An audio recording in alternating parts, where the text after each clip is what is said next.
1. 'Tis that time of year again, neighbors. The annual Holiday Lights charity fundraiser is coming. It's time to get serious about those decorations, folks. Cheryl Bridges posted to the What's Up Neighbor app. Gideon.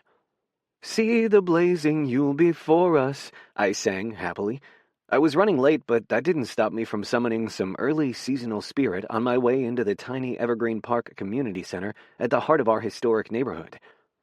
I'd been looking forward to this meeting for weeks now, the moment when my grand plans would all be revealed. I did love a good plan, and I had the schematics to prove it. Deck the halls, indeed. If I had my way, the whole neighborhood would be transformed into a perfect watch it. A voice I knew a little too well had me looking up in the nick of time to avoid crashing into my next-door neighbor. My very hot, very grumpy, very not into community meetings neighbor. Paul! I faked some cheer in the hopes that maybe his grinchy heart had thawed this year and he'd finally join us in decorating. You here for the meeting? Yup. Typically monosyllabic, his stony face revealed nothing about his intentions. Does this mean you're going to put up some lights this year? I asked brightly. My voice had the same embarrassingly breathless quality it always took on around Paul Frost. Something about all those muscles and silver fox looks combined to fluster me every damn interaction. We were both over 40, but he wore it so much hotter. I'll be going over guidelines and helpful hints. I don't need hints. It really was a darn shame, the way the man totally lacked an appetite for fun and community togetherness. But maybe when one filled out a leather jacket like he did, a personality was strictly optional. Still, everyone is looking forward to hearing my plans. Everyone other than him went without saying. And if he was there to object, he could save it. I'd worked too hard on my plans to turn back now. I'd better get in there. Sure. Paul held the door for us both. Nice tie. Thanks. I had no idea what to make of the half-smile that teased the edges of his mouth as he indicted my bow tie, which featured cheerful and seasonally appropriate turkeys. Mr. Leather Jacket had an endless wardrobe of plain black t-shirts and wasn't the type to appreciate my fashionable whimsy, making me even more suspicious of his motives for coming to the meeting. However, before I could question him further, Cheryl, our longtime leader, frantically motioned me over to the coffee table. I headed toward her and most certainly did not sneak a look at the flex of Paul's muscles as he found a seat near the back of the community center. Liar. Okay, a tiny peek. It wasn't my fault the man was riveting. Even frowning, he added something to the otherwise drab space. The multi-purpose room consisted of a low stage at the front and folding chairs, which could be stowed for senior citizen fitness classes, kid art classes, and other community activities. See something you like?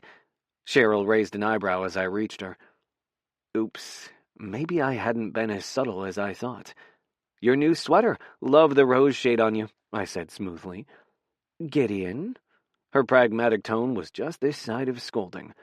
Paul Frost is a tree you can't climb. Not planning on trying, I lied. I'd blaze his Yule in a heartbeat if I thought he was interested, but he was most decidedly not. Every neighborhood interaction tended to turn frosty in a hurry, which was a shame because we were both single men of a certain age. According to Cheryl, who had an unparalleled talent for getting details, he'd never been married and didn't have kids.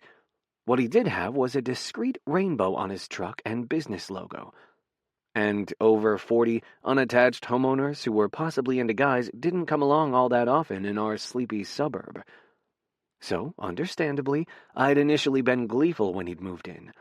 But 4 years of terse interactions said that short, geeky, snappy dressers didn't float his particular boat. Or maybe it was my relentless optimism. Maybe he was allergic to smiles and needed someone similarly dour to hang with. Not that I'd seen him date. No hookups escaping late at night or early morning either. And yes, I was a nosy enough neighbor that I'd know. Well, he's not the only new face tonight. This crowd is an excellent omen. Cheryl patted me on the sleeve as I removed my stack of handouts from my leather messenger bag. The big turnout is great, but we may need more snacks. I gestured at the table, which was already running short on cookies and coffee cups. I'm on it. Smiling deviously, she retrieved an extra platter of turkey-shaped cookies from under the table. Think Paul will actually decorate this year? That would be a pleasant change. This was my third year as holiday chair, and if I'd learned anything, it was that Paul Frost didn't do seasonal celebrations and quite possibly went into hibernation each December. No parties, no appearance at Cheryl's big New Year's Eve celebration, no neighborly food offerings, and nary as much as a wreath or single strand of lights. I suppose we should get started. After setting out the fresh platter of cookies, Cheryl clapped her hands with all the authority of a woman who'd raised 4 sons to adulthood.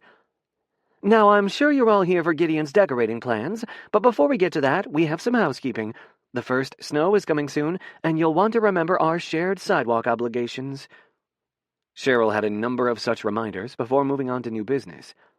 The Morrisons have raised the issue of the high schoolers. Again. This got a murmur from the crowd. Paul straightened up from his earlier lazy sprawl. Maybe he wasn't here about my decorating after all.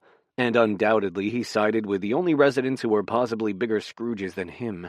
The Morrisons loved to complain. This time it was about the increasing number of young people who were cutting through the park to reach the high school on the other side and trudging across the shared green space maintained by the neighborhood association. The lack of a formal path meant they left muddy footprints and trash in their wake. "We need to fence off the area."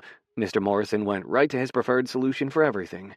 "Close access, post signs, big signs." Yes, that's one idea. Cheryl's tone was way nicer than he deserved. Proper signage is always a good step. "This is a problem. We can't keep letting them strut on through like they own the place." Morrison's rant got several nods from the crowd. "Sure we can." Paul spoke clearly from his spot, not bothering to stand or raise his hand, but he had the sort of voice that when he spoke, people tended to listen. Deep, gravelly, working-class Philly with a little hint of Jersey. His sort of blunt directness always impressed me, the way a tell-it-like-it-is person could cut through a lot of game-playing and posturing. And this was a stunning turn of events. My head whipped toward Morrison, eager to see how he'd respond. Paul taking the side of the high schoolers caused wide eyes all around the room, and more than one swift intake of breath. High drama for a Tuesday night around here. "Let them continue to cut through?" Morrison's skin was getting all splotchy pink, and a sheen of sweat appeared on his forehead. "We can't make it that easy on them." "They're kids," Paul shrugged, completely unmoved by Morrison's bluster. "They're trying to get to the school fast, often in bad weather. Let them cut through. But let's make it even easier." "Easier? Why would we do that?" "Now, Ernest, let's hear Paul's idea." Cheryl made a sit-down motion with her hand that Morrison ignored. "What you need is a path, a real path. Add a trash can at each end to handle the litter issue." "Paths cost money," Cheryl spoke before Morrison or someone else could. The community center itself was held together with love and a lot of rusty screws, many years removed from its humble mid-century origins. The greater township never had enough spare budget for parks and rec for the neighborhoods. Yup, any sort of landscaping is going to have costs, but so do fences. Paul had a sharp look for Morrison. "And it would be a short path, quick project. My guys can do it on us. It's a slow enough time of year for our crew that we can do it between other jobs. If we hurry, we can get it in before it gets too cold to pour concrete." Even Cheryl's experienced eyes went wide at that. Grumpy Mr. Frost had a heart? For late-running high school students, no less? I'd known he was a contractor from his large truck emblazoned with his Frost Construction and Landscaping logo, but this was unexpected generosity from a guy who glared if my trash cans were a few inches out of line on our shared driveway. "You donate a path?" Cheryl clarified. "Yep, that's what I said." Paul rubbed his neck as if maybe public speaking wasn't his favorite activity. "It's work for my crew, keeps us busy, and it will look better than a fence, which the kids would likely jump anyway." This got a murmur of agreement from a large portion of the audience. "Well, I suppose it's worth bringing to the Improvements Committee for a vote. Maybe something can be scared up for materials expenses." Cheryl gave a decisive nod. Her stamp of approval meant the project was likely a done deal. Apparently none too happy about this turn of events, Morrison went harumping his way toward the exit, his long-suffering wife trailing after him. "Wait," Cheryl called after him. "Gideon Holliday was about to speak. Don't you want to hear the neighborhood decorating plans?" "Don't need to." Older, with saggy jowls, his scowl was a lot less interesting than Paul's, and they were the only neighbors as uninclined toward the holidays, what with their house's lone, spindly reindeer lawn ornament and same ancient wreath each year. Morrison was also one to loudly rant about others' displays, complaining excessive lights and decor were eyesores, and he had endless things to say about the traffic it brought to the neighborhood. Paul, on the other hand, wasn't a complainer. Somehow his lack of participation didn't feel as mean-spirited. More like he simply wasn't interested. But this year I had a plan for that, and after discovering that he had a bigger heart than I'd originally thought, I was even more optimistic that my efforts might be successful at long last. Knowing he had something of a soft spot for younger people, I looked right at Paul when it was my turn to speak. The specifics of the lighting schedule could wait.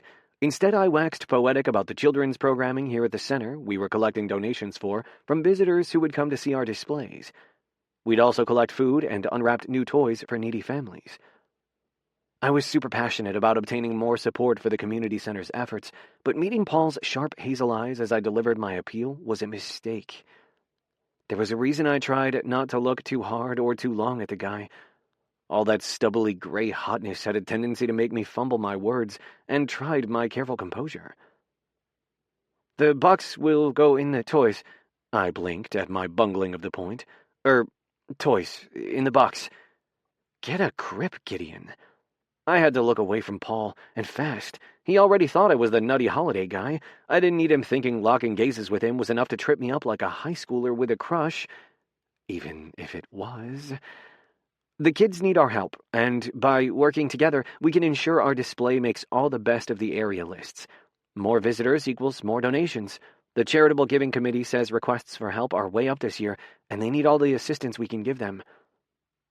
There, I finished strong, but Paul didn't seem particularly moved, glancing down at his phone and shifting in his seat. Maybe he was simply too polite to follow Morrison out the door. His disinterest didn't faze me.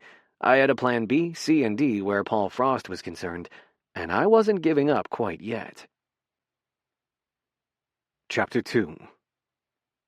Have you seen the muddy mess of footprints in the open space?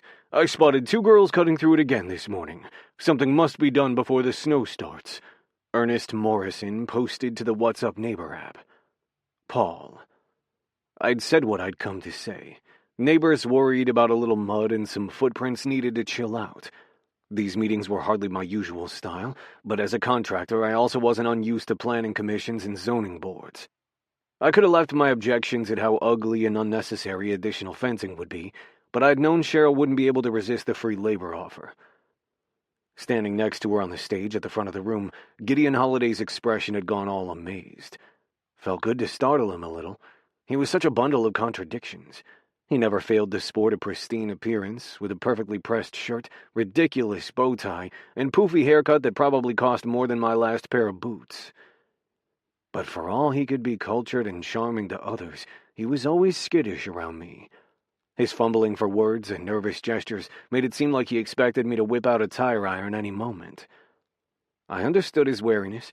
I was too blue-collar for a lot of these long-time residents, many of whom were associated with the nearby college. Stanton Anthony had been an exclusive women's school before finally integrating a few years back. Gideon did something suitably techy and important over there, but even with all his polish, the guy still managed to get rattled by my existence as if I was about to make off with the silver any minute.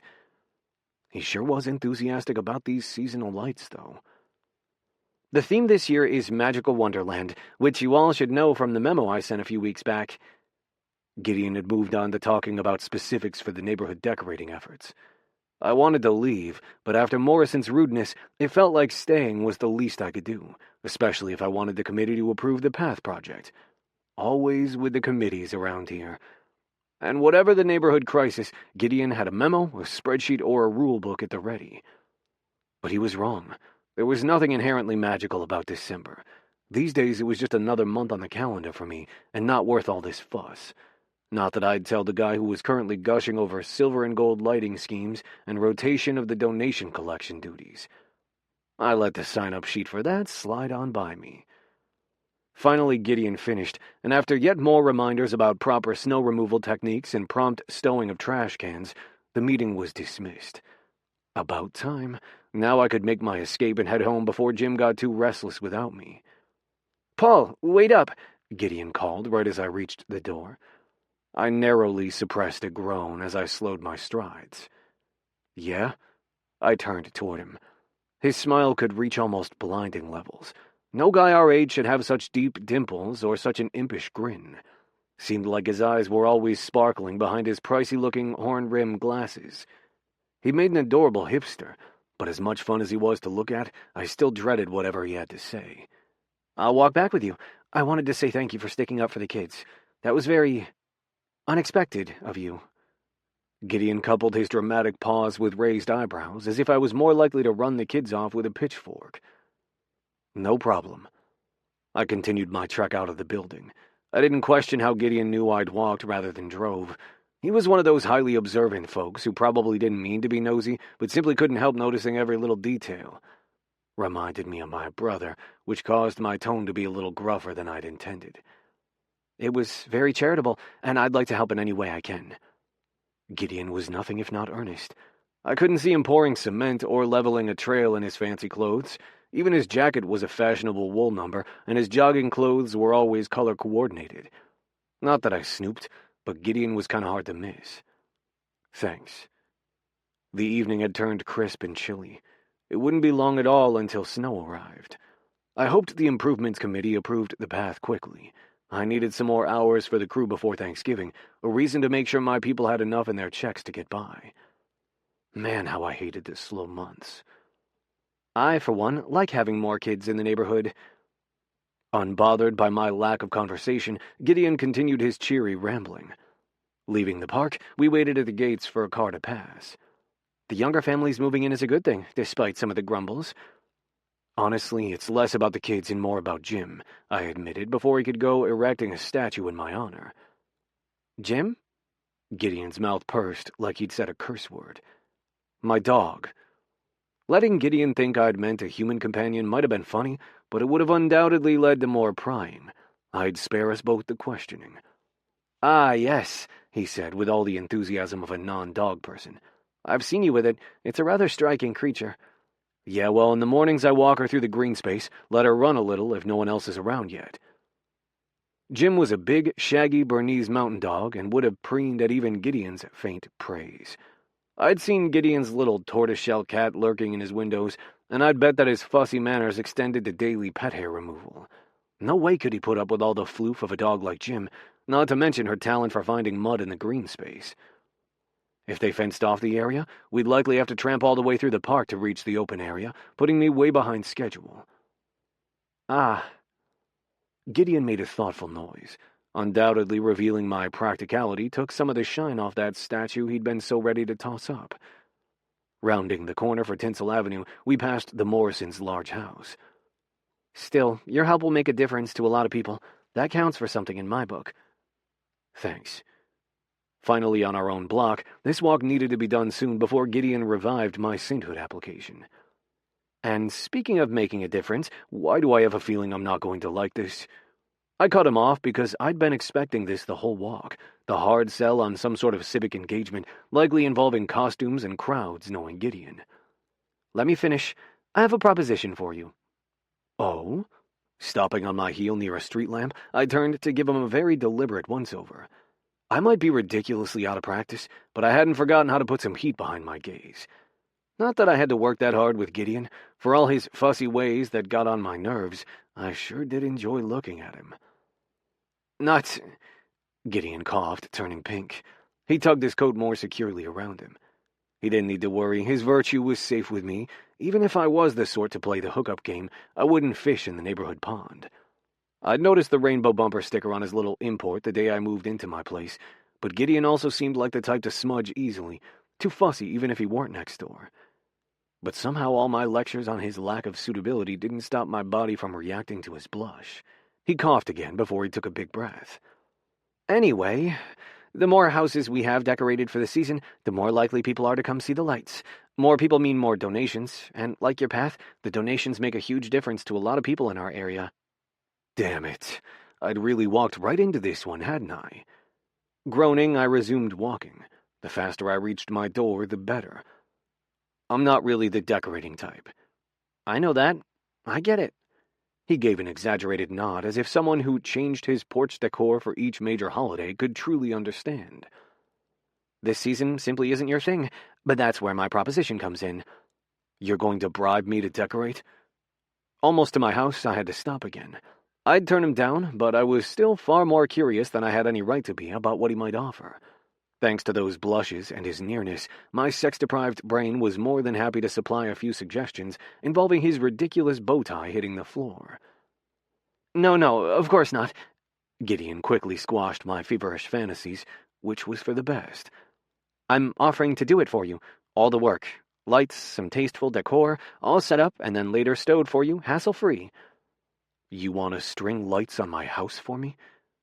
I blinked, and blinked again. Gideon scampering around my roof would be a sight indeed. Not happening, but the image was almost enough to make me smile. Exactly. Gideon practically danced the rest of the way to our shared driveway. And I can work with whatever preferences you might have. Colors, secular, wintry without being holiday, or a nod to any traditions you might have. The Levi family has a gorgeous menorah. I've seen. The thing was probably 8 feet and glowed like a landing pad, but it was memorable. Farther down the block, the Reeds always put up happy solstice messages, and the Jordans on the other side of the street went with a Kwanzaa theme each year. The neighborhood's enthusiasm for the season was inclusive of all beliefs, but it wasn't religion holding me back. I'm not Jewish. I just don't celebrate anything. And this way, you don't have to. Gideon grinned like he'd cornered me, and he had. Despite being steps from my door, escape seemed futile as he continued to hype this harebrained plan. You can support the neighborhood efforts by simply loaning me your house. That easy? Yes, I can put everything on timers, and with the newer LED lights, you'll scarcely notice a power bill impact. You sure have thought of everything. I whistled low because, in several years of living here, this was the most sentences Gideon had strung together around me without tripping over his words, and definitely the most enthusiastic I'd seen the guy. Talking about lights, he practically glowed himself, radiating warmth and energy in the dark, damp November night. Yes, I have. He beamed at me. Look, Gideon, no offense, but I'm not sure I'm up for the hassle. When he opened his mouth, no doubt to tell me it wasn't a hassle, I held up a hand and used some of my rusty manners. And I wouldn't want to impose. Oh, it's not an imposition. Predictably, Gideon didn't take the hint. One truly had to admire his dedication to the cause. It would be fun. Since you're not into any specific celebrations, we can go with snowflakes and snow people. Yes, that's it, cheerful snow people.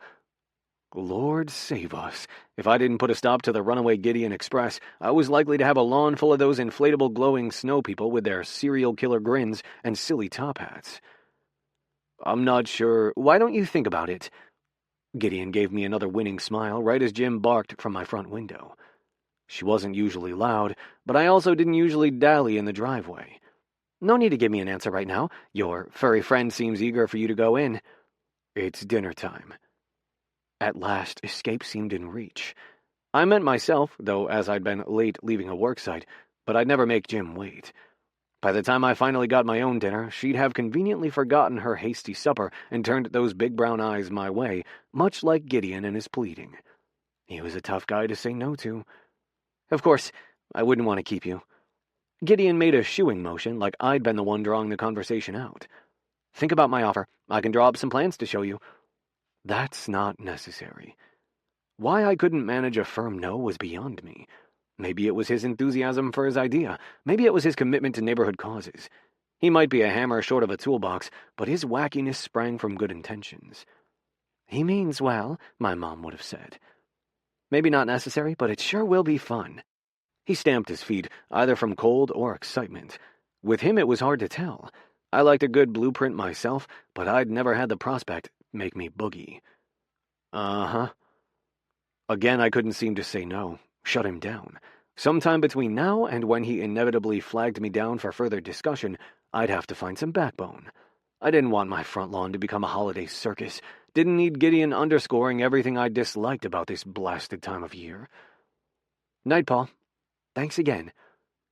Giving a last smile, Gideon strode away before I could tell him he could save the thanks. I hadn't agreed to anything, and I wasn't about to let Gideon Holliday have his way on this. I knew better. Somehow I needed to convince him to let me have my seasonal funk in peace. Chapter 3. Who needs a place for Thanksgiving? Always room for one more. Cheryl Bridges. Us too. We've got a full house and 20 pounds of turkey. Frisk family.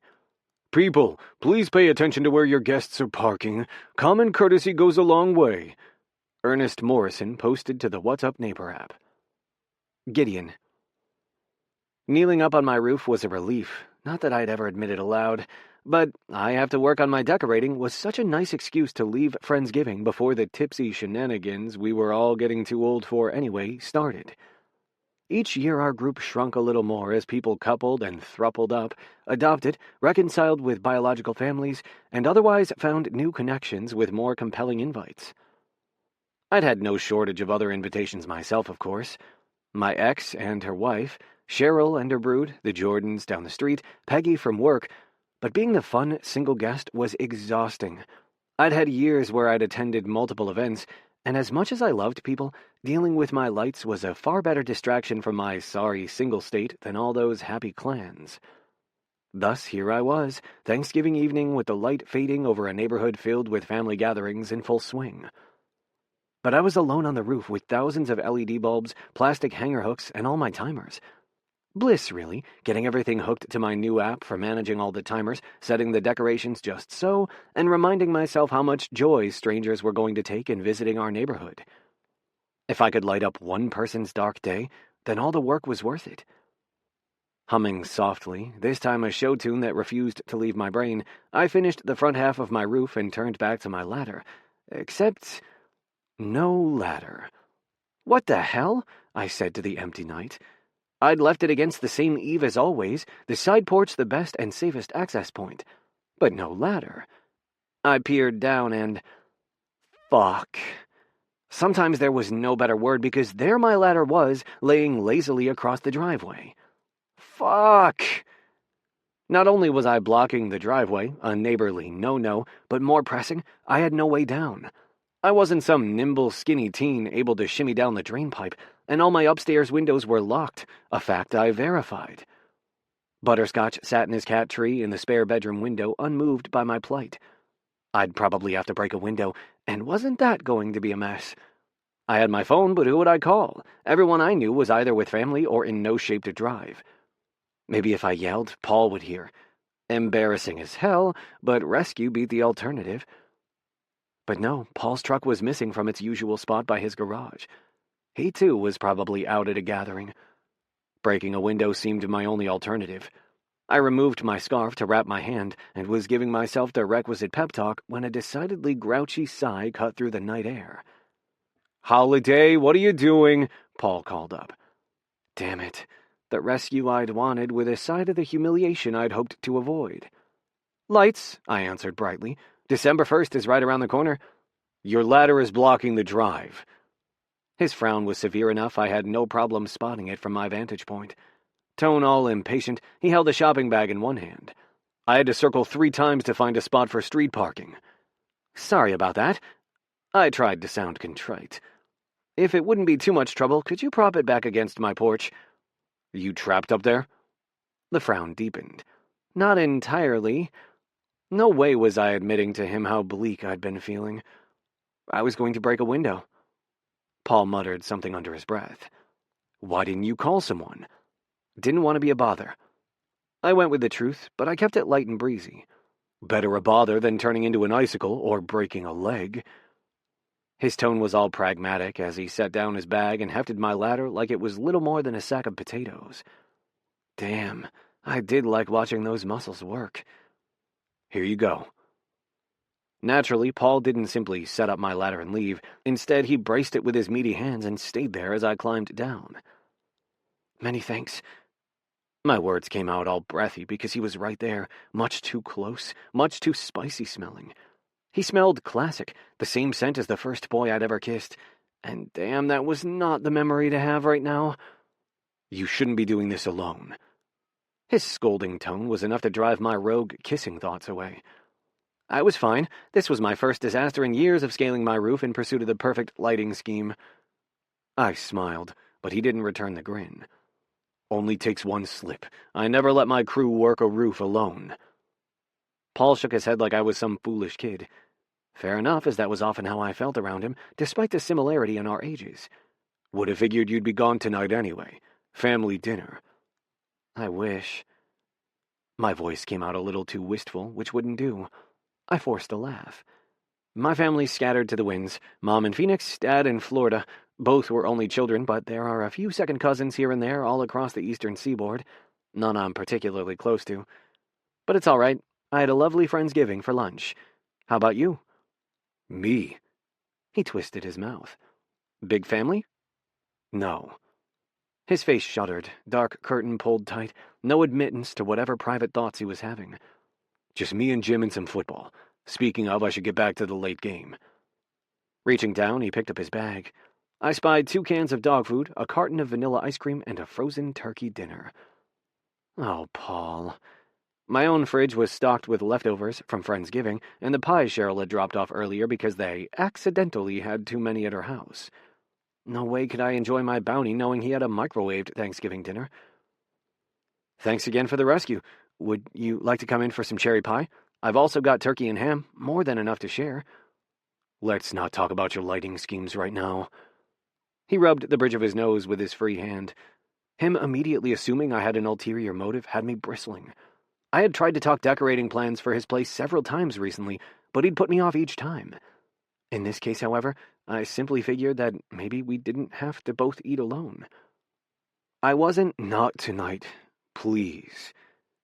There was a weariness to him that wasn't usually there, a certain slump to his shoulders. I wanted to rub his tense muscles, an impulse that would likely get me summarily pushed away. And I also wanted to press, see if sharing some food chased some of those clouds in his eyes away. But before I could, a muffled bark sounded from Paul's house. I better get in there. Try to keep the driveway clear of all those extension cords. I want to move the truck back in. Sure thing. No problem. Keeping my decorations out of the way was easy. Trying not to care about whatever was making Paul so lonely was far harder. Chapter 4. Who has an extra heavy-duty extension cord? We're getting our decorating on bright and early tomorrow. Jordan family. Anyone need turkey bones for soup? Molly Reed posted to the What's Up Neighbor app. Paul. I should have said yes to pie. I did love a good cherry pie, but there was nothing I hated more than pity, and Gideon had sympathetic eyes and an almost too kind voice. I shut him down, same as I had invitations from a couple of crew members to join their family celebrations. I was terrible company anyway, and when my phone buzzed partway through eating my microwaved dinner, I almost didn't answer until I saw Brandon's number flash on the screen.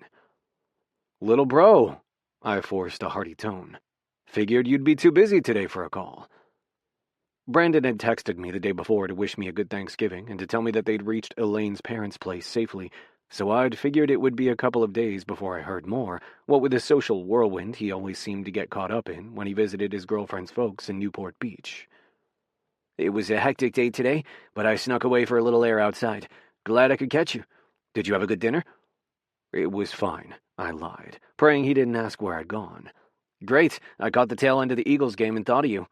Hell of a final down. Good game. Football was always a safe topic for us, even if I was far more a fan than Brandon, who was more into the stats than the competition. Green is going to set a rushing record. Yeah, made me miss Philly. He sounded the same kind of homesick he had when he'd first landed at Caltech, and same as then, I made myself laugh again. Ha! You're out there soaking up all the sunshine and solving mysteries of the universe while we're expecting snow next week. The weather is pretty great. His tone brightened considerably. You'll see if you come for graduation in May. Wouldn't miss it. May was one of our absolute busiest months, and leaving for even a couple of days was going to require all sorts of juggling, but no way was I letting Brandon down. You still on track for that big research battle? Dissertation defense, he corrected me. Damn it, I didn't speak PhD as fluently as him and his crowd. Yes, everything's set, and Elaine is on track too. We'll both be on the job market in the spring. That should be fun, trying to find positions close enough geographically that we can be together. I'm sure you'll find something. My pulse sped up. Maybe something on this coast even. Not that I'd ask. Elaine was a California girl through and through, and Brandon would follow her to whichever fancy college she ended up at. Yeah, and I have a plan about making sure she's stuck with me, no matter where she finds a professorship too. That's part of why I'm calling, actually. Oh? I'm coming for Christmas. He sounded all giddy, and there was a crunching sound like he was bouncing on his heels, exactly how he'd done as a kid. Well, we both are. Elaine's coming too. But you and Elaine always go to her folks. I pushed my half-eaten dinner away. Last several years, I'd become used to the pattern of Brandon saying he missed me in Philly, but heading to Elaine's family for every major holiday anyway. I'd be thrilled to see him, no question, but I'd stopped holding my breath a long time ago. They're going to be in Melbourne for an extended work trip, and Elaine doesn't want to travel that many hours for what's likely to be a short vacation with so much for us to do at school. There was always a ton for Brandon to do at his university, courses to teach, research to check on, committees to be on. I made a sympathetic noise as he continued, Besides, did you know she's never actually had a white Christmas? They've been to Aspen and Jackson Hole for skiing, of course, but never for Christmas. Of course. Elaine's parents were the sort of wealthy I had trouble wrapping my head around. Her mom, a top executive at some tech company, and her dad, a big Hollywood lawyer type. So, since her folks are going away, I asked her to come home with me. I can't guarantee her a white Christmas, but I can show her your neighborhood all lit up, the evergreen downtown shops, and go into the city, show her all the holiday sights. You always did like that. I tried not to dwell on those memories of taking him to see the lights he'd loved so much, but I could see where he'd want to take Elaine to Franklin Square and other spots he remembered fondly. We'd both grown up in Philadelphia, and further, unlike Elaine and her West Coast ties, we'd come from decidedly working-class neighborhoods. I had no idea what someone who'd grown up in a literal mansion would make of my place, but I supposed we'd muddle through. Exactly, and then Christmas morning, right in front of the tree, I'm going to propose. With any luck, there will be snow outside, and it will be perfect. You're sure you want to propose? I stood up from the table, earning a look from Jim as I paced across the kitchen. Tree. I didn't have any such thing. Didn't even have a guest room set up, and now Brandon wanted perfection. Well, I've been dreaming about this for the last year, saving up for the ring and trying to pick the right place to pop the question. I was thinking flash mob. Don't do that. Public displays always made me queasy, right along with the people who popped the question on the Jumbotron at halftime at a big game. Yeah, that idea. He had our mom's laugh, high and tinkly. I kept thinking of these glitzy ideas because, her parents, I know. They sure did set the bar high. Brandon seemed to like them fine, but I got where he'd feel some pressure. But that's not really Elaine, or me. Then yesterday her parents announced their plans, and I dreamed last night about your place. A big tree. Remember me telling you that corner of your new living room would be perfect for one? A knot formed right in the center of my chest, making it hard to speak. I remember. A real Christmas, like we used to do, not the catered stuff her parents do these days. Everything all decorated will make great photos. That's important? God, Brandon might be a bona fide genius, but I had no idea what past he was remembering, or what personality transplant he assumed I'd had. Decorated? I did sanded, leveled, varnished, tiled, and more. But holiday decorations? Ones worthy of a proposal backdrop? No way. Oh yeah, Elaine's huge on social media. Mainly particle physics memes, but she's going to want to share pictures of the big moment. Assuming she says yes. She'll say yes. If nothing else, I could say that. Elaine seemed head over heels for my brother, beaming in every selfie they took and delighting in their shared research. She did little things like remind Brandon to eat, and they'd been living together for a couple of years now, so I figured a yes was a pretty safe bet. Hope you're right. I picked out the ring online at an exclusive place in downtown Philly that specializes in rare alloys. It won't be ready until the 23rd, but that should work out, I hope. And see, that's why this plan is so good. You always calm me down. I try. And I did, but I had to find a way to tell him that my place was hardly Christmas ready. No tree. And he wanted to see a lit-up neighborhood. Fuck. They were both going to notice my lack of lights. I better fess up right now, though. My house. Brandon, we're about to watch a movie in the theater room. Elaine's voice sounded off in the distance. Oops, gotta go. Brandon's voice took on the same sort of lovesick tone he got whenever Elaine was nearby. I'll text you the flight details when I have them. Okay.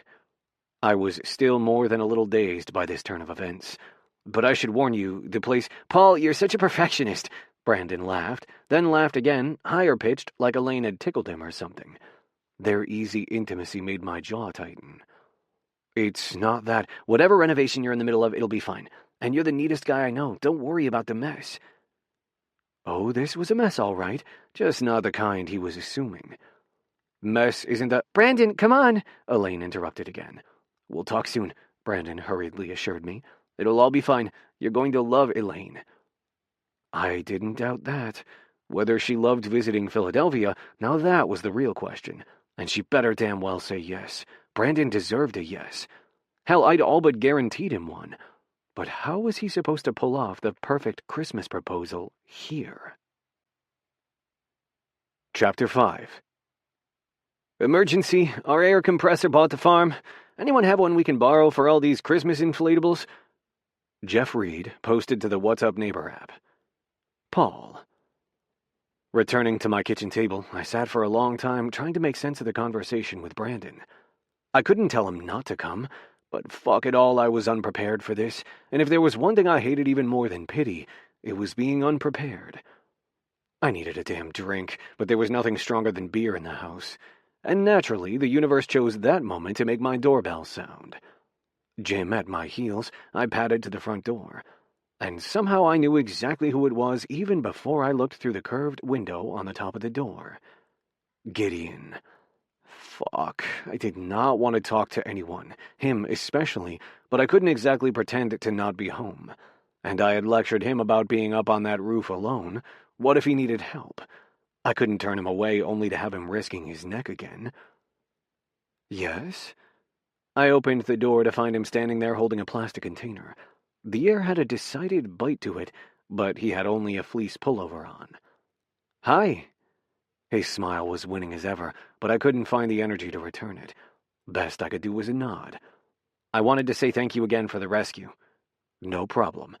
And I know you said no to sharing my pie, but Cheryl brought a giant one over with her famous buttercrust. He held the container out. No way I can do it justice, so I brought you a piece. You can freeze it if you'd rather. Okay. I accepted the container, suddenly tired all the way down to my toenails. I shook my head, trying to clear it. I was being rude. Ruder than usual, at least. Fuck. Sorry, thanks. Appreciate it. Are you feeling all right? Gideon narrowed his eyes right as Jim pressed up against my leg. Taking a step back, Gideon continued to study me. You're pale. Me? Sure, I'm great. Earlier I'd managed a hearty tone for Brandon, but here it came out all strained. Jim thrust her shaggy head past the doorframe, making Gideon look further alarmed. I made a shooing motion. Jim, go lie down. You don't look great. Naturally, Gideon didn't seem inclined to drop his questioning and head back to his warm house. As seemed his custom, almost every light was on over there, unlike the dark living room behind me. Forgive me if I'm overstepping, but if you need anything, I don't. He smiled sadly, like he'd expected my quick refusal. Well, I'm here. If you need a favor or someone to listen, what I need is a decorator, I said without thinking. I definitely didn't need help. Or to talk. Fuck that, I wasn't a complainer. I only needed to figure out this Brandon problem and I'd be golden. Blinking, Gideon tilted his head. Pardon? Damn it, now I'd have to explain before he assumed I was high. I need the perfect proposal backdrop. You're proposing to someone? His expression grew more puzzled, eyes drawing together, mouth frowning, and nose wrinkling like he didn't much care for the notion of me marrying. As if. Not me, my kid brother. Just found out he's bringing his girlfriend here for Christmas, and he wants to pop the question. There, that was way more explanation than I'd intended to give. Congrats to them. Gideon's face lost some of its mulishness. Yeah, well, he's wanting some sort of ideal setting to do it. Apparently I did need to talk, because I couldn't seem to shut up and get on with sending Gideon back to his house. Tree, decorations, whatever. I don't have a clue. And you're not prepared for guests? Wrapping his arms around himself, he shuffled his feet. I couldn't exactly let the guy freeze any more than I could have left him on his roof, so I opened the door farther to usher him in. You could say that? Flipping on the light, I revealed the living room, which had gleaming hardwoods and built-ins, but a decided lack of furniture other than one of Jim's beds. My old couch had had too many miles on it to move, and then I'd put off replacing it while I refinished the floors and woodwork. and then put it off again to paint. And then there had been little point because it wasn't like I had a lot of guests. Gideon and his pie were a rarity on multiple levels. You see? I gestured at the open space. Furniture hasn't been a priority. My guest room has a table saw in the middle of it. Ah! Behind his glasses, Gideon's perfect eyebrows flirted with his poofy hairline. Maybe your brother could stay with another friend or relative? No, it's just us. And no way was I sending Brandon to a hotel. I might not have some fancy guest suite like Elaine's folks, but I had my pride. Oh. Gideon nodded, more of that sympathy I hated so much in his brown eyes. He'd said earlier how he didn't have much family either, which had surprised me, a person like him home on Thanksgiving. He was so damn cheerful that I'd assumed a life packed with family and other obligations. I'll just have to do something with the room upstairs, I muttered, looking away from Gideon. Over on her bed, Jim glanced up, ever hopeful that I might give permission for her to come inspect Gideon. Keep meaning to finally paint in there, but other projects came first. I know how that goes, but now you have an excuse to get that done. He smiled widely. He was the type to see the bright side of a piece of charcoal. There probably wasn't a disaster that he couldn't spin to some sort of positive. Had to admire that mindset even if I knew better myself. Yeah, I'll get it done. Buy a bed, and see about a tree. I started a mental list, then quickly got overwhelmed in a way I hadn't been in years. Too many things competing for my attention, everything with an ASAP label, and not enough time, money, or me to go around. Fuck, I don't even know where to start. I do. Gideon's smile hadn't dimmed in the slightest, despite my admission. You need help. Only he would see this as a good thing. I don't think you do. You need help, and luckily, I've got a plan for that. Chapter 6. Are those lights I spy? Congrats to the Levi family for being the first to flip the switch this year. Let the season begin. Cheryl Bridges posted to the What's Up Neighbor app. Gideon. I had waited years for Paul Frost to need something. A cup of sugar, a spare fan, an extra chair. He probably had me beat in the tool department, but I did have a drill I was rather fond of, and I would have let him use it. But this was even better. He needed something I was good at, and finally getting the chance to impress him with something other than my knack for forgetting the trash cans had me all bouncy. I happen to be excellent at decorating, I said with no trace of humility. I can't ask. You didn't. I'm offering. You need the perfect holiday proposal, and I'm Mr. Holiday. I gave a flourish with my hand, like a magician revealing a trick. I'm aware. That Paul didn't share my enthusiasm for the situation went without saying, but he also seemed decidedly less pale than he had when he'd opened the door. I've even helped several friends propose. Such was the consequence of getting older. I'd orchestrated proposals, consoled public breakups, officiated second weddings, and watched most of my crowd happily pair up. Luckily, I did love a good excuse to dress up. There was this one flash mob. Please, no flash mobs. He rubbed the bridge of his nose. I just need a tree. And a place to sit in front of it. I strode around the living room, getting a sense of the space. A good size, it had the sort of built-ins along one wall this era was known for, all refinished and every last shelf completely bare. The walls were a gorgeous cream shade, which was going to look so lovely festooned with holiday colors. The corner by the large front window practically cried out for a lush tree, but the spectacle would need seating for guests to be complete. That too, Paul groaned. And a dining set. I made my way into the adjacent dining room, which was similarly gorgeous yet barren. French doors, white wainscoting, not one but two built-in china closets, floors so shiny my inner 8-year-old longed to slide around in socks. Is that chandelier original? Picked it up at a reclamation place. Paul scrubbed at his hair. The one here was beyond repair. Walls were so grimy with peeling wallpaper, I wasn't sure I'd ever reach the wallboard. And I should probably start a list of what's needed. Kitchen table's too tiny to work in here. Don't bother trying to find a piece of paper for a list. I'll just use my phone. I whipped out my oversized smartphone that functioned as a small tablet as well. I've even got a stylus in my pocket. Paul's eyes went wide like I'd revealed I marched around with a sex toy at the ready. What? I write faster with a good stylus. I started a new list entitled Paul's Perfect Holiday Project, smiling at my alliteration and pun both. I had a feeling we were on a budget, so I added a column for cheap fixes. Luckily for Paul, my contacts list was bulging with people with cluttered houses and kind hearts. Like with networking schematics at work, I functioned best with a clear color code, so I started a legend at the top for essential, ideal, and optional projects. "Why are you doing this?" Paul asked as I clicked around the screen, humming softly. I couldn't help it. This was simply too exciting. "Taking notes?" I asked absently as I guesstimated the length and width of the dining room.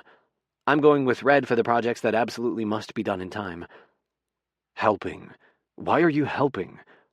He sounded both bewildered and frustrated. Understandable, I did have a tendency to take over. "Sorry, I'm getting ahead of myself. I do love a good challenge." "Making me a list is a mental exercise?" Paul pursed his mouth like he didn't quite believe me, and oh, how cute that he thought I'd leave him with a list and no help executing it. "That, and I have a feeling I'm getting something out of it." My voice was all light from picturing the perfect oval table to play off the room's unusual angles. "Oh?" Paul went all suspicious, and too late I remembered his reaction to my last proposition. Even with him looking edible in an Eagles sweatshirt, worn jeans, and silver-haired scruff, I'd been distracted by the scope of his dilemma, not as tongue-tied with sexy thoughts as usual. Definitely not picturing trading any sort of X-rated favors either, but now that he'd made my brain go there... "Don't do it." I made an effort to slow my suddenly galloping heart rate. Heading down that mental path would be a mistake. I couldn't have him thinking I wanted in his jeans, or that I was harboring some sort of crush. Guys our age didn't crush. I appreciated his aesthetic appeal, that was all. I would offer the same help to anyone. Yeah, right. Okay, maybe I didn't entirely believe my own logic, but I still managed a dismissive laugh. "Lights, Paul. I'm getting lights for the neighborhood display out of this. I assume your brother already knows you don't do holidays, but your future sister-in-law will notice if you're the only dark house in our magical wonderland." "Brandon doesn't," he mumbled. "I used to make more of an effort when he was around." "So you have some decorations?" I sensed a story there, but his rigid body language said I wasn't getting it, at least not then. And if this was the brothers' first homecoming in a long while, Paul needed my help even more. A good impression could go a long way. "I've got a box in the attic. Somewhere." He gestured vaguely toward the stairs. "Okay, we can work with that, and I'll handle the outside decorating, same as I told you I would. Luckily, I still have those plans I drew up." Which he'd have known if he'd responded to any of my overtures to get him to talk lights the last couple of weeks. "You actually did make plans?" Rubbing his neck, he glanced sheepishly at me. "I'm sorry I put you off." An apology was more than I'd expected, and my chest went warm and tight. "It was nothing. Doodles." "You did work." His voice was firm, commanding enough to make me shiver despite my fleece pullover. "And you're offering to do more work here. I can pay—" "Don't be ridiculous." No way was I taking his money. We might not be friends, but I did this sort of thing for my crowd all the time. Need a master bedroom refresh? Call Gideon. Need a birthday party planned? Gideon will help. I was nothing if not good at throwing together random bargain finds to bring together a theme. You're already donating a path to the neighborhood, and this is the sort of thing I enjoy. You're practically doing me a favor, letting me play around with your decorating." Eyes narrowed, he shook his head. "I would have figured your December would be too packed to worry about someone else's issues." Actually, he would be surprised how empty parts of the month could be for me, and how hard I worked to keep busy. But we weren't here to talk about me. "I've got the usual obligations, but I can work this in no problem." "I'm not sure." He was waffling, I was sure of it.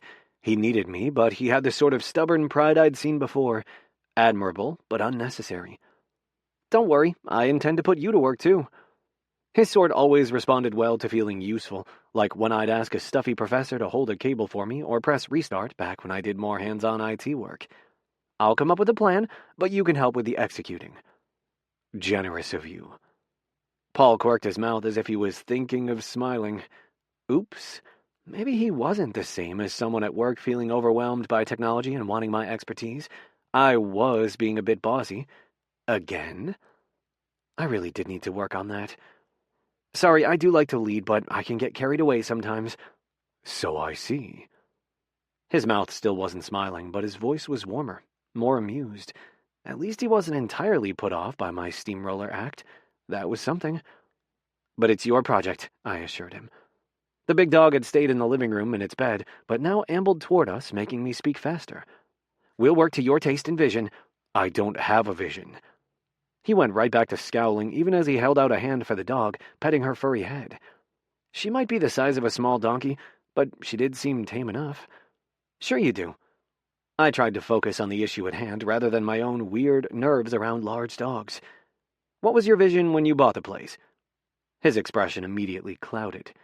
"Flip the place and move on." Well, okay then. He clearly hadn't, instead staying, and I was desperate to know more, but his posture had gone ice sculpture stiff again. "We'll keep an eye to resale value then," I said brightly, not about to press him. "And what will make a good impression on your future sister-in-law? Any idea as to her tastes?" "Expensive." His tone was clipped enough that even the dog sat up straighter. Oh dear. That was going to be a challenge. There was no escaping that this was a humble mid-century house with gorgeous bones, but glitzy was going to be a tall order. Maybe if we stick to a classic scheme... Wait, that's not entirely true. Paul pulled out his phone, thumbed it open. Elaine's parents are the ones who are loaded. Her condo with Brandon is modern, but she has pictures all over. Like, she does these little displays. Brandon sent me some to brag on her. He held out the phone, and I stepped closer so I could see the pictures he was scrolling. As usual, he smelled so good that I had to make myself look at the phone and not do something embarrassing like sigh dreamily. The photos showed a loft-style condo, very open but with a lived-in feel, and lots of personal photos on the wall, arranged like something off a lifestyle blog. Our first date in flowy script, surrounded by pics of some museum exhibit, complete with ticket stubs. Another grouping announced "Life's a beach" and had sand and seashells along with smiling faces. Most of the pictures on the walls featured a younger, nerdier guy with enough Paul in him to have to be Brandon, and a slim, dark-haired 20-something woman gazing adoringly at the guy. "Oh, that is darling," I enthused as Paul flipped through the photos. The style was a little too magazine-perfect for me, but I appreciated the care Elaine had put into her displays. Yes, I can work with this vibe. She's the sentimental type, even if she does appreciate quality." "Sentiment is overrated, but I guess I'll leave it to you." Sighing, he pocketed the phone again. "You do that." I jotted down some more ideas inspired by the pictures. This was a young woman who was absolutely going to want photos of the proposal, so the backdrop mattered. I didn't know her, but Paul's brother clearly mattered to him, and if Paul wanted a perfect holiday for them, then that was exactly what they were going to get. "Do we have to do it all tonight?" Paul asked, looking over my shoulder at my rapidly growing list of notes. The same weariness he'd had when he'd opened the door was back. Whatever was going on, there were some big emotions behind it. "No, of course not. This is a lot. I get it." Turning, I touched his sleeve, but he quickly stepped away. "It's not too much." He was a terrible liar, but I also knew when not to press on a sore spot. "Fair enough. These things are always best handled in stages, though." I clicked over to my calendar app. "Tomorrow I have to finish my own decorating in the morning, then I'm helping a few other residents in the afternoon. In the evening, I'm going to work on this list for you. How about Saturday I return with a plan, and we can see more of what we're working with here?" "You sure do seem to have it all figured out." I really didn't, and if anything, Paul Frost was even more of an intriguing mystery than he had been before. But if he wanted to view me as someone who had the answers he needed, I'd take it. I'd simply have to ensure I didn't disappoint. Chapter 7. "Thank you, Gideon, for helping solve our extension cord dilemma. Now we're ready for December." The Clarks posted to the What's Up Neighbor app. Paul. Gideon was a man with a plan, and that worried me, especially when he turned up with a thick stack of printout pages, a legal pad, and, Lord help us, fabric samples. "These are simply to get a feel for colors," he said breezily as he sauntered into my house. Other people walked. Gideon sauntered. No bow tie today, but he didn't need it. He managed to look fresh and crisp in a polo with the college's logo and pressed khakis. Again, my urge to rumple him up was strong, but it was the determined attitude that truly scared me. "The tree will go there." He pointed to the same spot Brandon had liked. A cozy corner, it would be visible from the front window without blocking the window seat or the built-ins. "And the couch will go opposite with some side chairs." "Gideon," I interrupted, feeling a bit like I was about to pop a balloon. "No offense, but can we talk budget for a sec? How much is this going to cost me?" The business did well enough, but this was the time of year my crew came first. Limited hours meant limited paychecks, and making sure they had enough to get by was my priority, not buying out the furniture store. Oh, that, Gideon waved a hand. I'm pleased to report a minimum outlay per room will be required. Simple words, please. I ran my own business. I could talk construction estimates with the best of them, but it had taken several years of community college classes at night to get a basic sense of business lingo. Gideon already had me unsettled, and that was before he trotted out the big vocabulary. Tell me a number. I think I can work with whatever you need. I told him one I'd arrived at earlier after looking over my personal, non-business finances. Oh, we're not even going to need close to that. He laughed, holding up one of the papers, which had careful columns and even line drawings of various furniture items. I've covered most of the large furniture pieces already. You've what? I blinked, both at his organization and his moxie both. I don't do charity. This isn't you accepting charity. It's you doing a service. More than one service, in fact. Services, plural. He made a swooping gesture with his stack of papers. Explain. My neck prickled. This still seemed awfully like him arranging charity on my behalf. Well, for instance, the dining room. He pointed at the empty room beyond the living room. My ex has been itching for a new set. Hers is from when we were together. Her new wife would also love a change, but they keep dithering over, what will we do with the old one? So I gave them the excuse they needed, and I might have mentioned I had access to a truck and could handle the removal with my neighbor. Gideon paused near the end of his speech like he was about to say friend, and thought the better of it. We weren't friends, even if the neighbor part was starting to get damn complicated. You volunteered my truck? I wasn't sure which part of Gideon's nerve was the most shocking. Yes. Gideon at least had the grace to look sheepish, glancing down at his papers. I obligated you, but I figured you'd rather do a fair trade than have me arrange a favor from a different friend with a truck. My ex was delighted at the prospect of free, reliable labor to haul the old set away. Yeah, I said faintly, grasping for some way to make sense of the warp speed with which his mind moved. You were married? Yes, right out of college. Married my best friend. She's still my best friend, but about 10 years ago she came out in love with her other best friend. I didn't want her to feel bad, so I came out too. It was such a Gideon thing to do.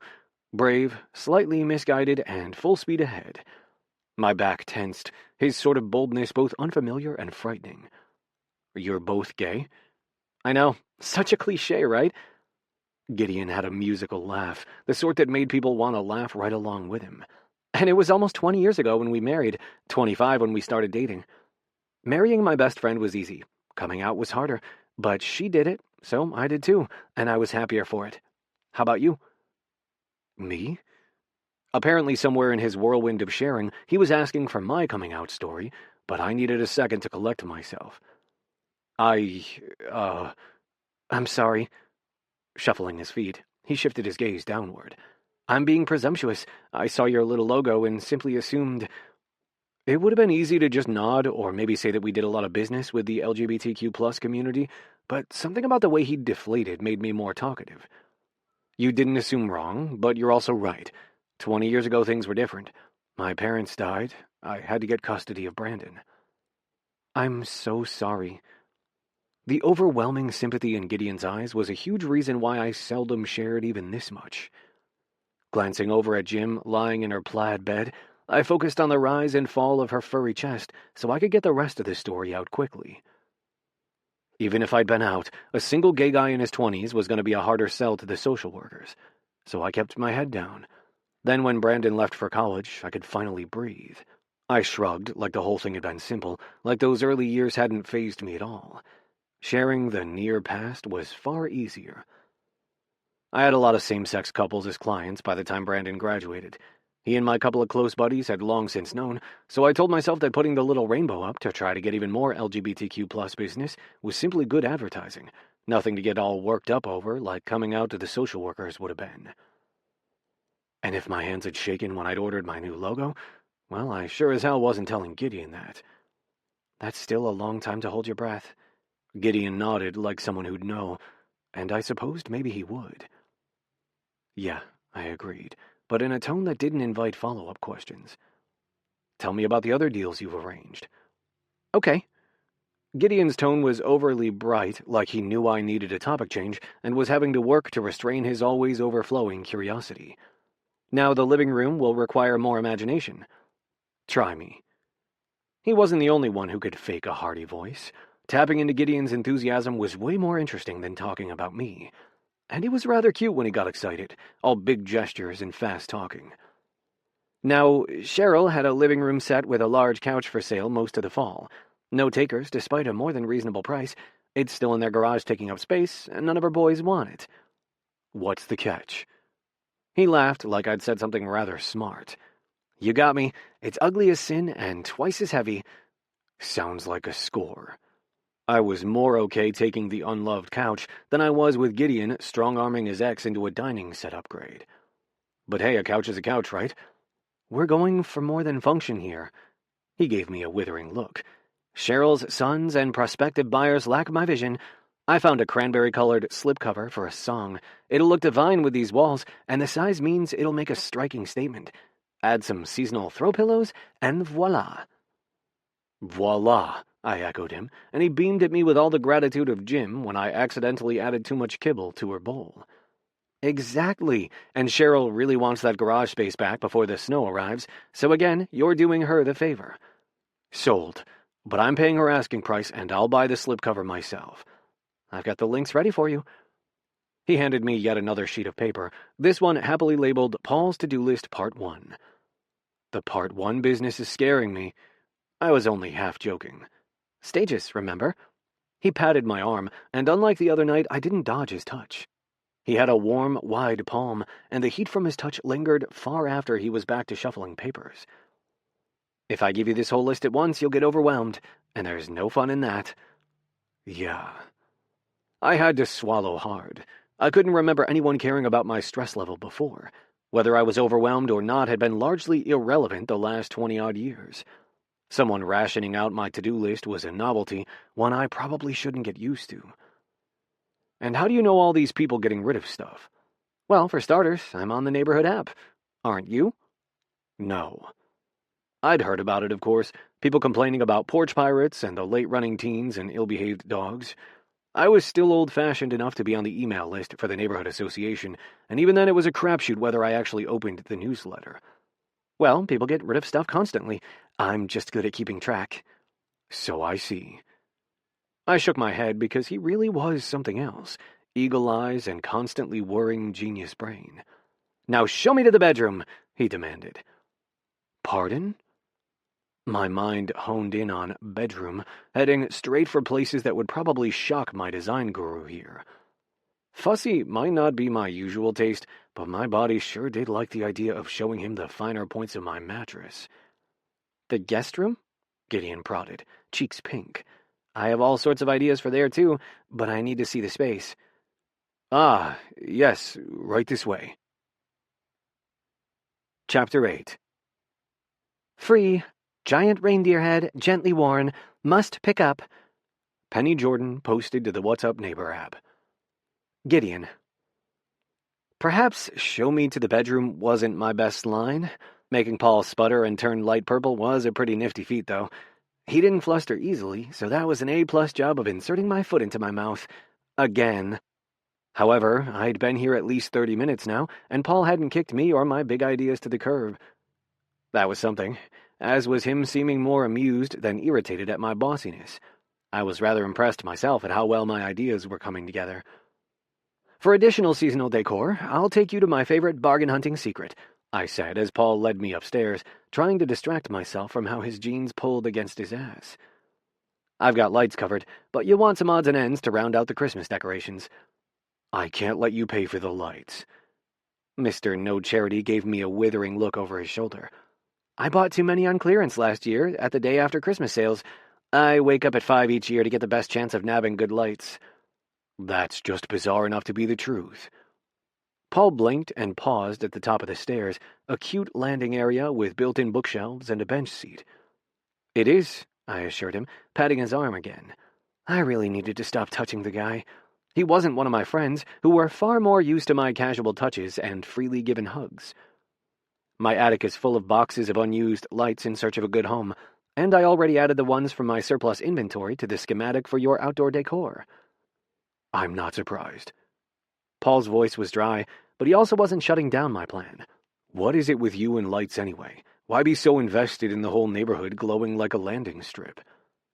His incredulous expression said he expected to hear about my geeky love of timers and circuits, but I gave him honesty instead. Growing up, my parents fought constantly. Then they divorced. The one constant was Christmas at Holiday House in this very neighborhood. I looked forward to my grandparents' big celebration all year, and my grandfather would take me walking to see the neighborhood lights. Away from all the bickering, it really did feel like a magical wonderland.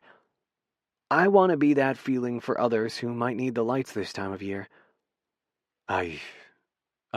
Wow. He gulped audibly. The oversharing was too much, undoubtedly, but he'd asked. Holiday House? That's your place now? Now it was my turn to frown. I wish. The Morrisons beat me to buying my grandparents' old house. After my divorce, I decided to move back to my favorite neighborhood, even if I couldn't get the house I truly wanted. I'm sorry. Paul sounded like he really meant it, eyes softer than I'd seen them. Don't be.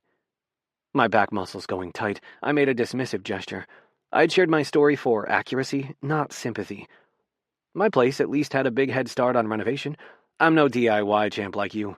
The Holiday House needs a ton of work, not that the Morrisons agree.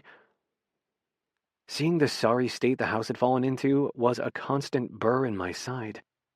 I could live with a happy family filling the place, but an ill-tempered Scrooge who lacked any sort of appreciation for its distinctive features soured my stomach every time I jogged by. Yep, it needs work. Paint, windows, landscaping, and that's only the exterior. Paul ticked off the items on his long, blunt fingers. Their purposeful movements were enough to make a few sparks zip up my spine. I wanted to see what else they could do.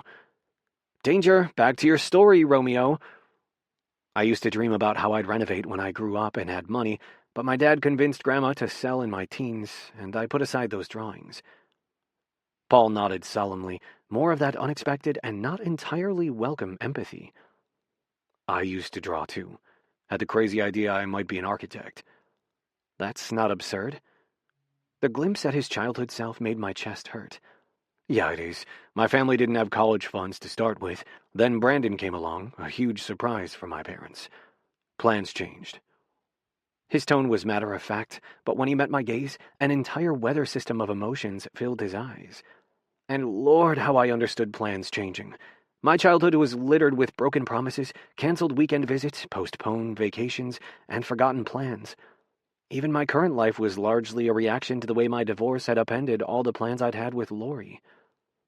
Sometimes hoping hurt, and rolling with the punches was the only way to avoid hitting the floor. Yeah, I said softly, not breaking away from his gaze, air thickening and energy gathering. I flexed my fingers, the urge to reach out overwhelming, but then he abruptly strode away to the first door off the balcony. Anyway, this is the guest room. His tone was curt, putting an end to our emotional show and tell. The room was small, but the dormer windows, refinished hardwoods, and built-in dresser gave it character. The walls were a light blue, a pretty shade that would be fun to coordinate with. Run out of cream paint? I joked. Brandon always did like blue. If there was a certain yearning to Paul's voice, I knew better than to offer my understanding. Well then, we'll go for blue and white bedding. I kept my tone bright even as my chest clenched again. And yes, the saw and sawhorses are going to have to leave. Yeah, I can buy a bed. I keep debating upgrading my own to a king, but it's only Jim and me. Seems ridiculous to get news simply because my bones are getting creaky and memory foam sounds good. Well, here's your chance. I tried to convey practicality and not reveal how my brain was now besieged by images of him in a too-small bed, big muscular frame spread out. And certain parts of me were only too ready to volunteer to help him test a new mattress. Move the smaller one in here and treat yourself to something appropriate for your advanced years. Hey. He laughed, and damn, I liked being able to make him chuckle.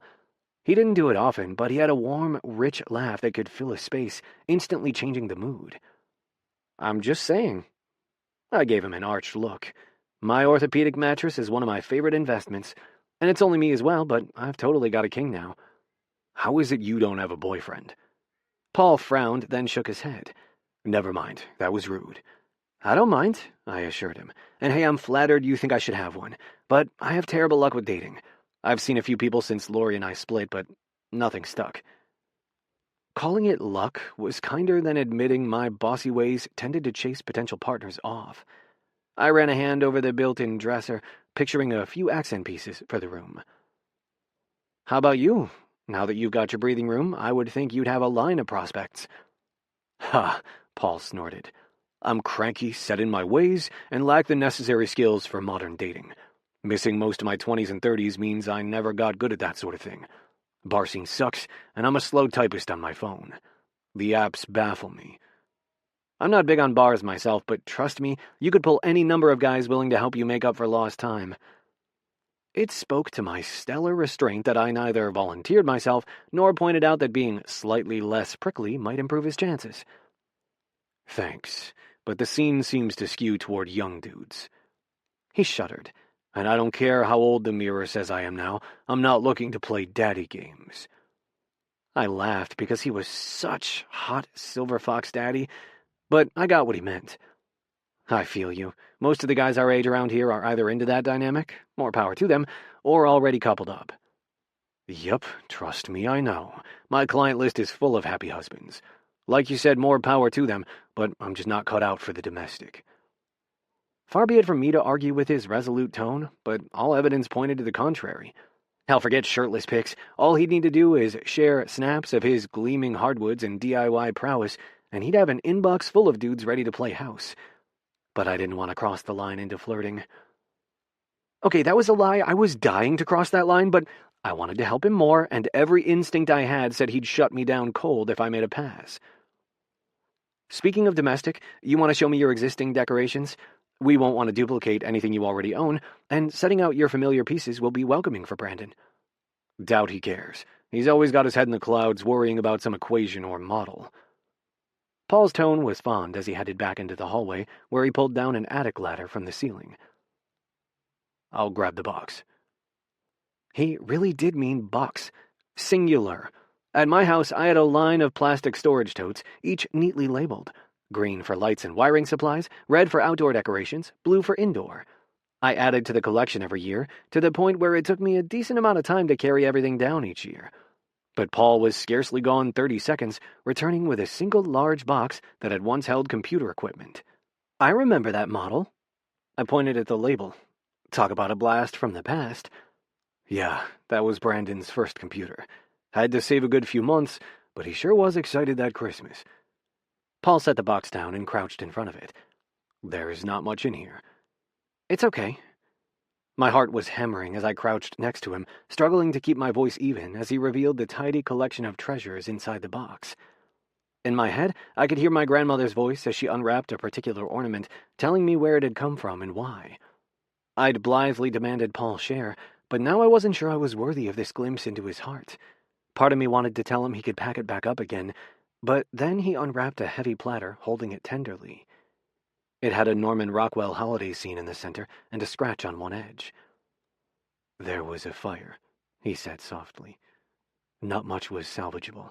Few things of our mom's favorites, like the stockings and this cookie plate. There's only the one.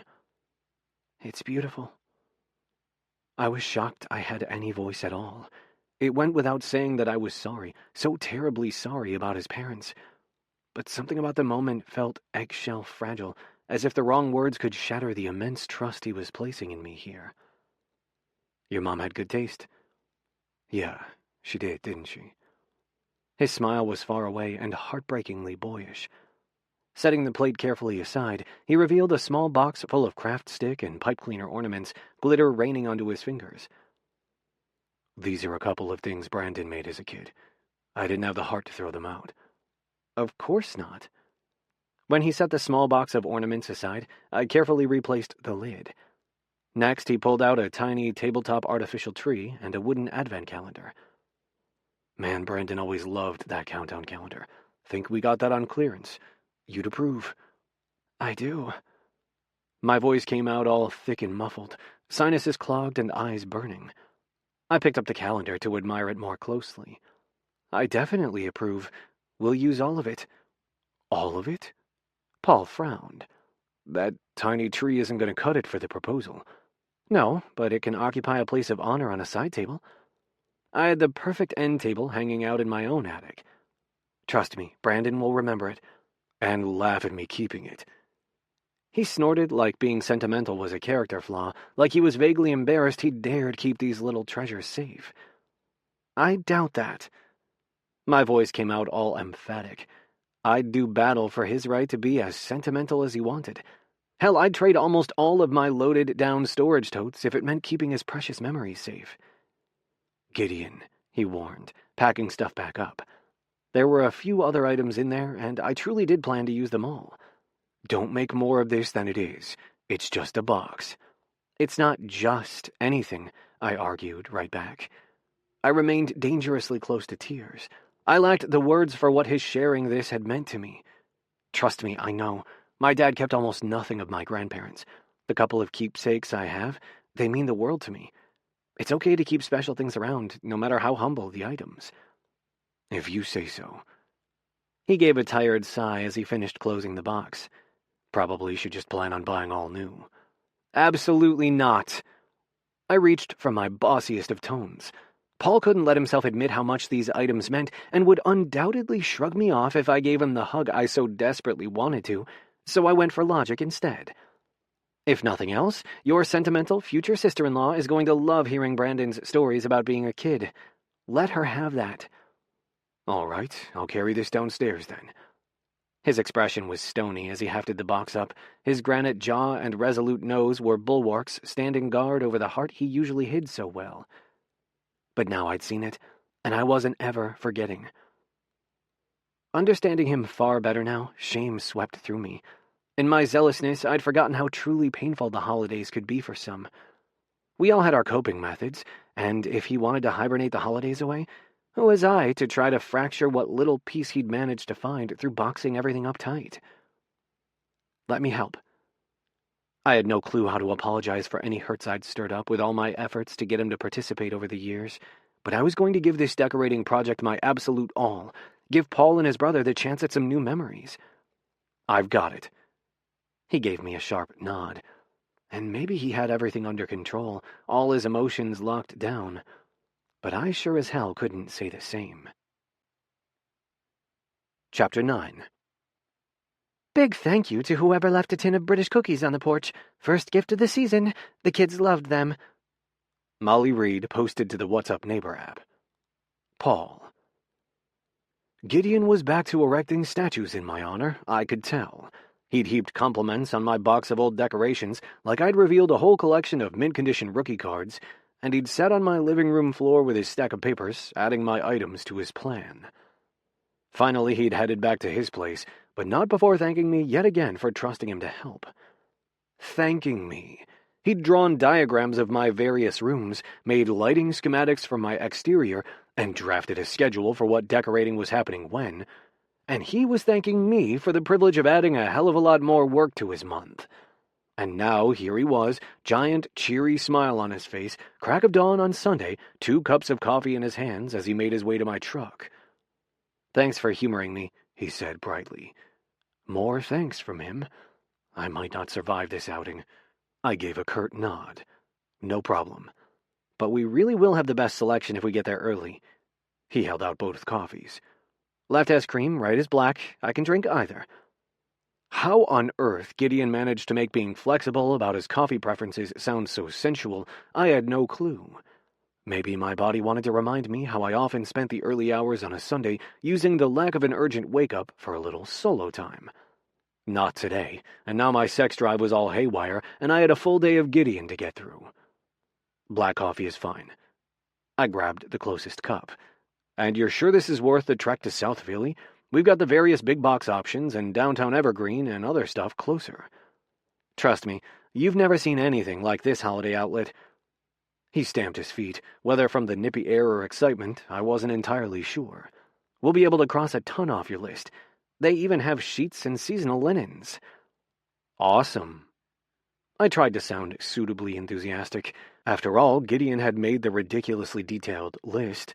He could have sent me on my own to the store, let me pick up the items needed, but apparently he thought I needed company. "Thanks for coming along." "Oh, it's no problem." He followed my lead and got into the truck. I'd had it warming even before he'd emerged from his house with the coffee. "And it's not that I don't trust your selections, but you don't trust my taste. It's okay." I took a sip of the coffee, which was extra strong and bracing. Probably a French press or something similarly fussy. I got by fine with my $10-old relic, but I couldn't deny Gideon made good brew. "No, it's not okay." Gideon sagged back against the seat dramatically. "I'm a terrible control freak. This is supposed to be your project, but when I get into something, I tend to micromanage every little detail." "Manage away." I was dangerously close to telling him his bossiness was cute. I took another sip of coffee. "I'm good with letting you lead." "Really?" He brightened considerably. "I have to have that same level of concentration on the job. I appreciate the attention to detail." Gideon's obsessive planning put my own organizational efforts to shame, but there was only so much praise I could dole out. I pointed the truck out of the neighborhood, which, despite the early hour, had more than one household out working on exterior decorations. "But it's been a long time since I've done Christmas, and I'm way out of my element here. You're the holiday expert, Mr. Holiday." "I am." He preened, and my decision to get underway was a good one because the temptation to touch him was particularly strong. "Letting you be the one with the opinions? It's relaxing," I admitted. Felt like I'd made enough tough calls and big decisions for 2 lifetimes, and I'd keep right on doing it. But if Gideon wanted to save me worrying about bedding patterns and garland length, more power to him. "Well, in that case, I am full of opinions with a side of perfectionism. Leave it to me." He did the closest thing to chair dancing I'd seen in years. His excitement made me want to give him more things to be decisive and bossy about. "Whoa, easy there." Before I could get ahead of myself, I took the on-ramp to head toward Gideon's preferred destination, a holiday outlet near the airport, where people were already lined up and waiting when we arrived. "See?" Gideon gestured at the crowd. "Early pays. With any luck, they'll still have flocking." "Excuse me?" My brain was apparently still stuck on sex. "Fake snow, Paul. You must need a good flocking." He grinned wickedly. "And yes, I did. For your mantle. It'll show off the stockings perfectly, and we'll get one for Elaine." "If you say. You're the boss." I followed him out of the truck, our coffees long since finished, and the morning possibly even colder than when we'd left. "Don't worry, I'll remember the budget," he promised as we stamped across the lot. "I have estimates by each item already, and the spreadsheet app on my phone will alert me if I start to go over." Nothing about Gideon should have surprised me at this point, but I still blinked. "You have an app for that?" "I've got an app for everything," he said, full of cocky swagger as we joined the line. "Including my lights. I can put one on your phone or add your setup to mine. Whichever you prefer." This not deciding thing was awesome. "Mine it is." He grinned as he pulled out his phone, thumbing it open to a color-coded spreadsheet. "Told you, control freak." "Don't apologize." I glanced at the list on his phone, where items were grouped by type. Add candy canes to the list. Brandon was always nuts for them. I'd let him have a whole box to hang around the place, but they never lasted. 3 boxes. Check. He added the request, then marched in place, shivering. I had the strangest urge to pull him against me, warm him up. The line was full of happy couples and excited families, more than one duo in matching coats and a number holding hands. If I grabbed Gideon's hand, at least I could keep his fingers from freezing. But of course, I didn't. "You want to get back in the truck?" I asked instead. "I can turn the heater on." "Thanks, but no. I don't want to lose our spot in line." He was all bluster and pink cheeks. "Suit yourself, but I'm getting you something hot if they have a drink stand in there." "They do." He sounded all pleased. It was just a drink. I'd do it for any freezing buddy. Lies. Well, okay, I wouldn't be here at a Christmas mart with any other buddy, but if I wouldn't warm Gideon up the fun way, a beverage was no big deal. Finally, the place opened, and I grabbed Gideon a hot chocolate from a snack stand decked out in red and white while he fetched a cart. Or rather, 2 carts. "Really?" I gestured with the hot chocolate as I handed it over. "I might see something I can't live without." He gave a sheepish smile. My chest fluttered, but I ignored it, following Gideon into the maze of displays and aisles. "Nothing with sound," I said when he stopped by a grouping of musical lawn ornaments. "It'll freak Jim out." "Gosh, Paul, I don't know. Seems like you might have opinions after all." He laughed merrily. "Only about practical stuff." "Right. Leave the color schemes to me." Not sounding at all put out, he headed to a display of winter-themed sheets and bedding. "Blue snowflakes for the guest room, and for you—" "What do you mean for me? I'm not the guest." "You're about to have a king size for the first time," he reminded me. "And these are super cheap, especially for flannel. Now moose or snow people." He held up 2 packages, and damn if I didn't picture him in that king bed. And not all spread out naked either, but in pajama pants reviewing his stack of plans. I was losing my damn mind. "Moose," I said, before I realized they were wearing scarves and stocking caps. Whoops, too late. I wasn't supposed to have opinions. The moose sheets landed in the cart along with a fuzzy brown king-size blanket. For the guest room, he went for a matching snowflake comforter set. Gideon would totally be the type to envy the duos in coordinating coats and Christmas sweatshirts we kept passing. And why I suddenly felt murderous toward some faceless dude who might be game for matching pajamas probably had to do with my blood sugar or something. I couldn't give Gideon that, but I could at least be decent company. To that end, I laughed as 2 blue accent pillows hit the cart quickly, followed by ones with fake needlepoint designs for the couch. "I'm gonna have to learn to live with pillows, aren't I?" "Yep," he said smugly, heading away from the bedding aisle and toward a grouping of ornaments. "Don't complain when Jim shreds them," I warned. "Is Jim that bad?" Gideon sounded legit nervous, and I regretted the tease. "No, not at all. She's remarkably laid back," I assured him. "Her breed is known for being really sweet. You're afraid of big dogs?" "Oh, it's kind of silly." He made a dismissive gesture, narrowly missing a stack of red globes. "My stepdad had a mean mutt. It never liked me." He shuddered, and I wanted a whole bunch of words with that stepfather.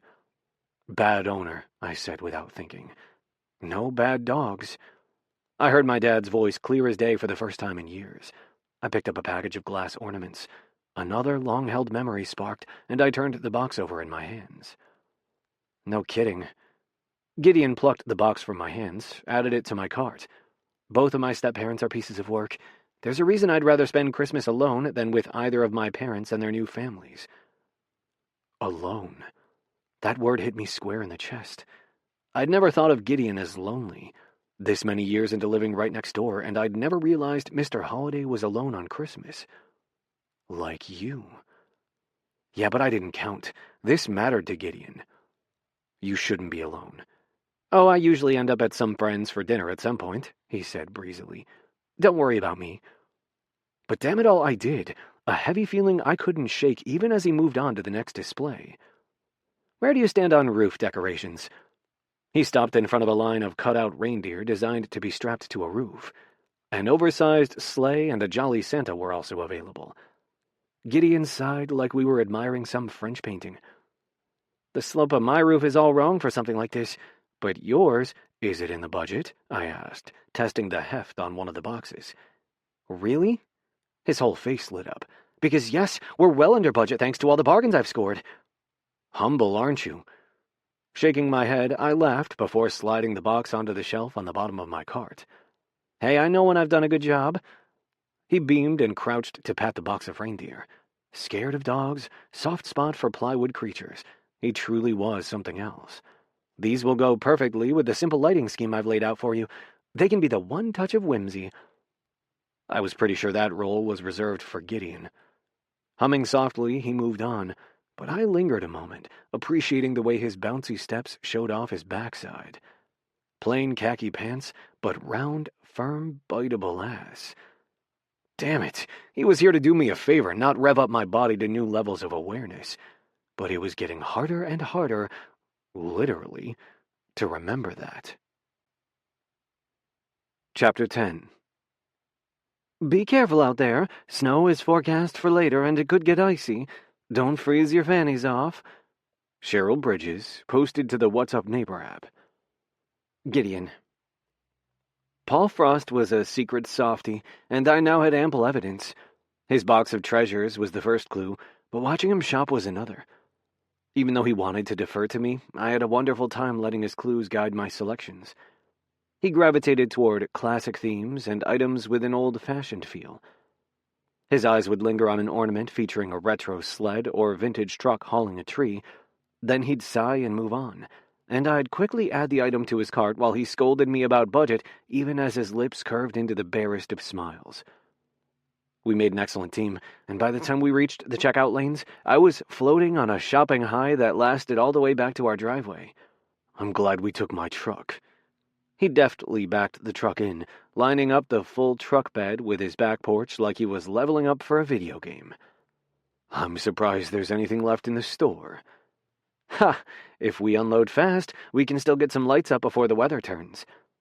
It had been cold all day with gray, ominous skies, but no snow yet.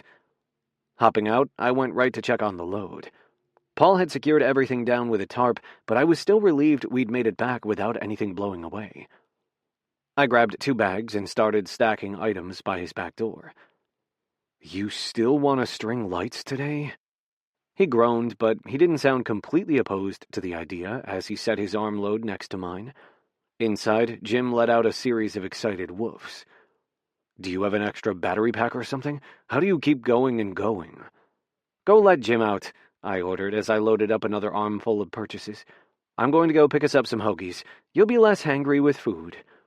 I'm not hangry.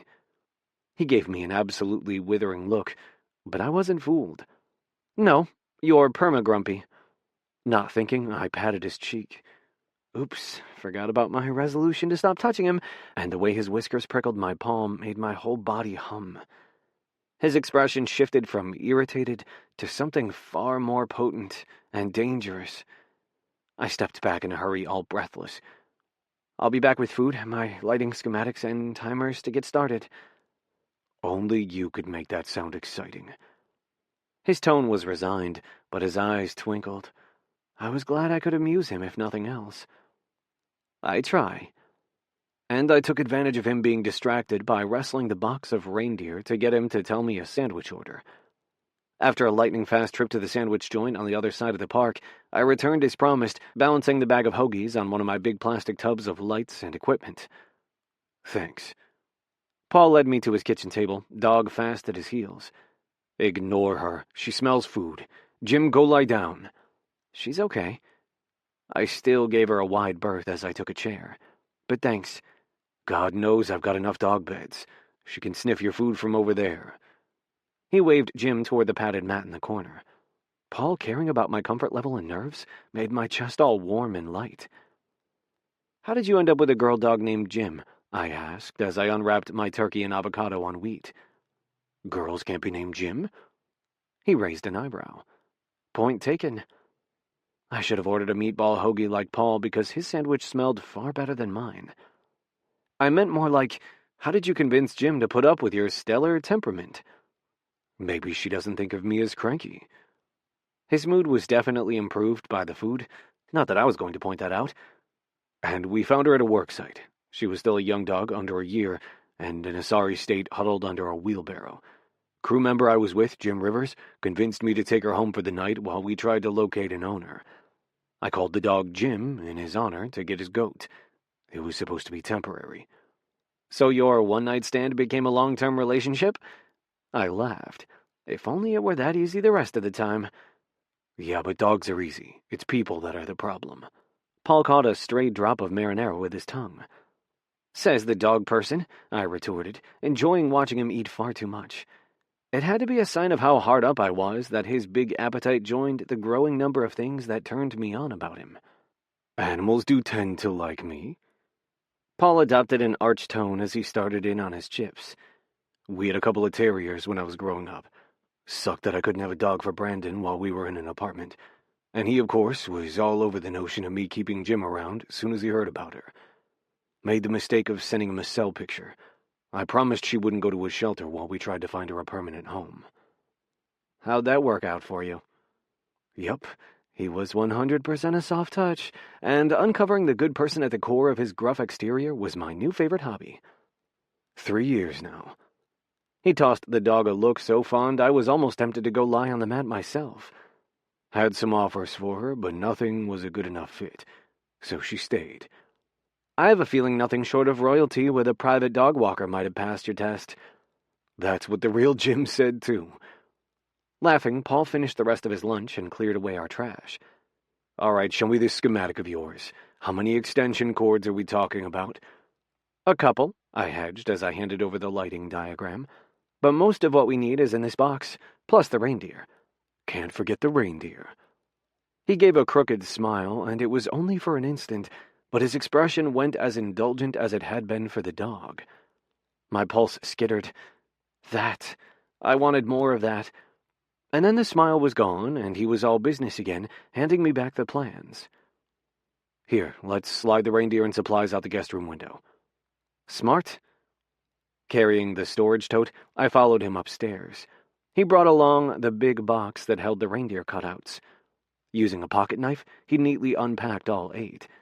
Add another turn on to my list because men who could expertly wield box cutters apparently did it for me. Nice tool. Thanks. He smirked. I had my dad's old multi-purpose knife for years. Rusty thing finally gave up the ghost, and Brandon got me this fancy one a few years back. Nice brother. Yup, genius and nice. He got all the good genetics. Chuckling, Paul placed the reindeer in their stands right outside the window. Now we can get the ladder, but I'm leaving the window open just in case. Sure you're not the genius brother? I asked as we trooped out to his garage. Ha, I've got the English grades that say otherwise, but it's only common sense to have an escape route. He opened the garage door to reveal an impressive array of power tools and renovation supplies. My zest for organization approved of the neat rows and orderly bins, although I could see where a better labeling system might improve things. In fact, I'm going to grab 2 ladders. We can't both be stranded. Oh, the gossip mill would love that. Trapped on a roof together, they'd have us engaged by dinner. Pausing mid-reach for his ladder, he made a strangled noise, and I rolled my eyes at his obvious panic. Breathe, Paul. I clapped him on the shoulder before grabbing the second ladder. No one's proposing quite yet. Like anyone other than Jim would put up with me. He laughed, and so did I, even if I didn't agree. He was a catch. He might not know it yet, but hell if I was going to tell him before I finished rescuing his holiday. You need gloves. He thrust a pair of thick work gloves at me. Yup, he was such a catch, and him being oblivious somehow made him all the hotter. Thanks, I have some in my coat pocket, but these are better. I did wear my non-skid shoes for the roof. Paul cast a disapproving eye on my loafers. Those aren't work boots. Nope, but I'll be fine, I assured him as we made our way around the house to the front roof. All right, put me to work, he demanded, surveying the ladders and the rest of our supplies that weren't already on the roof. I did love how he seemed totally fine with my bossiness. In my experience, big tough guys like him didn't tolerate my take-charge attitude very well, but Paul was the perfect assistant, placing plastic hangers without argument, stringing lights, and meeting my every requirement, sometimes even before I asked. Going to need the black extension cord. On it. This should be farther to the left. You're right. I'll move it. He was a marvel, and I wanted to do lights with him every year. I'd enjoy decorating my place on my own, but working with another person was a whole different level of joy. Do we turn everything on now? He asked as he finished securing the last strand. The air tasted like snow, but we'd had only a few rogue flakes find us up here on the roof so far. You're eager. I like that. I waggled my eyebrows at him, gratified at the flush that spread across his cheeks. I kept conveniently forgetting I wasn't supposed to be flirting. He made it so darn easy, though, and fun. No lights yet. We need the reindeer for the full effect. You're the boss. Returning to the window where we'd stashed them, he hefted the reindeer into place. Hell, these things didn't seem so heavy in the store. Here, let me help. I reached out, but he waved me away. I've got it. It was the first time in several hours he'd been short with me. Wait, we had been at this all afternoon. The light was starting to fade. I probably needed to feed him again. Let's get these bolted down, then I'm going to fetch some cookies for while we admire the finished product. I don't need cookies. Yes, you do.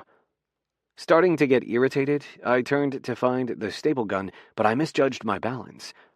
Or maybe it was starting to ice up and I hadn't realized. Whatever the case, I was sliding. My knees hit the roof, then the rest of me.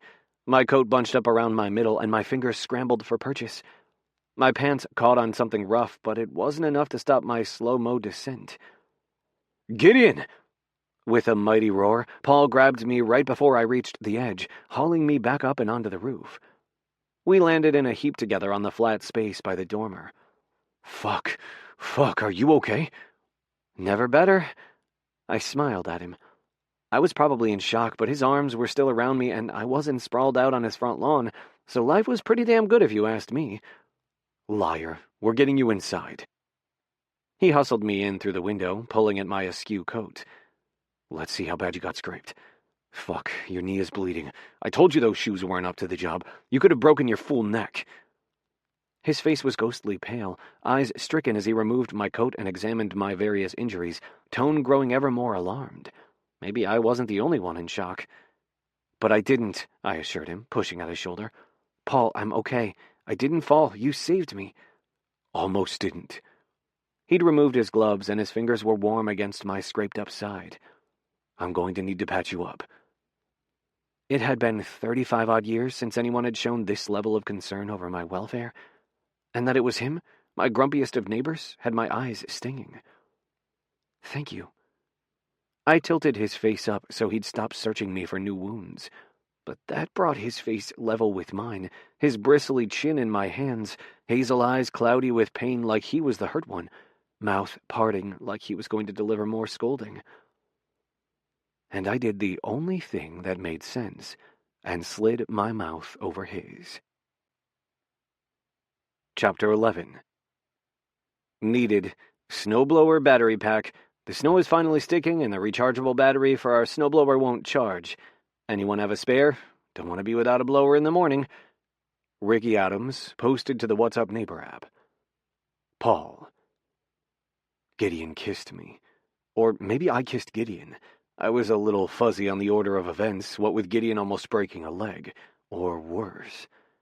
I didn't want to think about worse. What I wanted, apparently, was to kiss Gideon. My heart felt ready to pound out of my chest, the way his scent and warmth revved my engine. I was an 8-cylinder diesel cutting through a frozen January morning, and I hadn't realized how chilled to the bone I was before I had Gideon in my arms. He was as messy as I'd seen him, clothing all twisted, skin scraped and bruised, hair a rumpled wreck. And he had never been hotter, alive, vital, in one piece. But he kissed like a dying, desperate man. I couldn't get enough. My grip tightened on his torso. He was smaller than me, but solid. Compact energy, a spark plug, and Lord did he light me up. He purred, arching into my touch while cradling my face as though I were the one at risk of bolting. His fingers dug into my jaw, holding me there. Bossy man. Even his kisses were brash, taking charge with his soft lips and demanding tongue. His brand of bossiness was so damn appealing, at least to me, and I relaxed into his touch to let his soft mouth show me what he wanted, needed from me. And he did. His bossy demands meaning less guesswork for me, more going along for the ride as Gideon kissed and kissed me until I was trembling like I was the one who had nearly fallen to my doom. I clung to him, bodies pressed so closely together that I could feel each inhale and gasp as if they were my own. And still I needed more. He backed me up against the wall, and I ate up every bit of contact. He sucked on my tongue, and I almost came in my pants. The surge of pleasure was so strong that my hips shot forward, rubbing against him. I swept a hand up his side, trying to gather him even nearer. He made a pained noise that worked like a bucket of ice water dumped over us both. Damn it, he was injured. How had I forgotten that? I broke away from the kiss, dropping my hands from his scraped side. Sorry. I straightened his clothes like that could make up for this lapse in judgment. I'm fine. Gideon batted my hands away. Don't freak out. I'm not freaking out, I lied, shaky voice giving me away and making Gideon laugh. Yes, you are. He patted my cheek. And we still have reindeer to secure, cookies to eat, and lights to admire. You having a meltdown isn't going to help. My ears buzzed with how fast his brain could switch directions. You're thinking about the reindeer? Now? My own mind was still locked on that kiss, the taste of him still fresh on my tongue, lips extra sensitive, and I sure as hell hadn't been thinking of a to-do list during. I supposed I should be glad he was being mature and not dwelling on the kiss, but his composure irritated the fuck out of me. We can't leave them half done. I was more than half done myself. So I'm supposed to pretend I didn't just maul you? I kissed you. Gideon's tone was all patient and reasonable and utterly maddening. You didn't do anything I didn't actively demand. This is true. Hell, even the reminder about his bossy ways had me most of the way hard again. And I'm definitely not forgetting that kiss. He winked at me, but all I could do was groan. Me either. You don't need to sound so sad about that. Let me find some peroxide and maybe a bandage, and I'll be all for a repeat. He twisted around, trying to see his own side. Fuck, I was supposed to be patching you up. Come this way.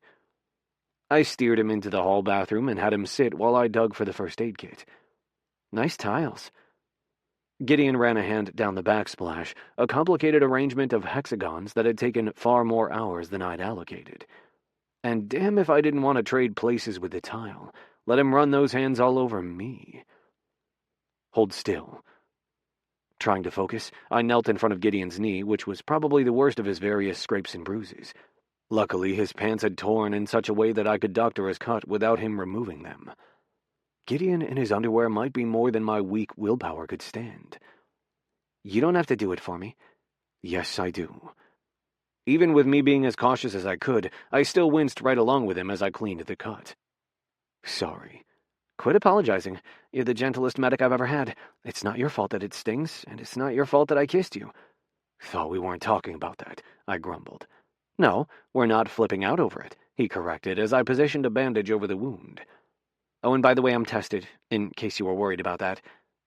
Thank you. Said something about where my head was at that it hadn't even occurred to me to worry about getting Gideon's blood on my hands. Me too. I moved to cleaning his side, each long scrape making my stomach clench all over again. Such a close fucking call. Excellent. So we're two single, consenting guys who happen to kiss, and we could schedule that repeat. Or we could move on. But what we are not going to do is make some huge deal over it, abandon all our plans. You don't quit with the bossy, do you? I had to laugh, because that was the most rational response to an oops kiss I'd ever heard. And how very Gideon that he was more worried about me not wanting to decorate than about the kiss itself. Nope, and you like it. You did work awfully hard on those plans, color coding and all. I sidestepped his observation, even if he was right on the money about me liking him taking over. And maybe he had a point. Maybe this didn't have to be some huge deal. After securing a gauze pad over the worst of the scrapes, I patted his shirt back into place. There. All fixed up. Thank you. His grin was so tender that I braced for another kiss, which didn't come. Instead, he gave me a hand up as he cheerily announced, Now we can finish the reindeer. You really think I'm going to let you back on the roof? I stared him down. Let's? There were undoubtedly European princes with less indignant tones. I don't want you falling, I admitted, because clearly trying to order him around wasn't going to work. Once was enough. It's sweet that you care so much. His expression softened again, another moment when I thought he might reach for me, but instead he headed back to the guest room. Honestly, I want to get back out there so I don't let myself develop a fear about it.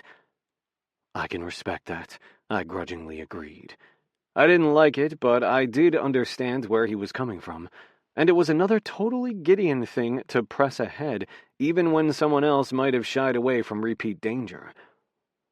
But I'm going to be extra careful. Touching my arm, he met my gaze. I had no clue what he saw there, but then he nodded like we were having some unspoken conversation. Maybe I can kneel near the window and hand you pieces. In the end, we did exactly that, and I lined up all 8 reindeer surprisingly fast, bolting them in place. As we finished the last of the outdoor decorations, the wind shifted, gray sky darkening further, twilight and incoming weather combining to bring night on in a hurry. But of course, snow flurries didn't deter Gideon from dragging me out to my front lawn while he fiddled with the lighting app on his phone. Now for the big moment, he announced dramatically. I was pretty sure nothing was going to compete with that earlier kiss as far as big moments, but I nodded. He was so damn cute, concentrating hard on his app. Let's light it up. I clapped him on the back, hand lingering as he finished telling the lights to turn on. I pulled him tighter against me, arm around his shoulder, something for me to hold on to as the house transformed. His nearness felt less like a turn-on and more like a necessity, as if I physically needed him to keep myself upright and grounded. And he fit so naturally against my side, as if we were two metal fastenings clicking into place, made to stand like this. Wow. I had to swallow. I'd seen holiday lights every season, but they hadn't been mine in so very long that I'd forgotten about the magic. The fluttery feeling as something so familiar became something so precious and beautiful. The house looked hopeful. I'd put hours and hours into this place, but in all that work I'd never had an ounce of sentiment, never tried to assign it a personality. But now here it was, stretching skyward, each white bulb a tiny lighthouse waiting to chase away the darkness and welcome someone home. Home.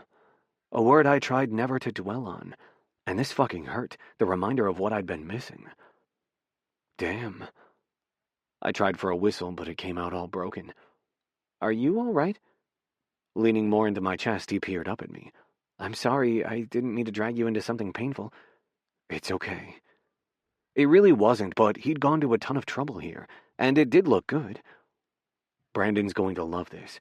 I used to bring him here. Back in the early days when we didn't have a lot, I'd drive around various neighborhoods, especially Christmas Eve.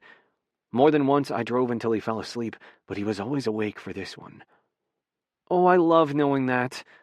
Gideon made a delighted noise before stretching to kiss my cheek, like he was rewarding me for sharing the story. And that's why you got the house, isn't it? I was planning to flip it, like I said. Got it right as Brandon was about to graduate from college. Figured we'd take the summer, rehab it together. Even now I couldn't help my heavy sigh, the way my voice shifted. But then he got this huge research opportunity and a full ride to get his doctorate out in California. I'm sorry. Gideon wrapped both arms around me. I wasn't a hugger.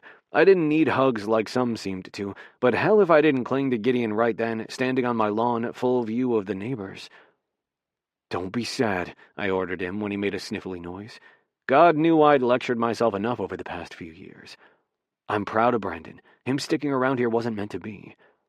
It's okay to want things, Paul. Everyone needs a dream. Releasing me from the hug, he took my hand. Yeah, I said gruffly. I wanted to know his dreams, the things he wanted. My own dreams might hurt to touch, but his I wanted to know. And he was wrong. Wanting things was damn dangerous. I knew better, and still as we stood there holding hands, I wanted. It's snowing for real now, Gideon cheered as big fat flakes rained from the sky. His tongue darted out to catch one, and never had I been so tempted. His enthusiasm was maybe the best thing about him, and I hoped he never changed one bossy trait. The world needed more Gideon, and maybe I did too. Chapter 12. Who needs an exercise bike? Finally got to take her from my couch, so I'm about to have enough room to park in my garage if I can get rid of this darn bike too. Free to a good home. Cheryl Bridges posted to the What's Up Neighbor app. Gideon. It was only a matter of time before I ended up kissing Paul senseless again. Watching him out my kitchen window, I tingled with the memory of Sunday. He was so hot, even doing something as mundane as opening his garage, and I wasn't sure how much longer I could hold out. Left to my own devices, I'd been known to eat pie for dinner and skip the entree at a restaurant known for dessert. Not to mention my shopping habits alone said I was crap at resisting temptation, and Paul was both sweet and tempting. Had he not reacted so stricken, I would have kissed him a second time right there, injuries be damned.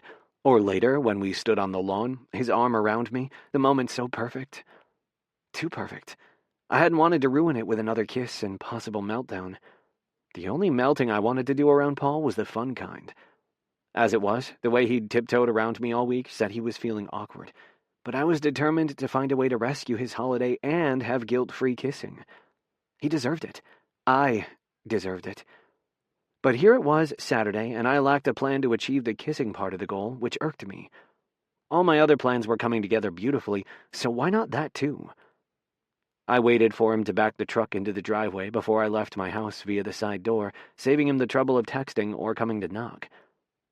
Ready to play furniture movers? Smiling broadly, I slid into the truck, setting my bag on the floor. No matter how strange the kissing had made things between us, this was going to be a fun day, picking up both the dining set from my ex and the couch from Cheryl's garage. Yep. Is this going to be weird? He asked before putting the truck in gear. It was only one kiss, Paul. I bristled because things were already weird, and his bringing it up only served to remind me how desperate I was for more. Yeah. A ruddy flush swept up Paul's neck as he looked sheepishly down at his hands on the steering wheel. I meant seeing your ex. Oops, sorry. Calling myself 10 kinds of idiot, I tried for a super casual tone, like that could make up for me being the one fixated on that kiss. No, not weird. I see Lori all the time, and her wife, Simone, is someone who has been part of our social circle since college. Well, at least you avoided the whole who keeps the friends breakup question. Paul sounded like he, too, was having to work for a light tone. Perversely, I preferred him grumpy and real to this too hearty version. Yeah, I worked hard to make sure no one felt awkward. I added a smile because I'd been successful in that effort. But then Paul stopped for a light, and the sympathy in his eyes said he knew I'd been the one feeling awkward, even as I'd rallied the troops around Lori and Simone. You're good at that. His expression stayed solemn, and I wasn't sure I liked being this seen, so I forced a laugh. I try.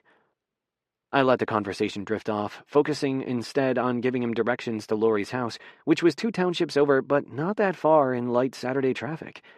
Their friendly split level was all decked out for the season, complete with a lopsided snowman in the front yard. I didn't even have to knock before the door flew open to reveal my favorite pair of kindergartners. Uncle Gideon! Piper, the bigger and louder twin, threw both arms around me. Did you bring us anything? Of course. I held up my bag. Cookies, but ask your moms first, and this Santa puzzle fell into my cart last weekend. You're funny. Joey gave me a toothy grin as he dug in the bag. Who's that? Piper demanded, pointing at Paul. This is Paul.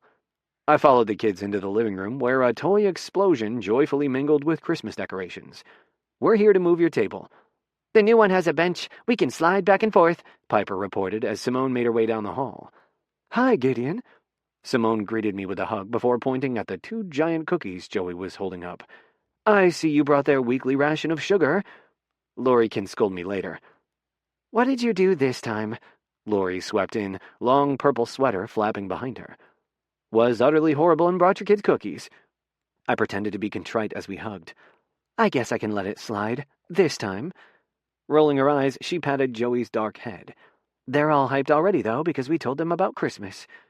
What about Christmas? I asked. Simone's face went from its usual friendly openness to wide-eyed horror. Lori, tell me you told Gideon. Oh, my God. Lori slapped her forehead. We had teacher conferences and a bout of strep, and then Simone had a work crisis, and I thought I told you. We're going to Simone's folks. They have a new condo in Florida, Christmas and Disney both. The kids are over the moon. I bet. My chest went tight, but I kept my voice easy. We're so sorry. Simone's eyes were misty, which only served to make my spine that much stiffer. No worries at all. The grandparents will be thrilled to see the kids. We'll miss you, though. Lori rubbed my arm. Damn it, I never had been able to completely hide from her. And we'll miss your potato peeling skills, Simone added with a laugh, but her face was still concerned, as was Lori's. My fingers could probably use the break. I hope you have a wonderful time. I made the mistake of glancing over my shoulder at Paul. His soft eyes were even worse than Lori's and Simone's sympathy. Pity was the absolutely most pointless emotion, and I'd happily endure 50 trash can placement lectures from Paul than have him look at me like that. And I'm being rude. Lori, Simone, this is Paul, my neighbor. Show us to the table and we'll be out of your hair shortly.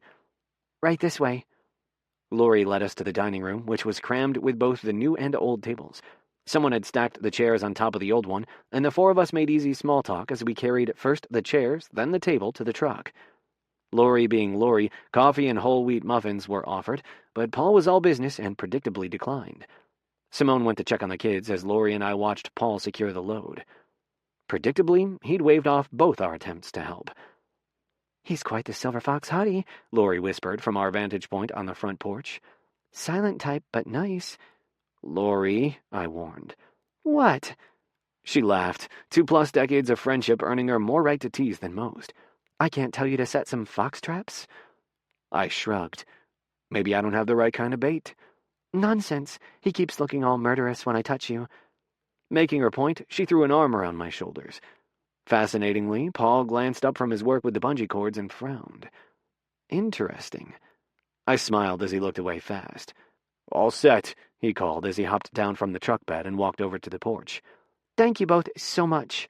Lori gave us both hugs, and Paul's resulting blush was damn cute. No problem. Paul shuffled his feet, kicking some rock salt loose off the sidewalk. Drive safely. And seriously, Gideon, are you going to be okay for Christmas dinner? Of course. I waved away her concern. Don't worry 1 second about me. You know me, I've got plenty of options. Yep, that's you. Stack of invites. She laughed fondly before hugging me a final time. Take care. My gaze met Paul's as I released Lori, a restless feeling gathering in my gut. I'd been wrong. This was weird. But it wasn't the X factor or even the memory of the kiss. It was Paul and how damn much he seemed to see, even stuff I'd worked years to put a pretty spin on. All my uncomfortable energy wanted to do something. Run, hide, kiss him stupid. Maybe especially that last one. Chapter 13. Wreaths for sale. One of the grandkids is selling wreaths to raise money for the school band. Every door could use a nice wreath. Cheryl Bridges posted to the What's Up Neighbor app. Paul. Gideon was in a mood after leaving his ex's house, which is funny as I had thought he only had settings for chipper, perky, and sappy. Him all grumbly was alarming, like gum in a set of gears.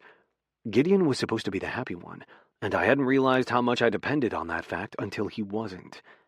I put up with his one-word answers and fake smiles while we brought the table into my place.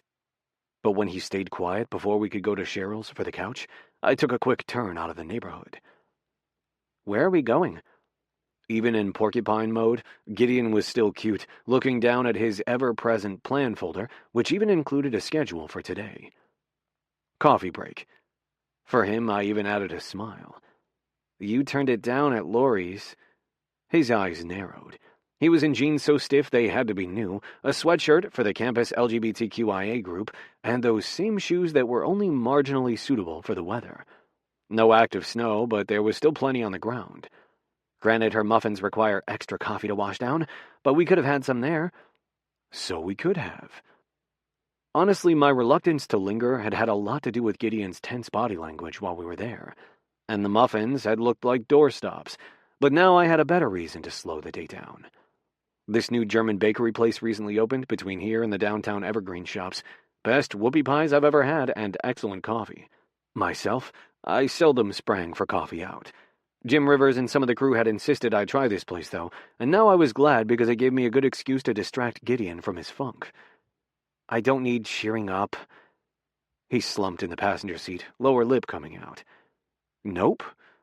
I knew better than to disagree. I started looking for a parking space. Typical December crowd, all the little stores filled with gift hunters and weekend leisurely lunchgoers. You're hangry like you're always accusing me. This is self-defense. If the couch is as heavy as you say, I need you properly sugared and caffeinated. Well, okay.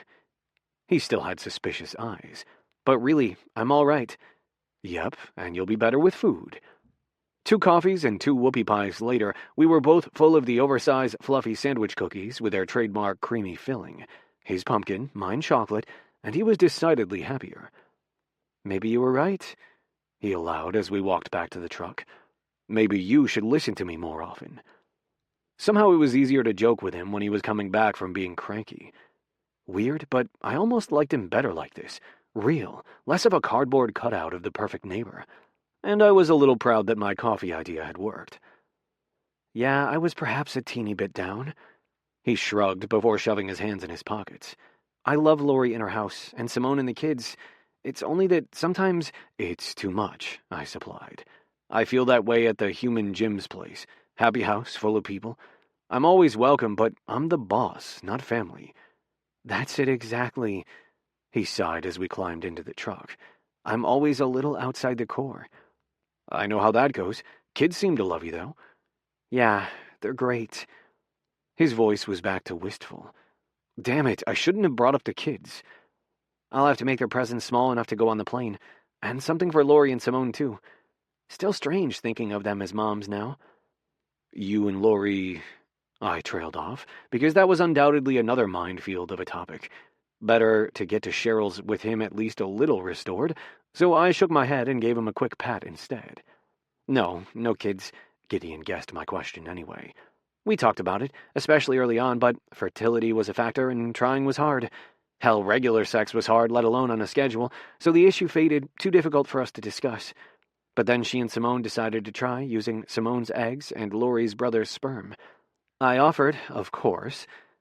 There was a world of hurt in that, of course.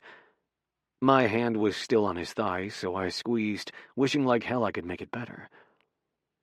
I'm sorry, I said quietly as we turned back into our neighborhood, all the cheerful decorations countering the seriousness of the conversation. It's fine. No, it's not, I said sternly.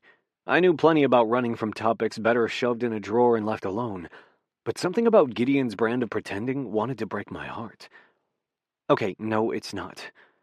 Frowning, he waved a hand in front of his face. But it is what it is, and the kids are adorable, and they love me, like you said.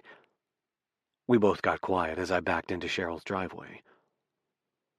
Jim's kids are all into the handheld devices, I offered awkwardly, not sure how to end on anything other than a downer. He told me what game to buy, tiny cartridges, that might travel well. That's a great idea. He beamed at me like I'd handed him another cookie. No problem, I said gruffly. And thanks for the treat. I needed that. He touched my coat sleeve, and I turned toward him, mouth already parting. My stomach quivered, whole body revved, and, "Hi, neighbors!" Cheryl busted out of her house, and I stifled a groan. Without her interruption, I totally would have been kissing Gideon right then. Gotta have strength for this monster couch, I joked as we exited the truck, trying to pretend like I hadn't been centimeters from planting one on him again. Wait till you see. Gideon had a hug for Cheryl, who seemed utterly delighted to see us. She had a red Christmas sweater on, and she'd sold Gideon on a wreath for some fundraiser even before she had the garage open. Raising the door, she revealed a packed garage. Boxes, furniture, ancient exercise bike, and a massive, incredibly ugly blue couch. Wow, this is the perfect nap couch. I whistled as I approached the beast. Gideon's forehead furrowed, clearly confused. Sorry, that's what my dad called a similar one we had that he refused to part with. Loved that big old lumpy workhorse. Running a hand along the back of the couch, I had to closely study the worn fabric rather than let those memories take over. So you'll take it? Cheryl asked eagerly. Yep, I've got your cash here. I dug out my wallet, but Cheryl batted at my hand. Put that away. Your money's no good here, Paul Frost. I can't take it for free. I'd told Gideon no charity, but Cheryl was shaking her head with a determined glint to her eyes.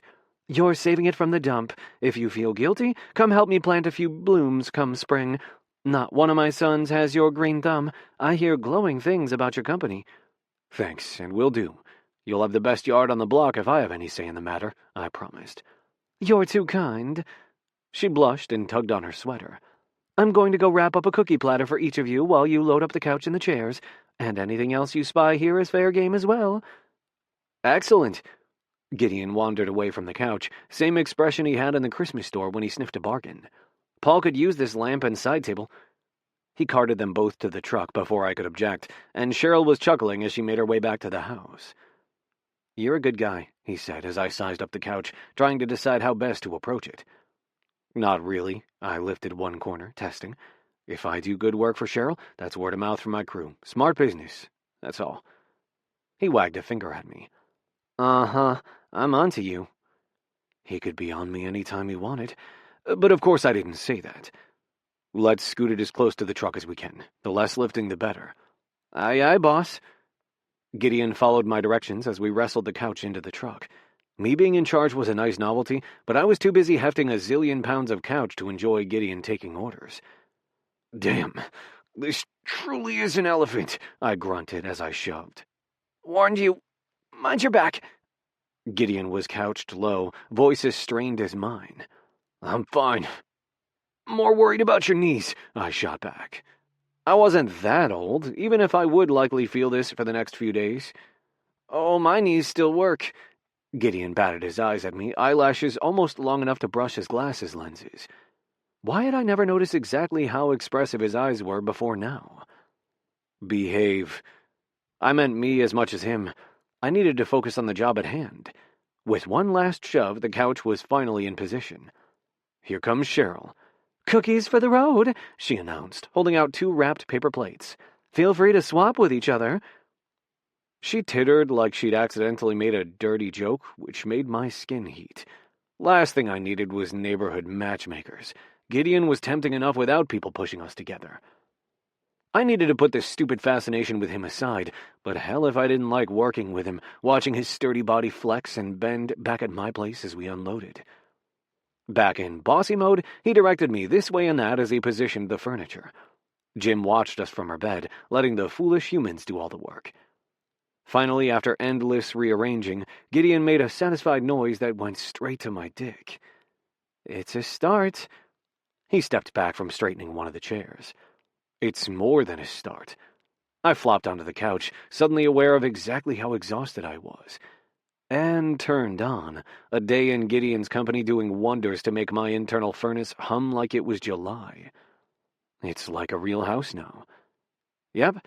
How did you survive this long without a couch?" Gideon sat next to me, voice still perky, but he had a weary set to his shoulders and eyes. Fading light from outside wiggled in past the cracks in the front blinds. I stretched an arm along the high back of the sofa. "I've got a futon in the basement where I've got my weights and my desk where I handle business after hours. Got a TV down there. Don't really need much else." "Don't tell me such things." Gideon leaned back like my arm was there especially for him. And maybe it was. "Now I'm picturing you working out." "Is it a good picture?" I couldn't resist asking. "It's a very good picture." Turning toward me, he licked his lips. "Great," I whispered, not doing a damn thing to move away. The room seemed to crackle with new energy. "You lift? You could come over?" Eyes still locked on my mouth, he raised his eyebrows. "For the chance to see you all sweaty, I'll risk pulling a hamstring." "I'd spot you." I lowered my arm to his shoulder, and Gideon wiggled into my embrace like he'd been waiting for exactly this moment all day. God knew I had. "Excellent." He did a breathy exhale, head tilting back. With an invitation so clear and a whole day, years of anticipation, no way I could keep fighting how much I wanted him. Leaning in, I closed the last few centimeters between us, mouths colliding. And apparently Mr. Bossy was occasionally good with someone else leading, even without a giant couch to lift, because he let me explore his mouth at my own pace. The other kiss had been frantic, all raw power and no chance to slow down. Here I went slowly, so slowly, remembering how very much I liked kissing and how seldom I got to indulge. His lips were sweet, little hints of the cookie from Cheryl's platter he'd swiped earlier. And warm. Everything about him was so warm. Warm hand on my side, warm tongue meeting mine, warm little gasps. I'd put my body into the deep freeze for so long, and Gideon kept melting away every layer of ice I'd built up. He made it so damn easy to figure out what he liked. Friction, movement, little bit of teeth, the sort of active kissing that had me harder than the fireplace mantle in no time flat. "That's nice." He gave me a dreamy smile when I finally let him up for air. "Nice?" I faked outrage. "That's the best you can say?" He stretched like a cat against me. "Hey, you want to earn stupendous, be my guest." Using his momentum, I tumbled us backward onto the couch. We ended up with him sprawled on top of me, both of us stretched out, legs tangled. "That sounds like a challenge." I grinned up at him before tugging him right back down for another kiss. This one was hotter, less sweet, more spice. He was back to being bossy, and I welcomed it with a low groan. Holding my face in his hands, he claimed my mouth until he wasn't the only breathless one. He broke away to offer me a wicked smile.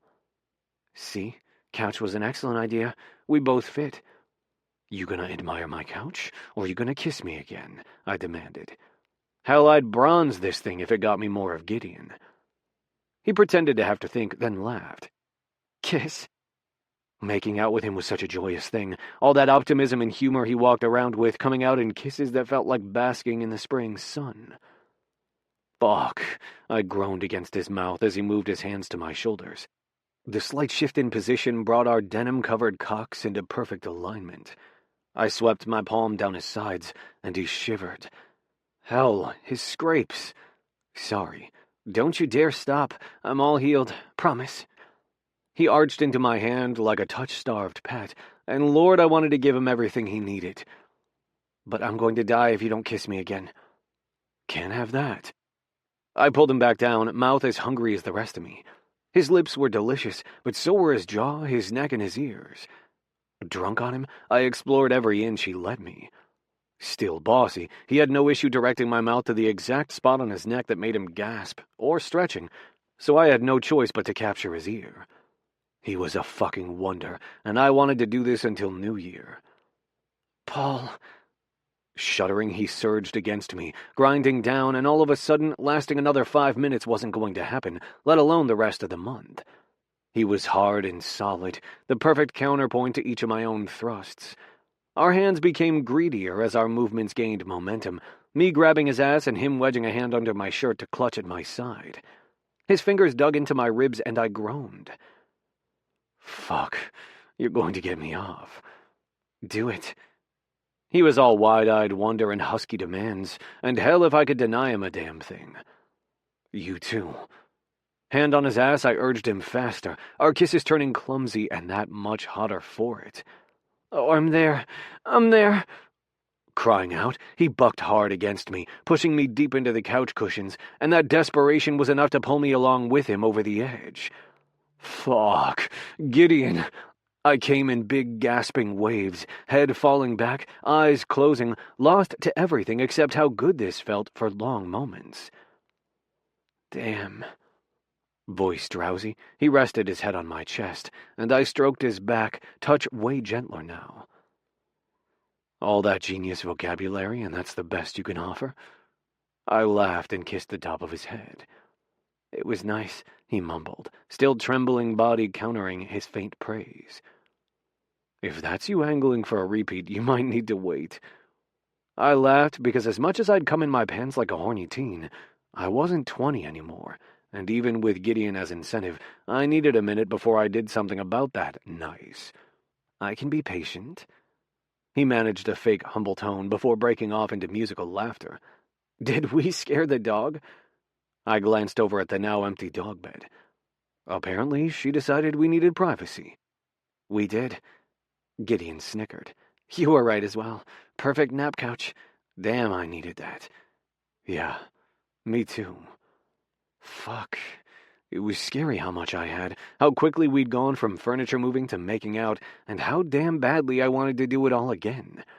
And shouldn't, for a whole host of reasons that had me scrubbing at my hair. Making a clucking noise, Gideon calmly removed my hand and returned it to his bag. You're thinking about freaking out? Don't. Because you have decorating to do? I wasn't entirely joking. Much as he'd been into the making out, he was entirely too invested in the decorating plans, and I didn't doubt that he'd throw me over for a perfectly placed garland or sparkly ornament. Exactly. He nodded sharply, chin digging into my chest. And it would be easy, so easy to simply let him have his way. But I shouldn't, because it wasn't going to be December forever, and we still had to live next door to each other come January. Gideon, that is a we need to talk voice, and we don't. His tone was so stern I almost expected him to whip out a ruler. We had stupendous orgasms together. I'd like to do it again. Well, at least I earned a stupendous there. I laughed because I couldn't argue with the wanting to do it again. I wanted that too. So much that my brain was already buzzing with possibilities, things I'd like to try, ways I might coax out more laughter, more praise. You can earn more. Later. Later. I wasn't sure exactly what I was promising. Maybe he was right, and this was as simple as some kissing we both wanted to do. Whatever the case, he was absolutely right that examining it too closely would be a bad idea. Later I would figure everything out, but not before I soaked up some more of Gideon's holiday magic. Chapter 14. Looking for a tree? My oldest has his first real part-time job at Murphy's Tree Lot on the other side of the park. Stop by, he'll load you up. Molly Reed posted to the What's Up Neighbor app. Gideon. The time has come, I announced as Paul opened his front door. His kitchen light had been on as I came home from work, but I hadn't wanted to be presumptuous, even if we did have an appointment. Oh? Paul's heated look as he ushered me into the dim foyer said he most certainly had not checked the schedule. To get you a tree. I held up said schedule, helpful smile firmly in place. Him thinking I was there on a sexy mission was nice, though. The last few days we'd alternated awkward chit-chat and flirty innuendo, but as of yet we hadn't repeated the couch tango. Maybe this would be my lucky night, but first I had a mission. The tree lots are packed on weekends. Wednesday night is a good time to get a nice one, rest it on the porch, then decorate it when we're ready. Hold up, a real tree? Paul frowned, deep furrow across his forehead. Like me, he'd probably recently arrived home because he still had on thick work socks, faded jeans, and a t-shirt advertising his business. Yes, of course. You want the best backdrop for Brandon's proposal, and I still need a tree for my place. I'd been looking forward to this for days now. I'd probably still end up decorating mine on my own, but the coziness of joint tree shopping was too appealing to pass up. We can each Gideon. Paul's expression was way too serious as he cut me off. I can't do a real tree, sorry. The fire hazard. He took a shuddery breath. I thought you knew. I should have, I said miserably, bitterly disappointed in myself. With someone else I might have tried logic, explaining how regular watering cut way down on the risk. But this was Paul, and he was deathly pale. There was a fire. An apology, not an argument, was what was called for. The fire hazard, you're right, I'm sorry, so sorry. It's all right. More of Paul's Philly accent came out when he was upset. The all right rough. Just one of those weird quirks. It wasn't even a tree fire, just faulty wiring, but I can't do candles at all either. No open flames. Fire pits and grills make me antsy too. But it's not your fault. The way he said it, all quiet and resigned, hit me square in the gut. This was a guy who knew self-blame a little too well, and I hated that for him. Hey, I thought we agreed the other day that it's okay to say when something sucks. I shifted from foot to foot, mind racing to find a way to save this evening. Having upset him made my stomach roil. Yeah, it does suck, but I don't mean to push my phobias on you. His mouth twisted. You're not. It's not even that weird of a quirk. Everyone has their fears. I'm scared of the dark, I blurted, hating the self-deprecating way Paul kept talking. I rarely shared that information, but if it made him feel better, I could humble myself a little. You, King of the Lights? Paul laughed, but his eyes were kind. Maybe that's part of why I love light displays so much. But I'm 42 and I still sleep with the hall light on because my inner 6-year-old still isn't over being alone in the dark and hearing my parents argue. So I get it. Some fears you can't outgrow. Yeah. Reaching behind him, he none too subtly flipped on the light for the dark living room behind him. Think there's room in the plan for an artificial tree? Absolutely. I'd already arrived at a good solution on the fly. And not a big box store either. There's that historic hardware store in downtown Evergreen. They always have a display, top quality ones. We'll go tonight. I rubbed my hands together, liking this new idea more and more. We can still get a real one for you, he offered. I don't want to ruin your plans. Don't be silly. I waved his concern away as Jim wandered in from the back of the house. It's just me this year anyway. I should get a nice tabletop one as a backup for years when a real one is harder to come by anyway. Usually I could count on Lori and the kids coming by at least once, and other friends as well, but this year was looking decidedly lean. All the more reason to appreciate the distraction of Paul and this project. So you are thinking of going right now? He asked, stooping to pet Jim's furry head. The dog really did seem to have a sweet disposition, and my own quirk about big dogs was something I wanted to get over, and not simply because I wanted more repeat invitations to Paul's house. Yeah, the schedule. Paul nodded and headed toward the kitchen, Jim and me both following. Got it. Let me feed Jim real quick. I'm the one with the neuroses, I admitted as Paul fetched a dog dish. Neither of my parents knew how to plan. Visitations were always getting changed at the last minute. I never knew which house I'd be at on any given weekend, And after my grandfather died, my dad talked my grandmother out of her previous plans, got her to move to Florida with him on a lark. I need my plans. I understand, Gideon. Pausing his work, he squeezed my shoulders. I don't color code, but if I don't check the smoke detector batteries on the 3rd of every month, I get antsy. We're a good pair, I laughed. It felt nice, not needing to hide and finding something of a like soul. My shoulders felt lighter than they had in years, laughter that much freer. We are. Looking up from feeding Jim, he met my gaze, but I couldn't tell whether he was matching my humor or maybe something more serious. Still trying to make sense of his expression, I hung back while he grabbed his coat from a hook near the kitchen door. I'll leave the lights on for when we're back. My face heated. He was so good to me. You don't have to do that. It's 2 lights, he shrugged, and I'm not 25 with way more month than pay. I can leave a light on. Thanks. I held out a hand, and he took it, fingers intertwined the whole way to his truck, which was better suited to hauling a big box with a tree than my car. His grip was warm and solid, and I liked how naturally our hands fit together. I'd intended the gesture to be playful, but there was nothing humorous about the way my stomach fluttered from the contact. The historic downtown Evergreen, right on the mainline train from the Philadelphia city center, did December right. Everything from the train depot to the little shops decked out in white lights, and each street lamp featuring a jaunty red bow. I always forget how pretty downtown is all lit up. I slowed our pace so I could admire everything as we walked from the lot where we'd finally found parking toward the collection of shops that rimmed the town square. It really is. Like me, Paul had his hands in his pockets. No repeat of earlier when his hand in mine had felt so right. But even without holding hands, our stroll still felt romantic with the decorations all around us.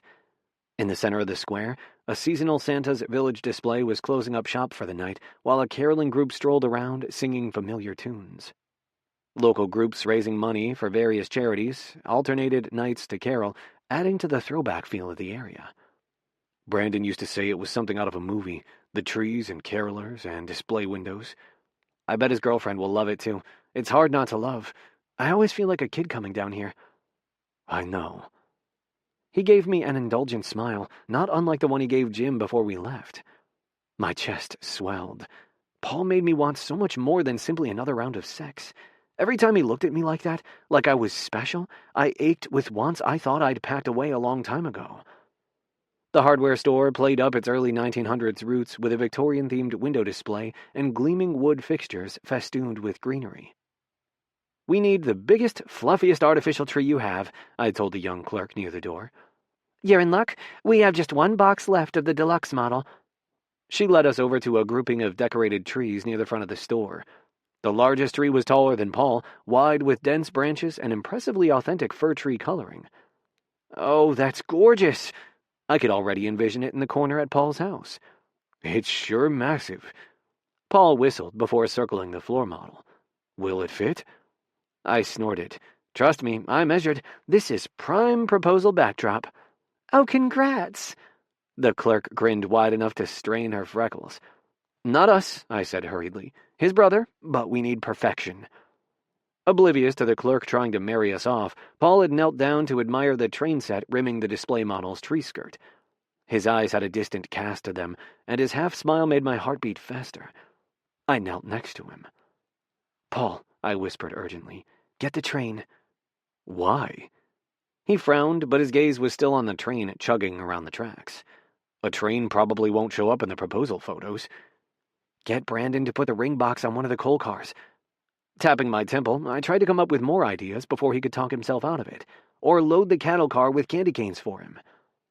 Paul wouldn't buy the train for himself, but he would for Brandon. I'd happily use that excuse because Paul needed this train. All right, he allowed at last, standing back up.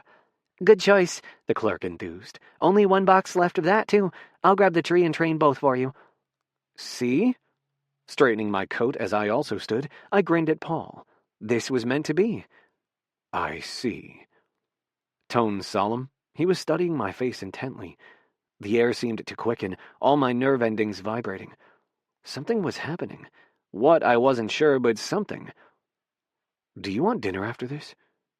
Out? Was Paul asking me on a date? Yes. The answer was yes. If you want, I was thinking more of cooking for you. Even better. I wasn't simply being polite. I ate far more takeout than I should. Someone cooking for me was a treat I wasn't about to turn down. I have some meat in the fridge. Wait, do you eat meat? Yes, Paul, I eat meat. I snickered like a 12-year-old. That sounds great.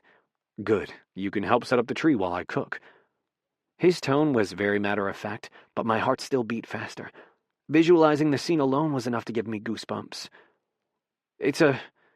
I trailed off because I didn't want to risk spooking him by calling it a date if it was more about him being hungry. Plan, he supplied, with a rare, full smile. Yes, exactly. His understanding was a gift, a rare one. I had many friends and acquaintances, but few got me on the level Paul seemed to. And not only did he understand, but he seemed to embrace my bossy nature and obsession with details. And like the best gifts, I couldn't wait to unwrap Paul under that tree. Soon. Chapter 15. Needed some tenors. Our group is short 2 tenors for our turn caroling in the square. All are welcome. Please message me if you can sing. Randolph Clark posted to the What's Up Neighbor app. Paul. I can help now. The pork chops and potatoes are finishing in the oven, I announced as I returned to my living room to check on Gideon and the tree. Jim had been supervising my cooking, but she followed along behind me. Put me to work. Well, the hard part is done. Holding a string of lights, Gideon gestured at the tree, which truly was huge. It filled out the corner nicely, though. Gideon would probably call it a focal point or some such. It came with lights already wired on, but I'm adding a few additional strands. I see. I helped him finish draping the lights along the fluffy branches. Nice assembly job on that tree. Thank you. It was mainly just branch fluffing. His eyes twinkled when he said fluffing, and the back of my neck heated. The tree parts snapped together. I didn't even need to go back home for my drill. I have plenty of tools here. Yes, but do you have my favorite drill? Gideon's smile widened, and the only thing preventing me from tumbling him backward onto the couch was the prospect of burnt dinner. Somehow I'm not surprised you have a favorite tool. I shook my head.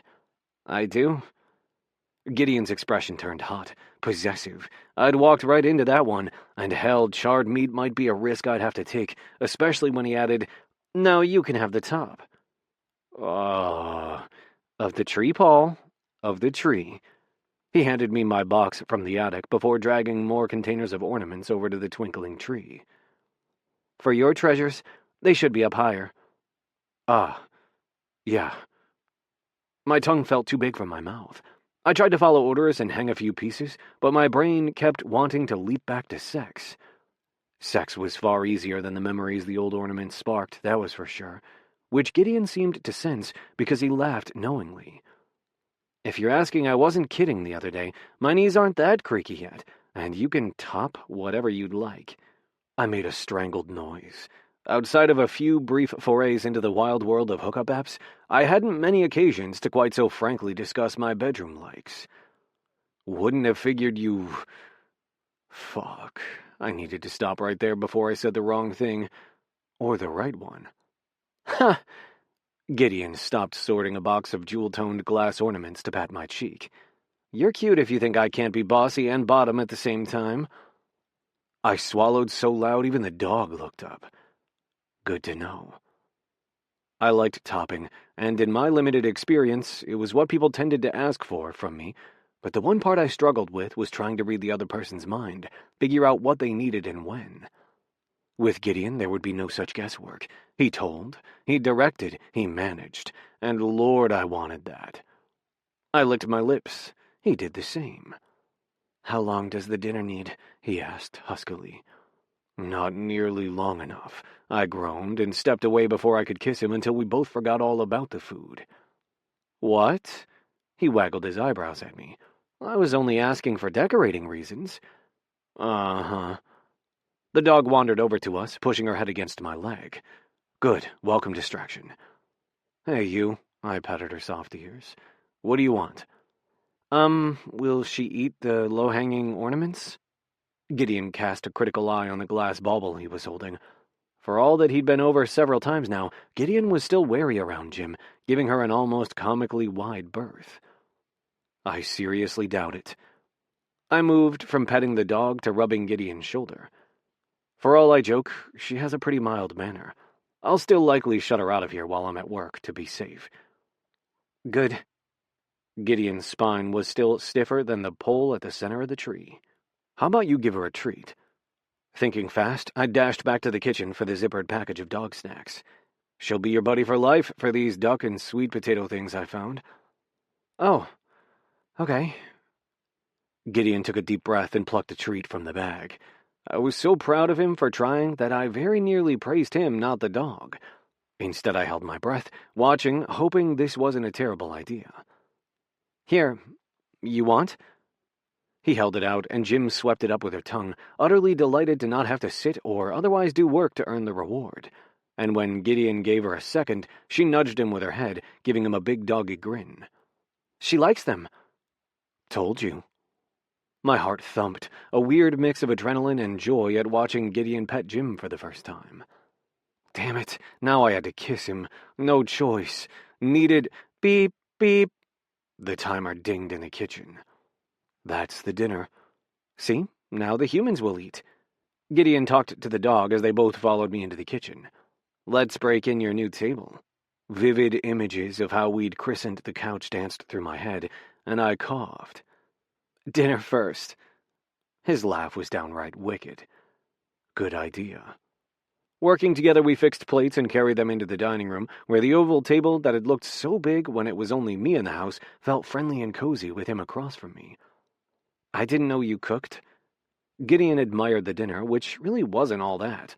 Thick-cut pork chops, easy mustard sauce, oven potatoes with some rosemary, roast carrots and onions tossed in next to the potatoes.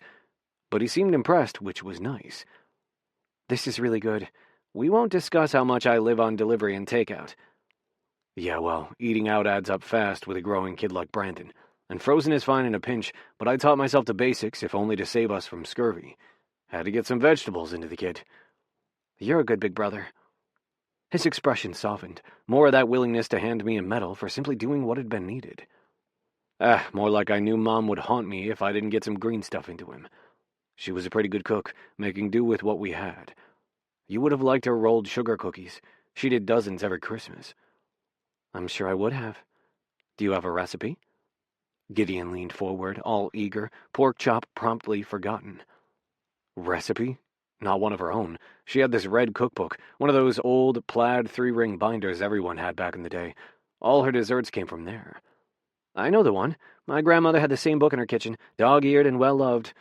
I've got my own I found at a flea market for the nostalgia factor. You want to make some cookies for Brandon and Elaine? I'll help. Predictably, he already had his phone out, likely to schedule cookie-making time.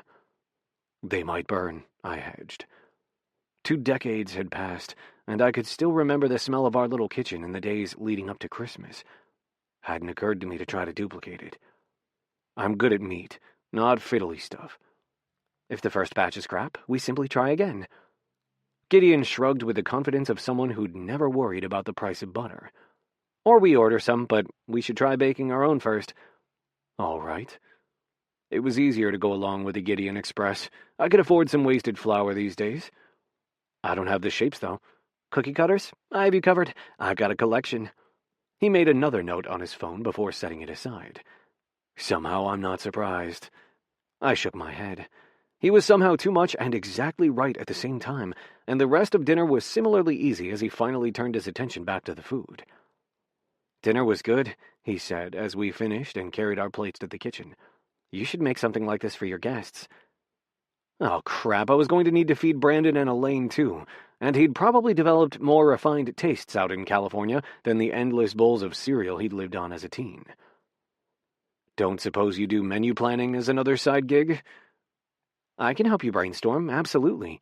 Gideon nodded as he helped me load the dishwasher. Left to my own devices, I tend to revert to easy options, but I like cooking for others. Entertaining. That sounds fancy. You're cute when you get suspicious. He waited for me to toss in the dishwasher soap pellet before shutting the door. Let's go assemble your train, then I can help you start thinking about a menu and shopping list. The train can wait. Merely watching his bustle around my kitchen in his starched white shirt and plaid bow tie had the need to kiss him bubbling up again. And without the risk of ruining dinner, I was done resisting. No, it can't.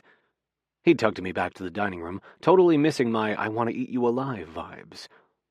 Come on. You're worse than a kid, I complained. I was still kissing him, but I could give him this first. He was already carrying over the big box that held the Christmas train set. Guilty, but I'm fun, or so I'm told. He set the box in front of me as we both knelt by the tree. You're fun, I agreed.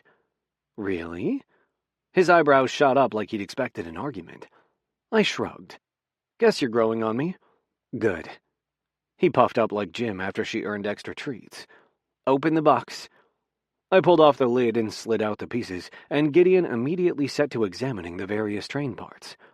Ooh, the ring box could go right there. He pointed to one of the cars, which did have an opening that might hold a small box. And look, they even have a tiny engineer. Nice. I took the engine from him, studying the little details that gave it an old-fashioned feel. Had a grandfather who worked freight trains. His father, too. I had a set when I was little. Used to think it would be fun driving a train. I'm very much enjoying the image of you with an engineer's hat. Gideon gave a happy sigh. My grandfather's family ran a haberdashery, fine men's furnishings, down near the city center. And now we know where you get your sense of style. Laughing, I pointed to his jaunty bow tie. Oh, my grandfather was a much snappier dresser than me. I've got the cufflink collection to prove it. He never left the house without a hat and always had a linen handkerchief on him. That's nice that you kept his collection. I had to beg my dad to let me have it when they were selling everything off. Gideon made a sour face, and any jealousy I had about him getting to keep more pieces of his past faded. The more I understood his little collections and traditions, the more I appreciated him, the way he'd fought to keep certain things going. It didn't take long before the train was assembled, track going around the base of the tree.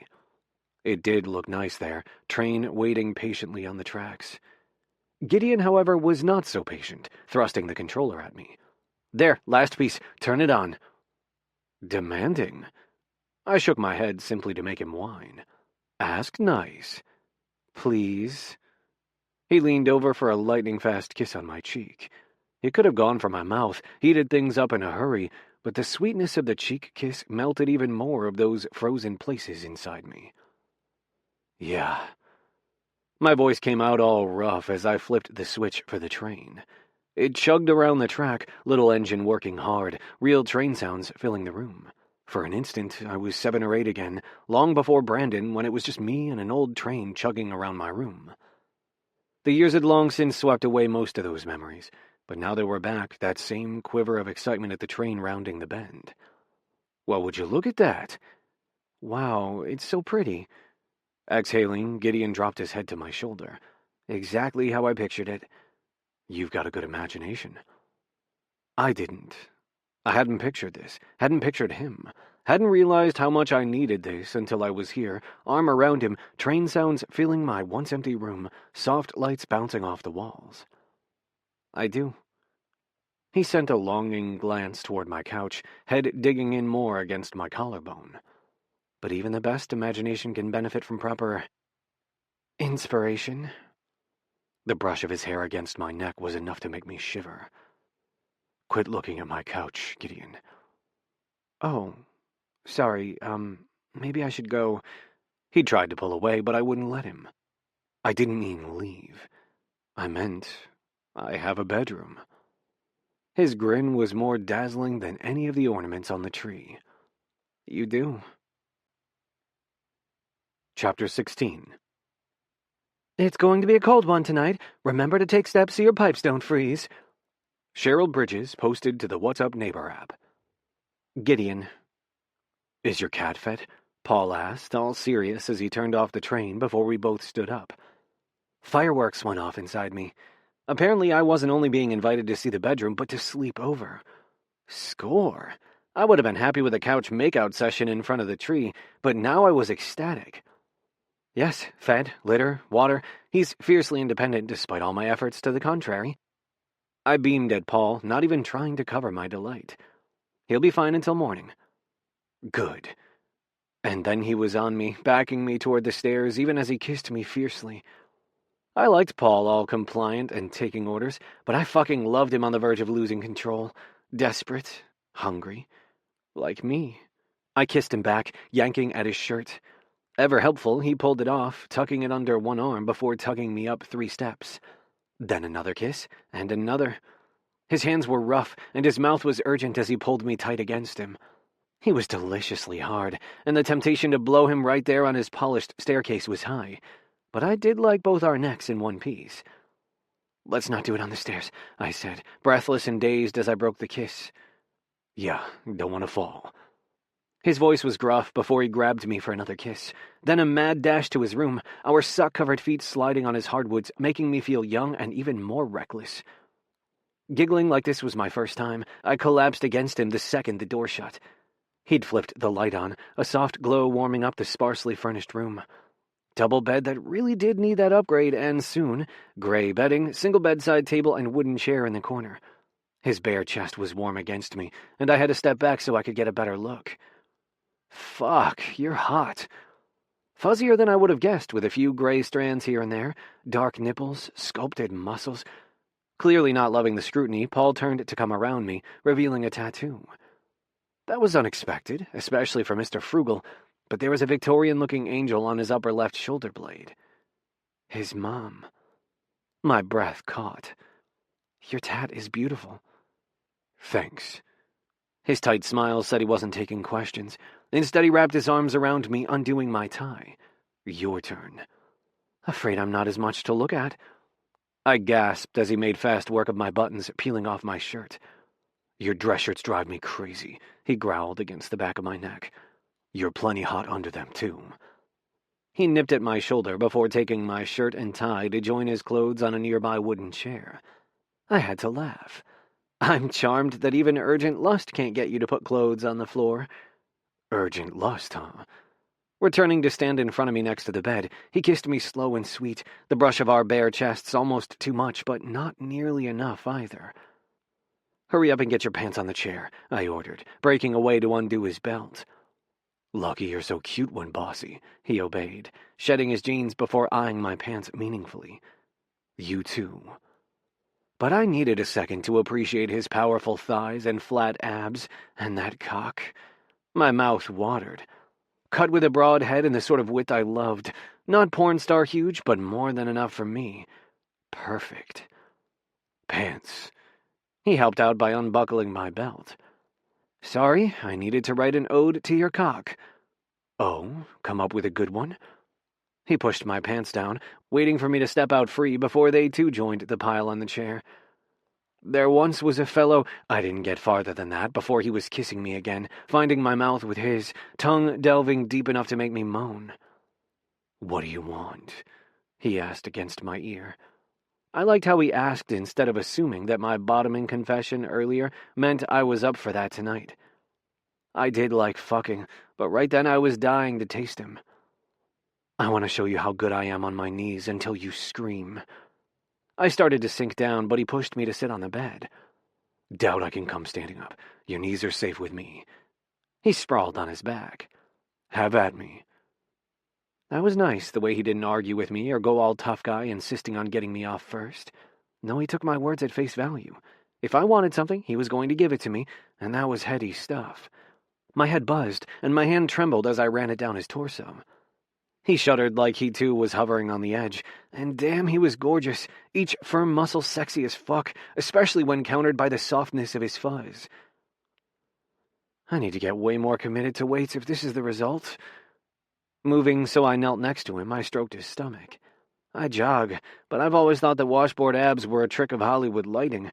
Ha, this is called nothing to do in the evenings. He stretched, a clear bid to get my hand lower, but I didn't take the bait, instead switching to touching his biceps. "I could give you something to do." "So you could." He regarded me carefully through half-lidded eyes.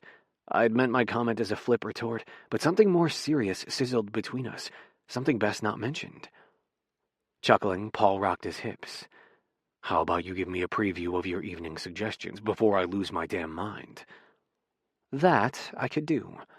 I kissed his shoulders, loving his impatient wiggling as I moved lower, blessing his arms and chest with little licks and nips.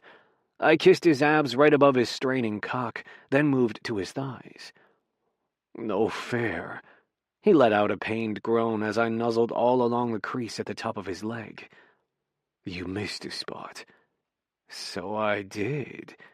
I imitated his deeper tone, and we both laughed right before I captured the head of his cock with my mouth. I swirled my tongue all around the tip before slowly going lower. Fuck. Fuck. Paul cursed and clutched at the bedding. This is where I warned you it'd spend forever. I winked at him as I jacked his shaft slowly.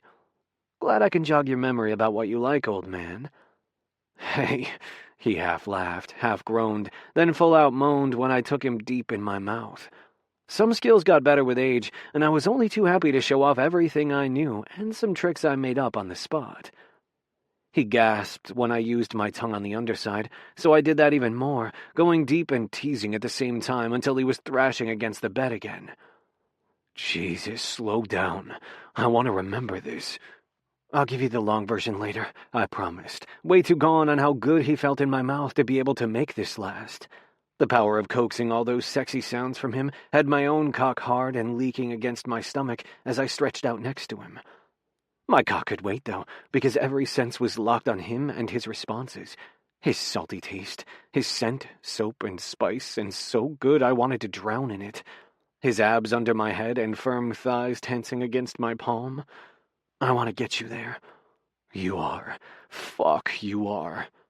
He rocked his hips up to meet my mouth, a deeper thrust than I was expecting, and I had to quickly pull back to avoid coughing.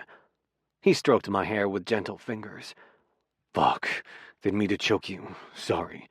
No sorry.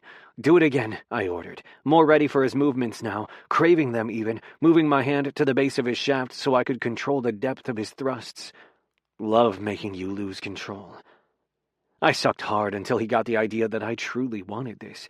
He started to rock again, a shallow motion that quickly escalated to him fucking my mouth. I tried to keep giving him the tongue action he'd been loving, but I had to let go of that idea and simply hang on for the ride. It was sloppy and fast and loud and so fucking hot that I almost got there before he did. But then he groaned low, body bowing upward as his hand tightened on my shoulder. Fuck. There. The taste of his cum, the way he filled my mouth, made my cock pulse over and over. I had to seriously clamp down against my own orgasm and focus on swallowing. Fuck. Paul hauled me up next to him. You're incredible. Thanks. Nestling into his side, I reveled in how harsh his breathing still was, the way his rugged features were softened, the way he kept looking at me with such wonder. He made me feel like I'd won a gold medal in sex, and that thrill was almost better than coming myself. Almost. My cock twitched against my belly, and I finally gave in to the urge to reach for it. Wait. Paul stopped me with a hand over mine. I want to play too. Come up here. Gesturing at his chest, he licked his lips, intent clear. Him so eager to please made my cock pulse even harder, and weirdly, his desire made my chest ache as well. Turned this from something hot I'd done for him to something shared, something more than I'd expected, but sure as hell wasn't about to turn down. This good? I scooted around until I was straddling his chest. Yeah, too lazy to move, but I want to taste you too. Reaching behind him, he stuck a pillow under his head. He urged me closer with his powerful hands on my hips. I'm close, I warned, not sure how much more I could endure. Even better. Eyes flashing darkly, he gave me a mischievous grin. I held my cock loosely with one hand while he licked all around the head. My ass and hips burned from resisting the urge to fuck his mouth. He tried to suck me deeper, and I did a controlled thrust, keeping it shallow. His grip on my ass tightened. Come on, you can give me more than that. You want more? My voice sounded like the train earlier, fast chugs and breathy whistles. Fuck, yes. He urged me forward until I had no choice but to brace my hands on the wall in front of me, and his eagerness was even better than his warm and welcoming mouth, each desperate sound and greedy suck getting me there in record time. Controls shattering, I thrust hard and fast, and he took it all. I reached one hand down, touching his hair, and somehow that one point of contact catapulted me into free fall. Oh, damn, coming. I came in hard shudders, and he swallowed it all, sucking hard until the stimulation was too much, and I had to collapse next to him, narrowly avoiding kneeing him with my limp noodle legs. Okay, I'm dead now. Wow. My legs weren't the only thing wrung out. My insides felt all loose, like the screws that usually held me together were loosened, undone by him in that unexpected connection. All the solo orgasms couldn't hold a candle to how good it felt, sharing that with Paul, knowing he wanted it as much as me. Fuck. I almost came a second time feeling you go. Wrapping an arm around me, he held me close. Yeah? I loved knowing that, loved having turned him on that much. I shifted to reach for his cock, but he captured my hand instead, holding it in his. I'm good, he laughed, sounding as drunk and loose as I felt. So good. Me too. Even my sigh was giddy. I was sleepy but still wired, flying high on every damn amazing minute of the whole evening. After adjusting his pillow, he stretched, pulling the too narrow cover over us both. Hell, I really do need to go bed shopping. Yes, you do. I was 100% in favor of him planning for a repeat. A king will make sleepovers more fun, but I don't want you miserable all night. Should I go? Fuck no. He held me closer, and I settled my head on his broad chest. I'd be more miserable if you left. Good. I rewarded the admission with a kiss right over his heart. I couldn't help my smile either. Paul wanting me to stay was like having leftovers of an amazing dessert, knowing more would be coming later. You can have the pillow. I'm happy right here. Warm hands still on my back, he kissed the top of my head. I was happy. So happy I wasn't sure I could survive it. And he could have the pillow, steal the covers, and talk in his sleep, and I still wouldn't rather be anywhere else. Bring on the mattress shopping, because I was sure as hell planning on making this a regular thing. Chapter 17.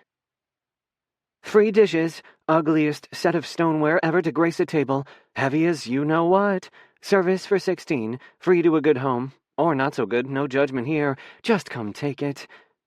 Penny Jordan posted to the What's Up Neighbor app.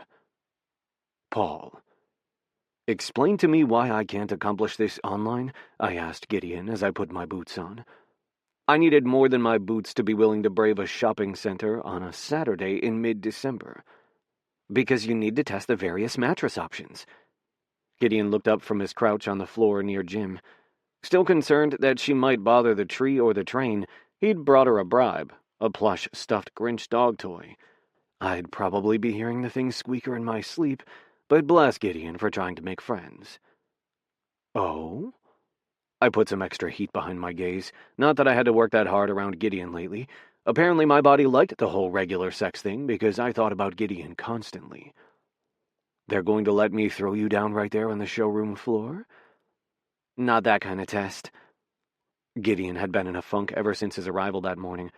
I should have come up with an excuse to get him to sleep over Friday. Then I could have guaranteed a better mood for both of us, but I hadn't been able to come up with a plausible enough excuse for 3 nights in a row. Thursday I'd gotten him to add menu planning to the schedule and kept him so busy afterward that he'd forgotten to leave. But right then he was frowning like a guy who hadn't gotten laid in 6 months. Not everyone has the same definition of firm, you're telling me. I was going to get him to smile even if it took an emergency stop for whoopie pies to do it. Behave. He rolled his eyes when usually he was the one snickering at juvenile jokes. You're in a cranky mood. Finished with my boots, I grabbed my coat from the hook, but I'd enjoy this whole undertaking a lot more if Gideon would either return to normal or tell me what was wrong so I could fix it.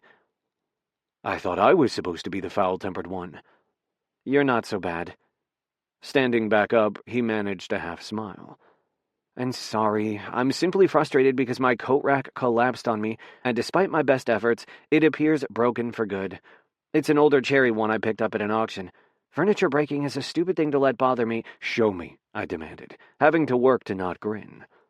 Smiling would be bad, but I was relieved that his funk had nothing to do with the sex we've been having, Christmas plans, or anything I'd done. Broken wood, I'm your man. Of course you are. He laughed, which was an excellent start, but shook his head. We're supposed to go mattress shopping.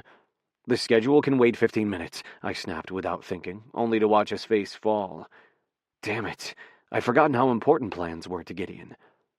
Reaching for his arm, I softened my voice. We'll go. Promise. Let me take a look before you send your favorite coat rack to the dump. Gideon nodded and waited for me to lock up. He was weirdly quiet on the short walk across the driveway, eyes all shifty and steps slower than usual. He seemed reluctant to step aside at his kitchen door before finally ushering me in. Apologies for the clutter. I'm sure it's fine. I'd never actually been inside Gideon's house, so I took time to look around as he led me to the front hall. I knew his place had been remodeled some before he'd bought it, so the kitchen was updated like mine, but the similarities ended there. Each space was a different color, a coordinated, muted palette, and each area had been staged like something out of a magazine. Maybe one of those ones dedicated to collectors, because there was a lot of stuff, true, but it all worked. Vintage plates rimming the wall above the cabinets, mural landscape wallpaper above the chair rail in the dining room, which featured 2 packed china cabinets. Catalogs littered the dining table, but no other mess. The living room was decked out for the holiday, the tabletop tree he'd bought downtown with me on display in the front window.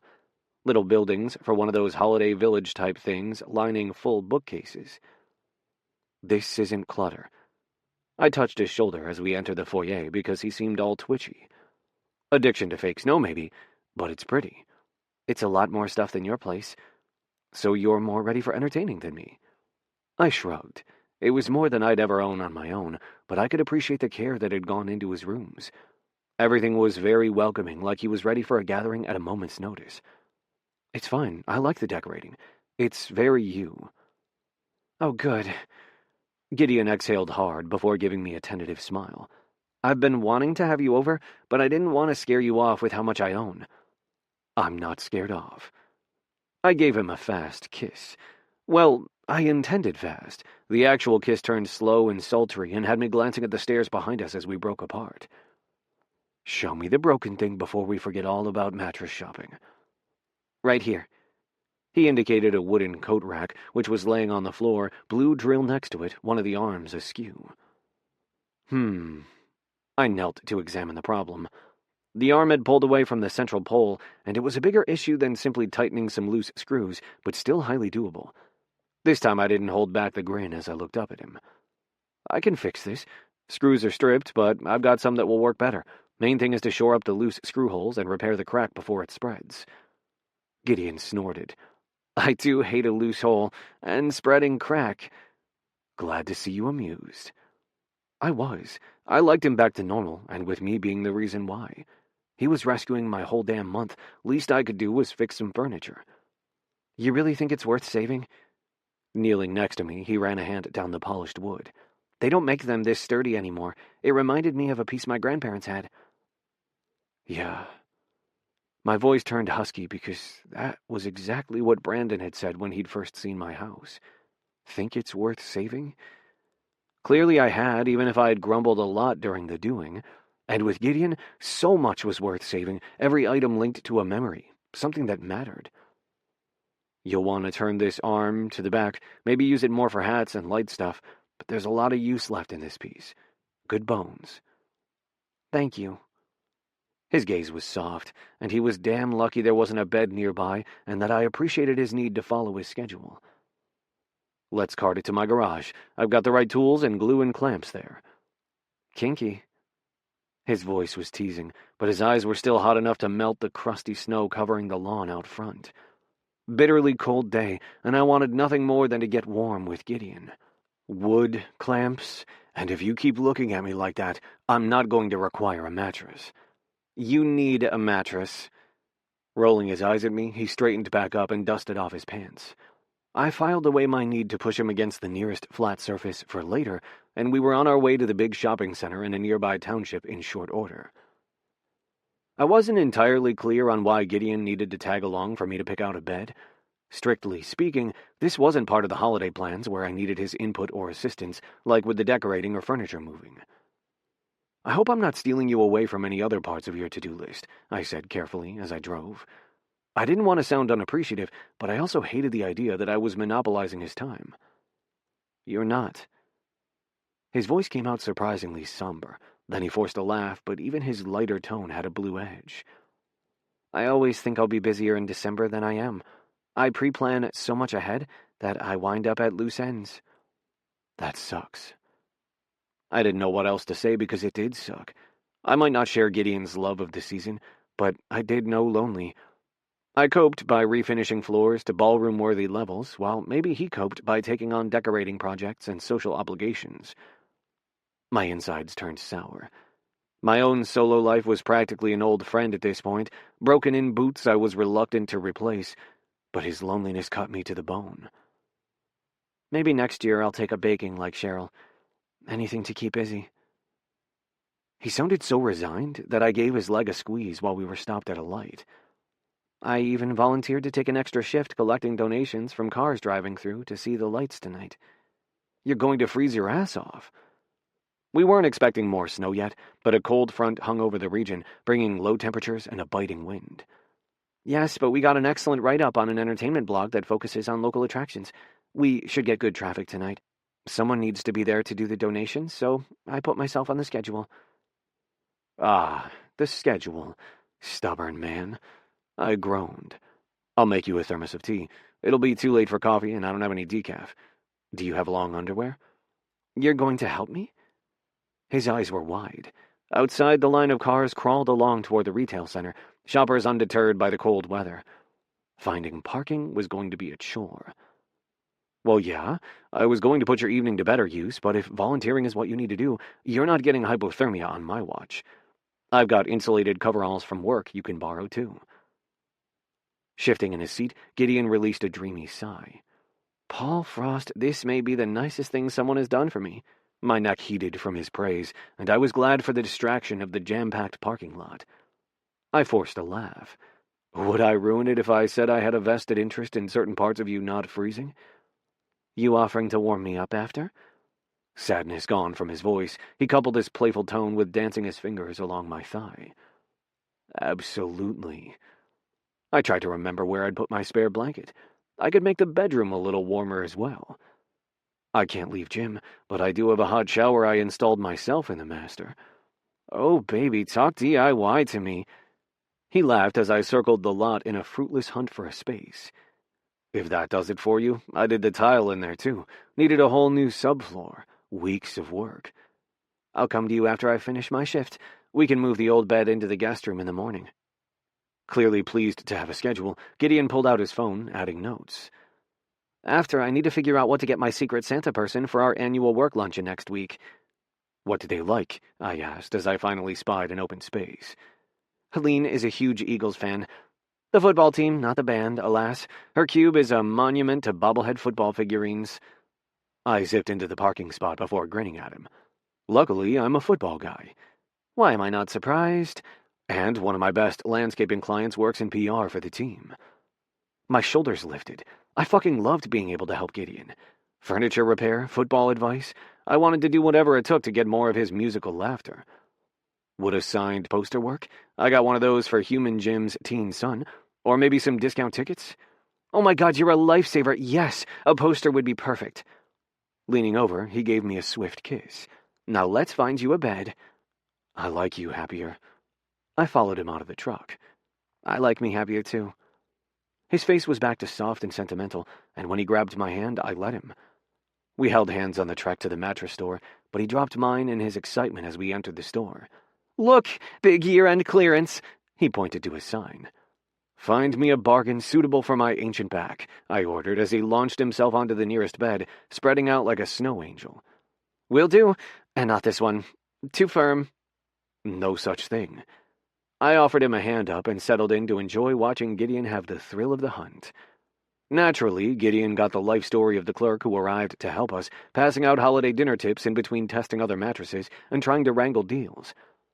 We made our way from the cheap box spring models to higher beds with fluffy tops and price tags discreetly hidden. Even I got into the spirit of trying, and lying next to Gideon on a plush mattress with a helpful salesperson hovering nearby was definitely one of the more surreal experiences of my life. Your side seats adjust individually. A ton of spouses love that feature. The clerk showed off matching controllers.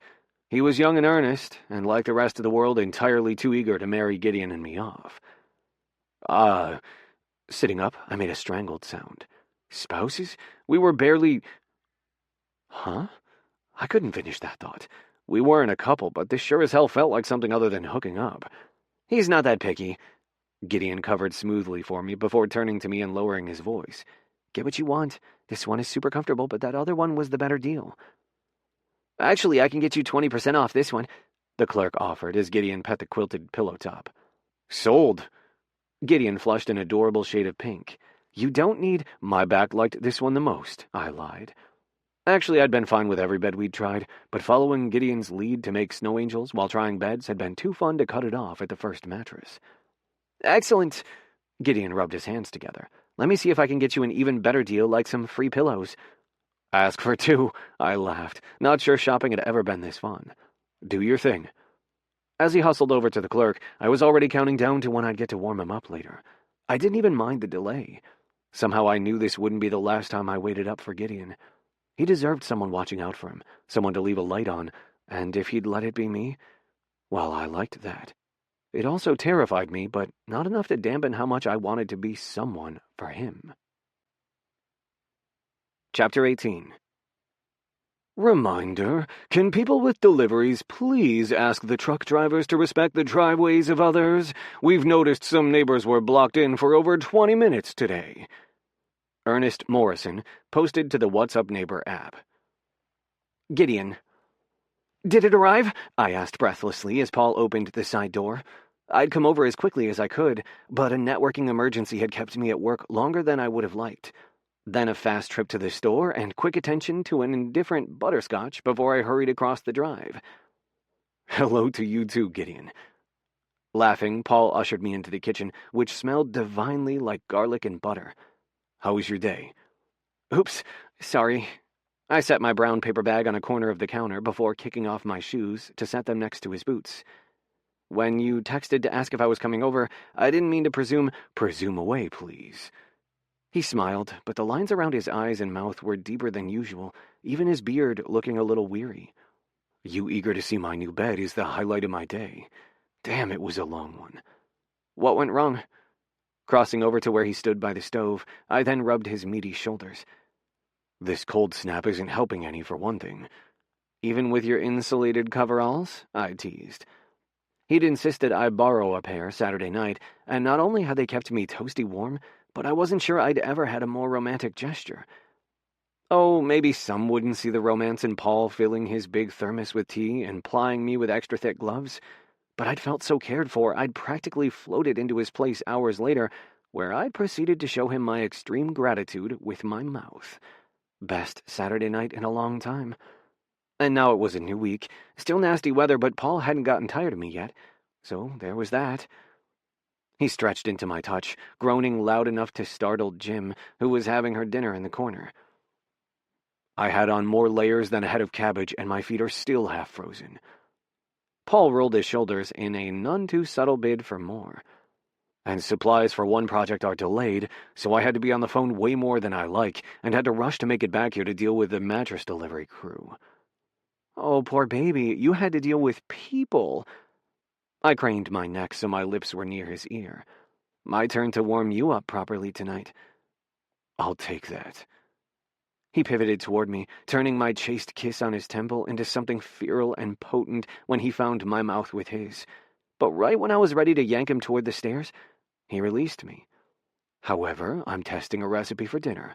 Like you said last week, I don't want to serve anything I haven't made at least once before. I was amazed Paul remembered a damn thing from our menu planning session, because even with a stack of notes on my phone, all I remembered from that evening were the toe-curling kisses and five-star-worthy orgasms. I made a pleased noise as I looped my arms around his neck. You invited me over to see your new bed, and you're going to feed me? Oh, my.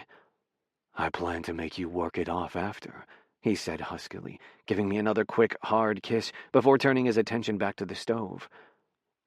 Of course, I can stage the guest room. You know what I meant. He waved the spatula at me. Oh, that. I played dumb for the sheer purpose of earning one of his patented scowls. Once he was all mock grumpy, I hugged him from behind. I'd be in favor of late dinner. Just saying. It's a spinach parmesan stuffed chicken breast and mashed potatoes. He gestured at the bubbling pot on the stove before removing a large cast-iron skillet from the oven. This recipe was way too fiddly, but it's almost ready. We better taste test it while it's fresh. I bet Brandon loves whatever you cook. Elaine, too, I praised as he plated the food. The place looks amazing. Thanks to you. Voice distracted, he arranged the chicken on the potatoes. No, thanks to you. I'm not the one who did all the rehab work. I'm more like the garnish. I swiped a cherry tomato from the salad onto my plate.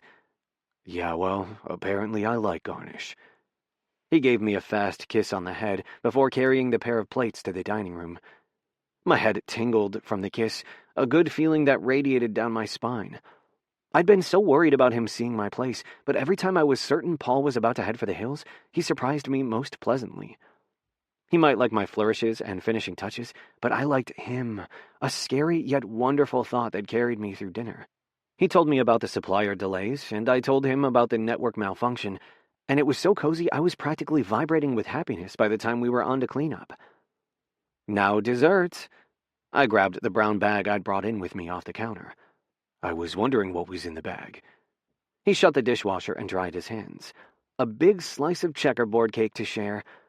I held up the cake and then removed the other 2 items, watching closely for his reaction. Condoms? He asked as a big grin spread across his face. And lube. I came prepared to break in your bed. We'd had a lot of fun thus far with hands and mouths, but the new bed seemed as good an occasion as any to mix things up. Since we were both coming off dry spells, I hadn't wanted to leave him having supplies up to chance. The cake was simply a happy bonus. I see. Paul's gaze was so hot, it was a wonder my vision didn't steam up. Tell me the dessert can wait. The cake can definitely wait, but I'm bringing it with us. I grabbed 2 forks from his silverware drawer. I have a feeling I'm not going to want to move after. I'm planning to make sure of it. He winked at me before we both headed up the stairs. Stopping in his open doorway, I let out a delighted gasp at how the room was transformed. Oh, it's so big! Flattery gets you everywhere, but I haven't even undressed yet. Paul bent to kiss the back of my neck.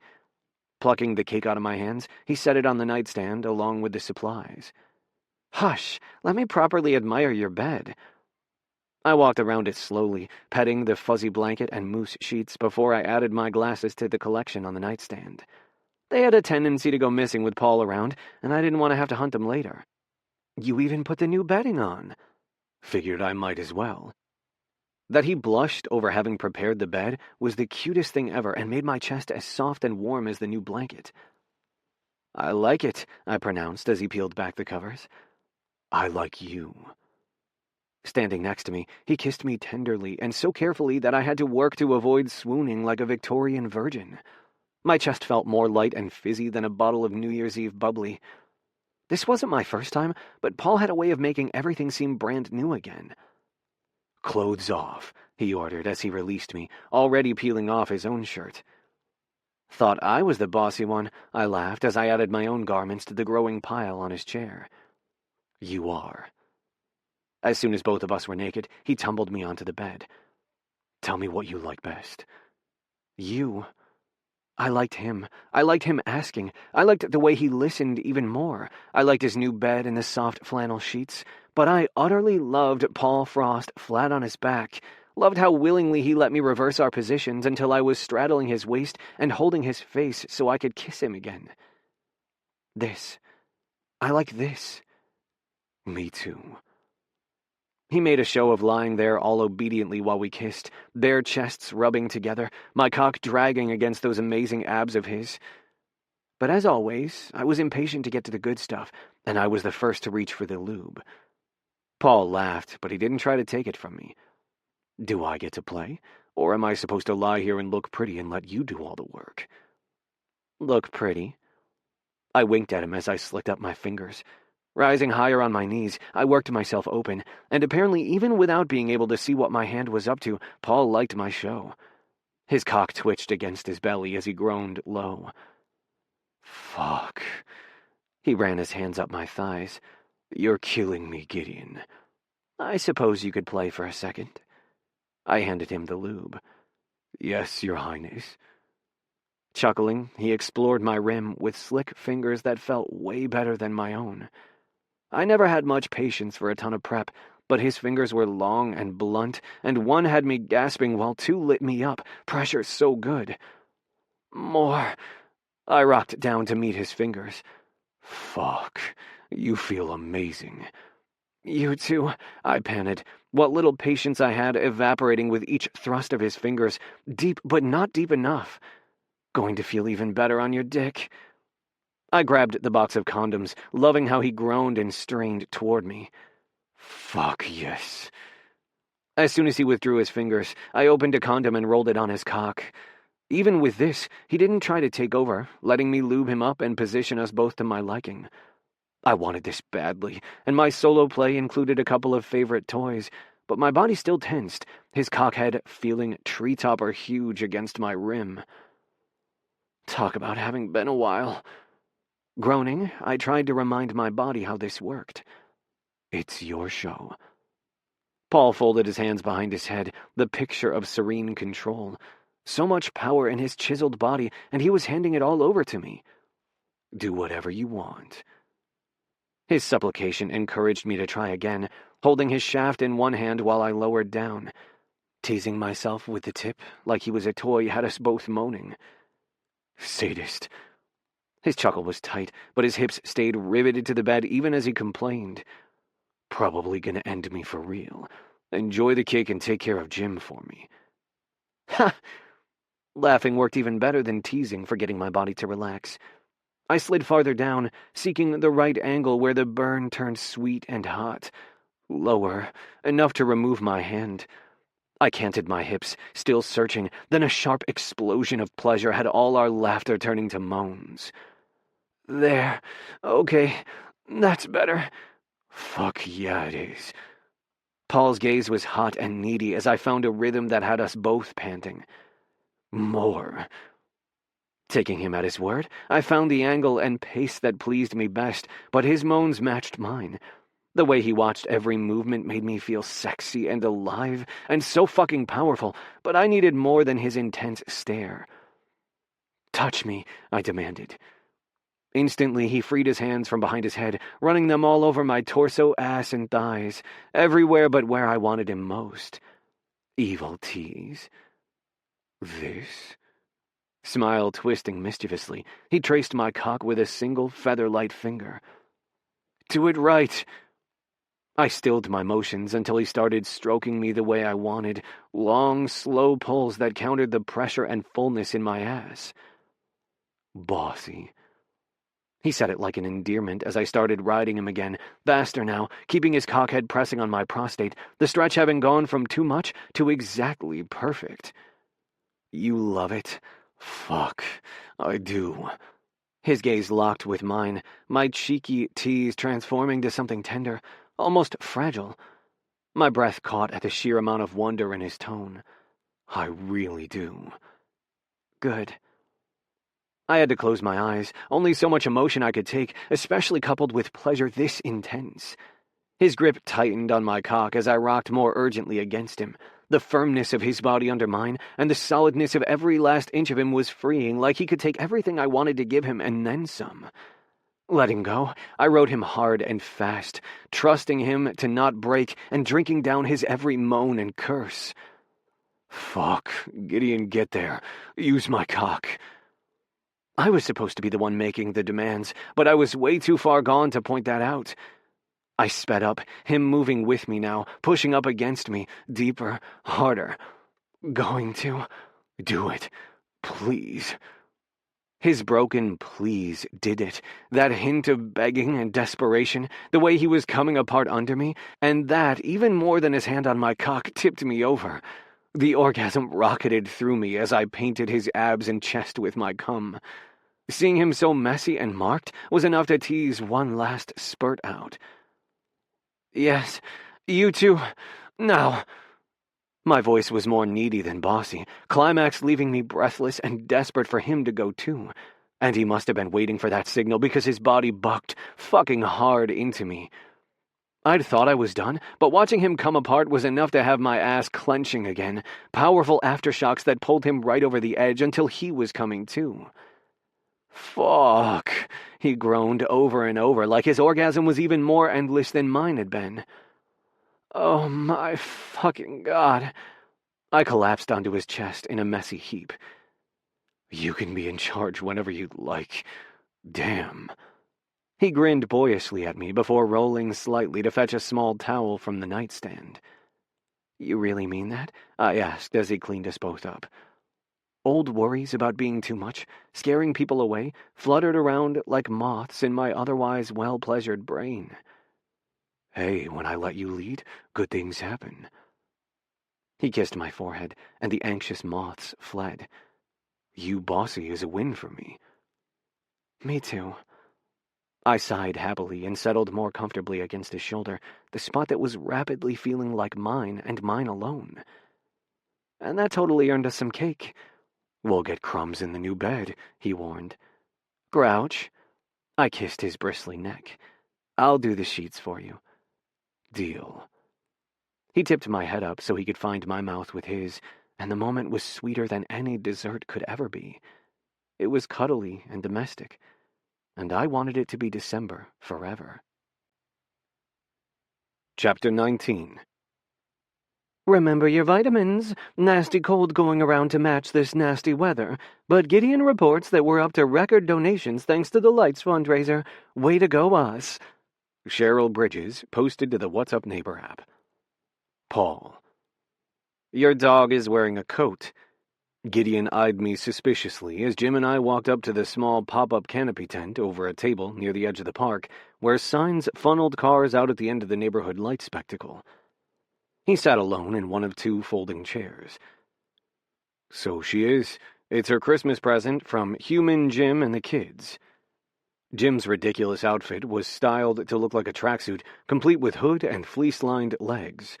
She had enough fur to make any sort of clothing unnecessary, even in these brutal temperatures, but I'd wanted to see Gideon smile. She wanted to show it off, but also it's about to snow. I know. Gideon sighed and wrapped his arms around himself. He'd borrowed a set of my coveralls earlier and had his own coat on top, but they were no match for a wicked wind and rapidly dropping thermometer. But Cheryl has a cold, and I promised. So you said. He'd been in a rush when he'd stopped by earlier, taking a rain check on our casual plans for dinner and scrambling for warm gear. I'd managed to make it through a solitary meal and a workout before worry over him won out, and now here I was. I held out my thermos. I brought tea and a stadium blanket. I tucked the thick blanket around him before taking the other chair. He was missing his glasses, probably because they kept fogging in this blasted cold. You're staying? His eyes narrowed further, even as he untucked enough blanket to share with me. Nothing better to do. Jim can catch snowflakes. Uninterested in that suggestion, Jim flopped at our feet. I'd taken her on enough of a walk on the way over that she wasn't restless and was probably wondering why I wasn't in my warm basement office like usual. I was wondering that too. I can dream up new ways to break in my bed better here. But now we'll both be cold, he complained, but there was a pleased undercurrent to his tone. Car traffic was woefully sparse, not nearly the usual steady stream the neighborhood saw this close to Christmas. Yup, we will. Winking at him, I took his glove-covered hand under the blanket. We can squeeze into my shower together after. This is true. I'll duck home to check on Butterscotch and grab a change of clothes. He pulled out his phone to use the voice recorder feature to add a reminder to his calendar, because of course he did. Note done, he glanced my way again. Why'd you really come? Damn him and his way too smart brain. I can't be worried you're going to turn into a human ice pop. That's sweet. He patted my knee. Near us, a car slowed for the driver to push a few cash bills through the slot in the drop box for money donations. But you have more nervous energy than a poodle. Even your dog is concerned. Ha, she's fine. Jim's head was currently resting on my boot, swishing tail catching Gideon's calves. Not seeming reassured in the least, he continued to stare me down until finally I cracked. Okay, I'm worried I'm going to forget some important piece of the plan. We're down to days away from the arrival and your nerves are hitting. He gave me a fond smile, but there was something else there. At some point, we probably needed to chat about this thing between us. The regular dinners and sleepovers and decorating projects that were more convenient excuses at this point. But things were going so well, and I had a lot of history to say I sucked at having important conversations. Better to not jinx things, but I did need Gideon to know how appreciated he was. You've done so much to help me. You've saved my whole darn month. I patted him again, and his smile deepened. But I'm not like you with the spreadsheets. It's a lot to keep track of. Plane times, food, presents, of which I'm still lacking an engagement one. Breathe, he ordered, pulling out his phone again and removing one glove long enough to type around. Here. My own phone dinged in my pocket. What's that? Now you have a copy of the planning schedule. I've updated it with a food shopping list and the menu you settled on and the arrival times you mentioned. Thanks. I exhaled hard as I leaned forward. You kept track of all that? Wow, I thought you'd be done with the spreadsheet after the last strand of garland. A strange look flitted across his face. Of course I took notes. I like to plan. You're good at it. Another car pulled up, this one with a toy for the box on the table. Gideon fetched the donation, then returned to squeeze my biceps. This is going to be fine, Paul. He gazed deeply into my eyes, the steady calm I really needed right then. These nerves weren't like me at all. He's probably going to be so happy to see you that he won't notice if you miss a step on the plan. Yeah. He doesn't know, does he? Gideon asked softly.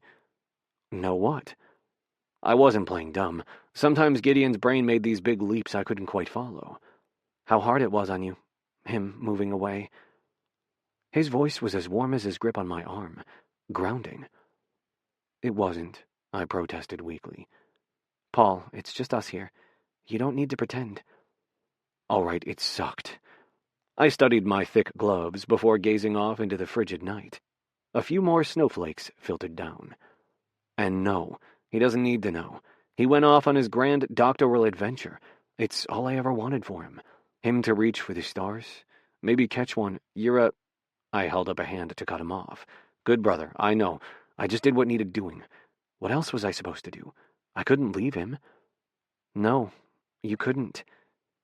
Gideon grabbed my hand, held it tightly. You did the right thing, but that doesn't make it any less hard or sucky for you. Yeah. I wasn't sure I'd ever admitted this aloud before, and my voice was scratchy. It was hard. You did good. I bet he doesn't have a clue how difficult it was.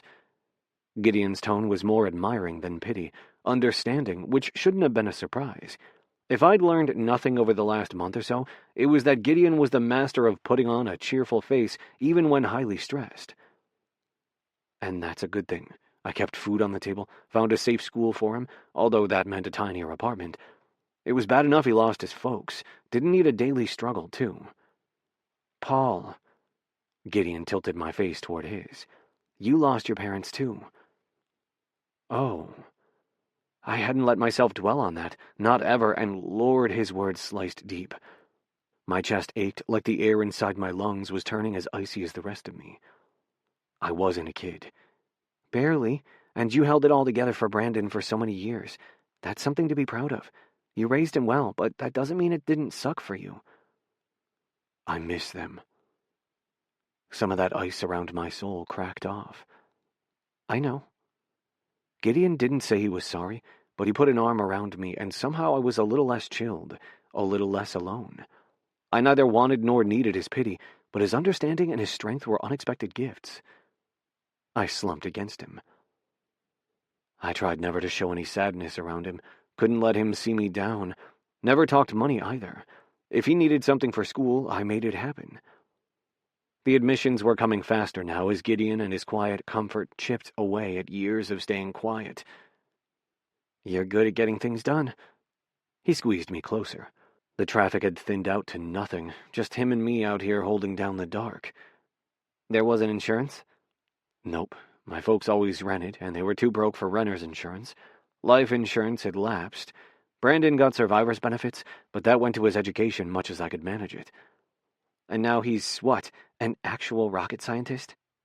Gideon's expression was soft and proud. I was proud of Brandon, too, so much that the pride was what had often kept me going. You did good. Wait, Gideon's pride was for me. I had to swallow hard, force a rusty laugh. He says he's not a rocket scientist, physicist. He's better at explaining his specialty than me. An uncomfortable thought strode through my head, made me groan. Oh, fuck, what if we have nothing to talk about anymore? I don't speak fancy science well. You have football. Let's move your TV upstairs. Gideon was nothing if not quick with a practical solution. You can put on a game of some kind if it gets awkward. Won't that fuck with your decorating scheme? I'll work it in. Out came his phone again, but he had a small smile as he made the note. Thanks. You're a good friend. I kissed his cheek, and he made a surprised, happy noise. What? You called me friend, not neighbor. Geez, if he thought that was his step up, we really did need to have that talk. We'd passed neighbors weeks ago. Well, yeah, Gideon, Honk! A waiting car at the donation box cut me off. Just a sec, let me take their donation. I nodded. He was so much more than a neighbor or even friend. Friend was someone you watched a game or had an after-work beer with. Gideon was special. He'd laugh if I called him that, though, wave away the praise. I needed better words, the right ones, words that he'd take seriously. He deserved that. Chapter 20. Need a last-minute gift? Crocheted hats, 20 each, but make me an offer. Might take payment in fudge. Molly Reed posted to the What's Up Neighbor app. Gideon, one more touch. I'd been thinking of last little details for Paul for days now, and I could hear my grandmother, who had taught art history part-time at the same college where I now worked, laughing about how an artist's work was never done. There was always one more thing to fix, something to add, elements to tweak, and honestly, I was happy for it. Each small adjustment meant another trip to Paul's place, another excuse to hang out.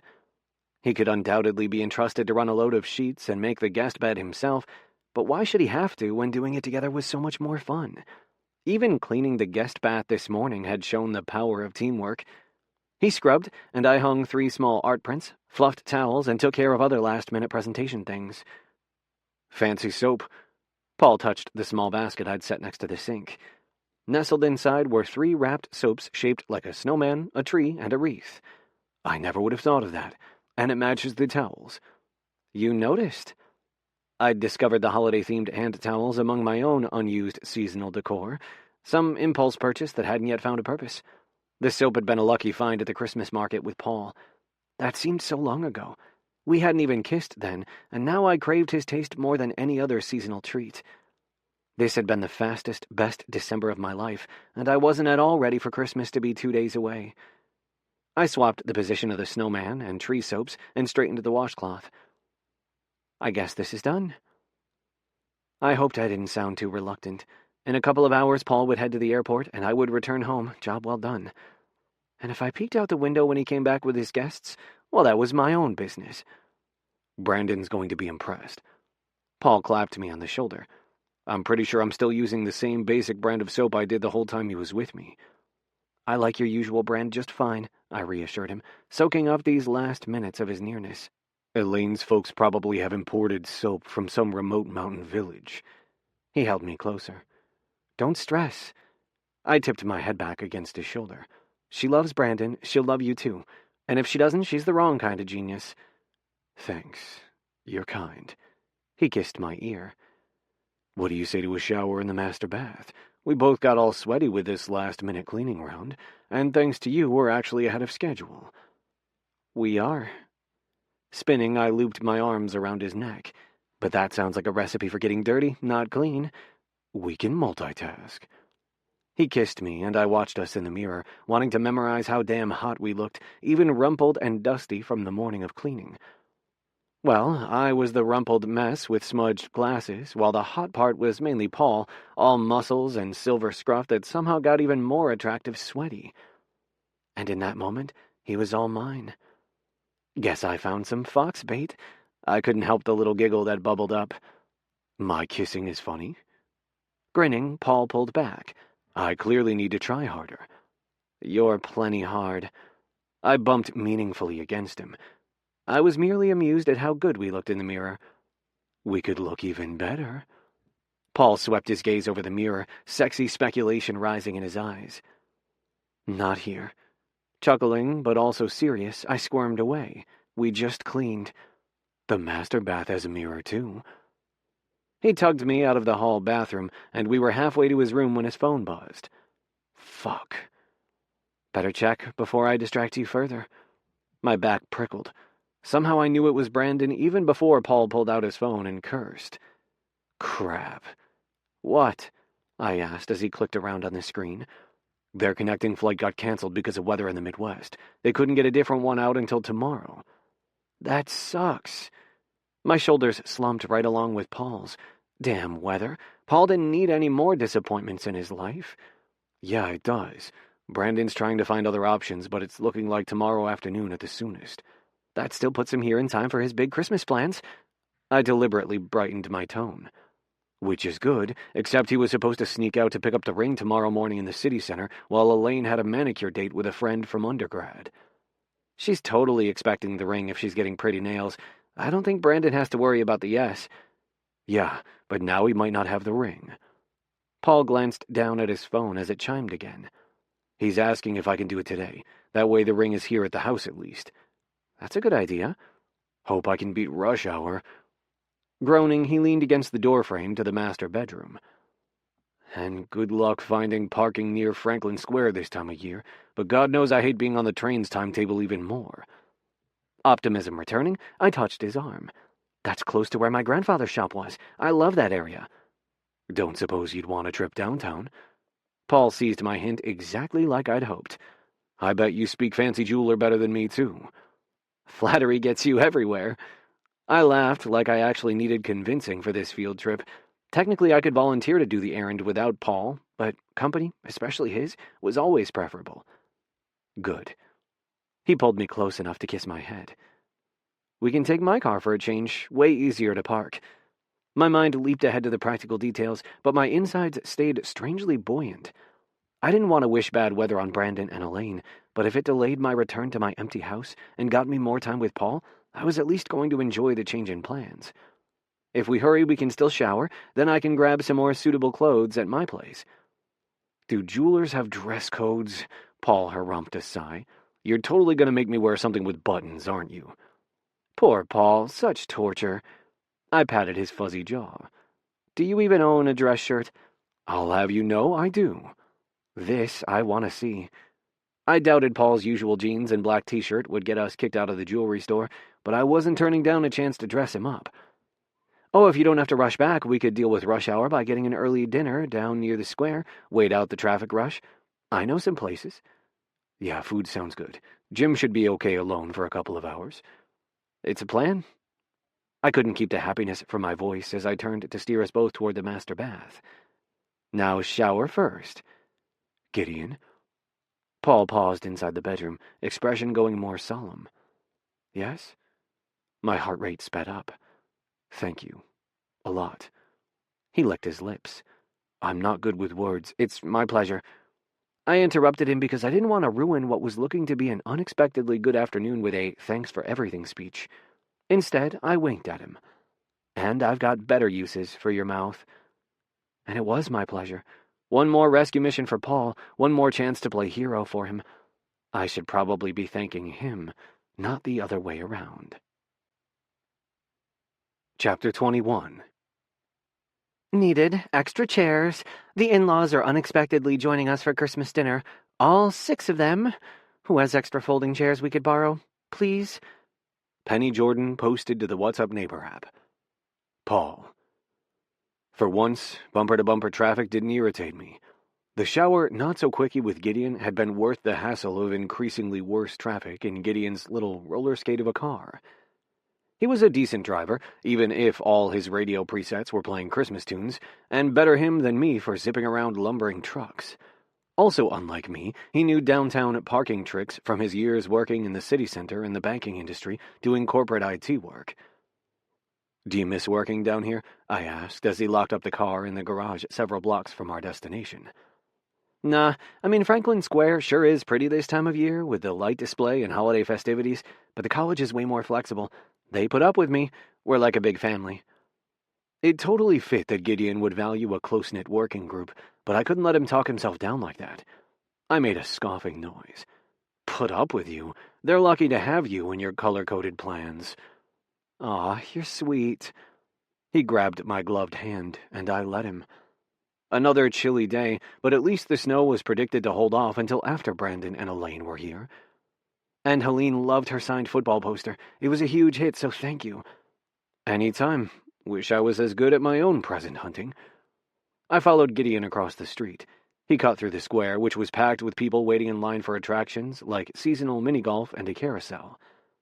Are you still deciding on an engagement present? Gideon asked. Burned cookies don't count? I laughed. We'd attempted Christmas cookies twice now. The first burnt batch was entirely my fault for distracting Gideon while they were in the oven. The second batch had been missing some key ingredient like baking powder. Like finding the right present, maybe the cookies simply weren't meant to be. Hey, I'm not giving up yet. Ever the optimist, Gideon gave me a sunny smile. We can try another batch in the morning before they come if you want. Sounds good. Far better than me pacing and worrying about plane schedules. And everything I think of seems cheesy. I got them a gift card to a restaurant, but gift certificates always feel like the easy way out. What would you want? What would I want? Stopping near a giant snowman, Gideon frowned. If you were newly engaged and it was Christmas and you were visiting a strange city? Something sentimental, Gideon said thoughtfully as we resumed walking, heading out of the square and onto one of the surrounding city streets. A welcome to the family sort of present. Laurie's folks gave us a set of heirloom wine glasses. I gave them back when we split, naturally. I squeezed his hand. I wasn't sure whether he missed the in-laws or the glasses more, but his faraway tone made me want to hunt down some crystal. I don't have much like that. Nothing fancy. I was thinking maybe earrings for Elaine. Earrings? He stopped by the sign for the business we were hunting, which had a large display window of holiday jewelry. I'm sure they have something here, but not sure you need to go jewelry price tag big on a gift. Not buy.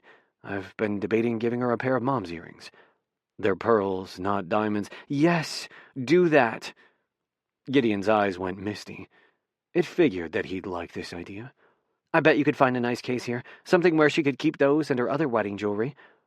That's a good idea. Should have known you'd think about presentation. Details matter. Nodding sharply, he smiled. It's sentimental and perfect. If she doesn't love it, snatch the earrings back. Deal. I followed him into the jeweler, a very upscale place with muted jazz on the speakers, plush carpeting, and sparkling display cases. The decor made me glad I'd let Gideon talk me into a nicer shirt.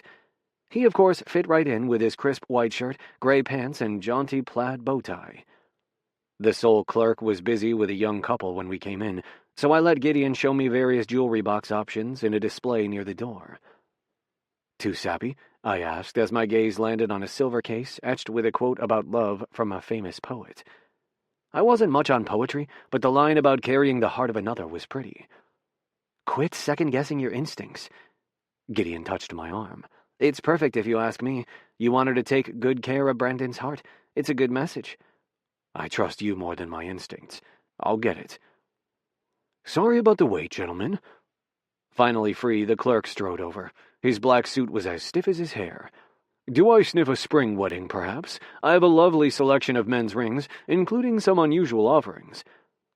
Why perfect strangers seemed so ready to marry Gideon and me off, I wasn't sure, but I really needed to work on a response that wasn't an awkward noise. Not for us. Smooth as ever, Gideon covered for me. We're here to do a pickup. Should be under frost.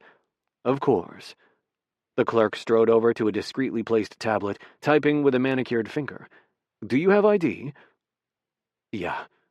I dug out my wallet and handed my license over. You're not Brandon? The man frowned.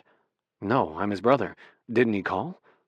I tried to keep the frustration from my tone, but I hadn't come this far to fall 5 yards short of the goal.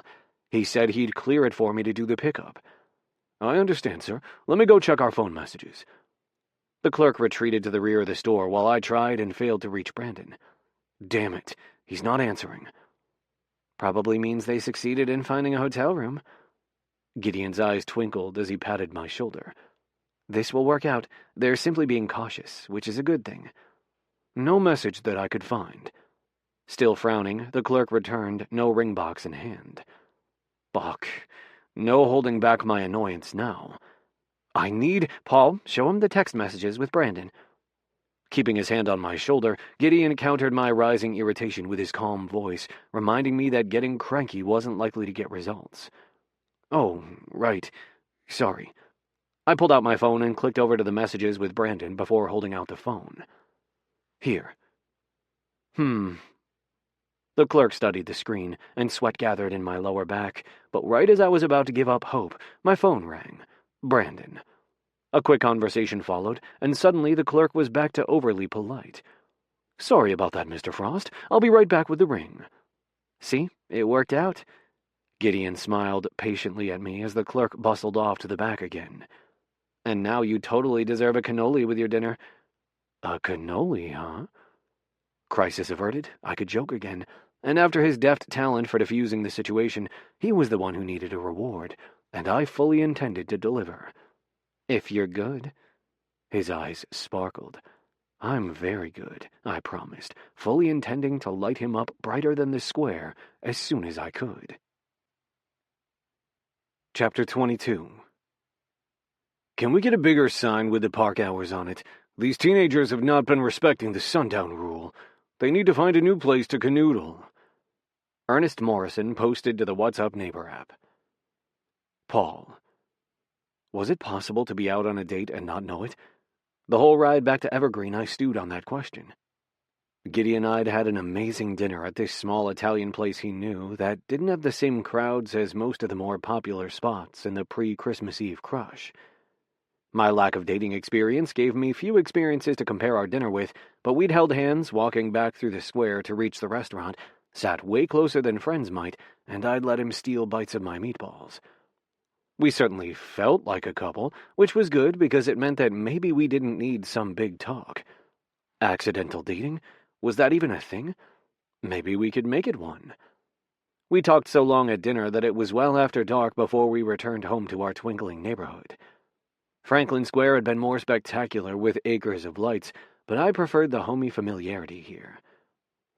You win, I said as Gideon parked near his garage. That dinner was worth the stress of getting the ring. It was good, wasn't it?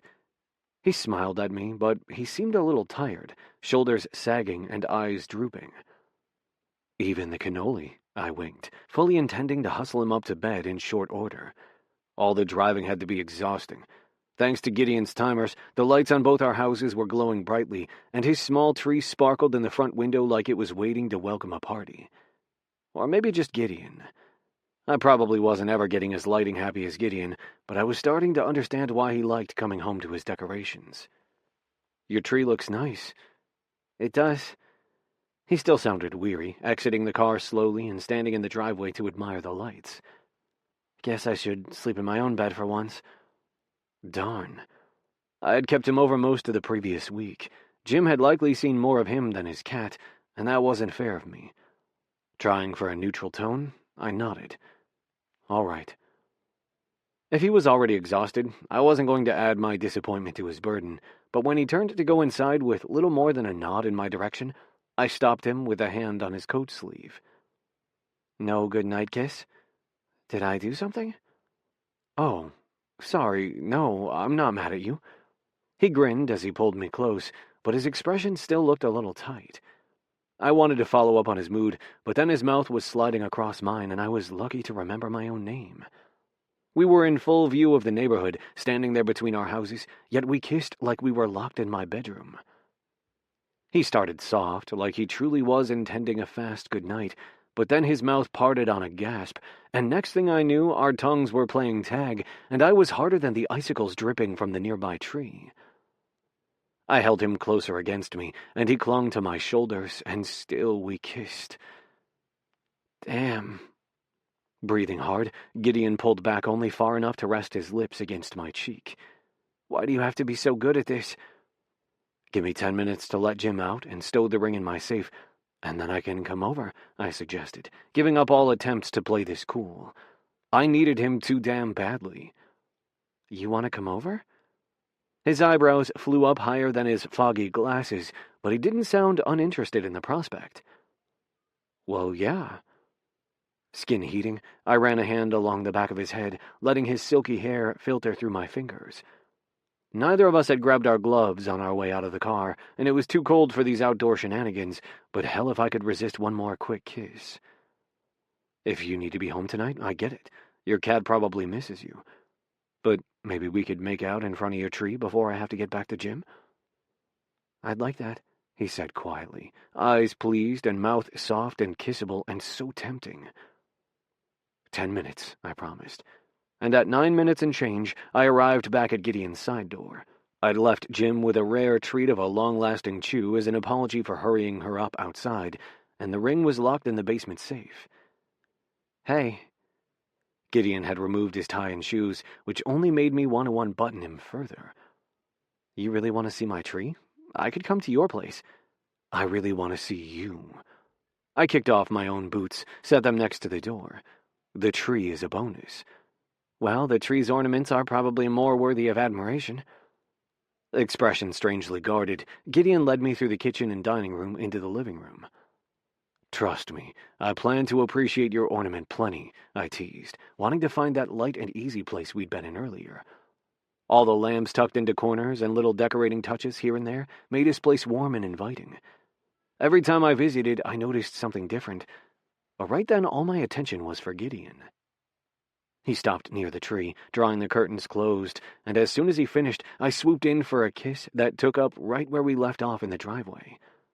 I used all the things I knew he liked, my lips and teeth and tongue, until he shuddered in my arms. Couch. Now. Spinning him slightly, I pushed Gideon onto the sofa, but instead of sitting next to him, I knelt in front of him, nudging his knees apart. What are you about? He asked, in a husky voice. He trailed a finger along my jaw, ruffling my beard. Maybe you're not the only one who has big ideas. Winking at him, I ran my hands up his thighs, spreading his legs farther. Oh? Wiggling around, he got more comfortable, ass sliding toward me and back, pushing into the overstuffed cushions. Your turn to be bossy? Uh-huh. I nuzzled against his lap. His dick was already hard and straining inside his dress pants, and the combination of hard cock and slick fabric made my blood thrum. You stay there, enjoy the lights, and let me play. This wasn't the first time I'd sucked him, but he usually preferred blowing me first, then giving me a quick taste, which was hot as fuck, and I loved that and 69 both, but tonight I wanted to focus on him. Holding his gaze, I slowly unbuckled his belt and unzipped his fly. I rubbed my face against his black briefs, which were a step up from my own basic cotton boxer briefs. The soft, slippery fabric dragged against my lips, and a desperate noise escaped my throat. I'm enjoying the view, that's for sure. Keeping his eyes locked on mine, he bumped his hips forward as I withdrew his cock. The heft of his shaft in my hand made me even harder. He fit my fist so perfectly, letting me jack the shaft while teasing the head with my thumb. Holding him loosely, I ran my tongue along my fingers, loving his low moan. Fuck, might need to count reindeer if you're going to do that. Count away. The last of my laughter died as I swallowed him down.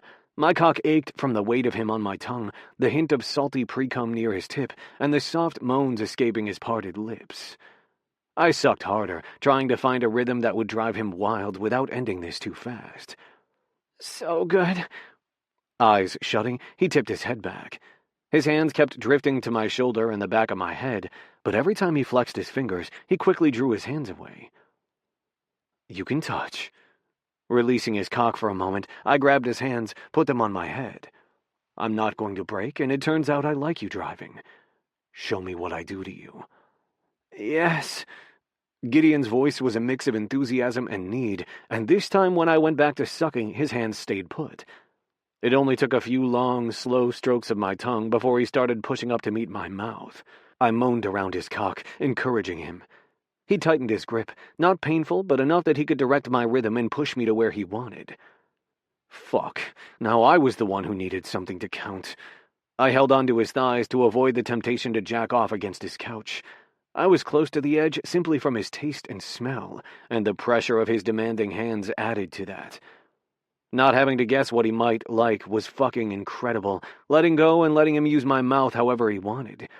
Each time I took him so deep that my lips brushed the fabric of his pants, my cock pulsed as we both moaned. Paul. The desperate edge to his voice was one more thing pushing me closer.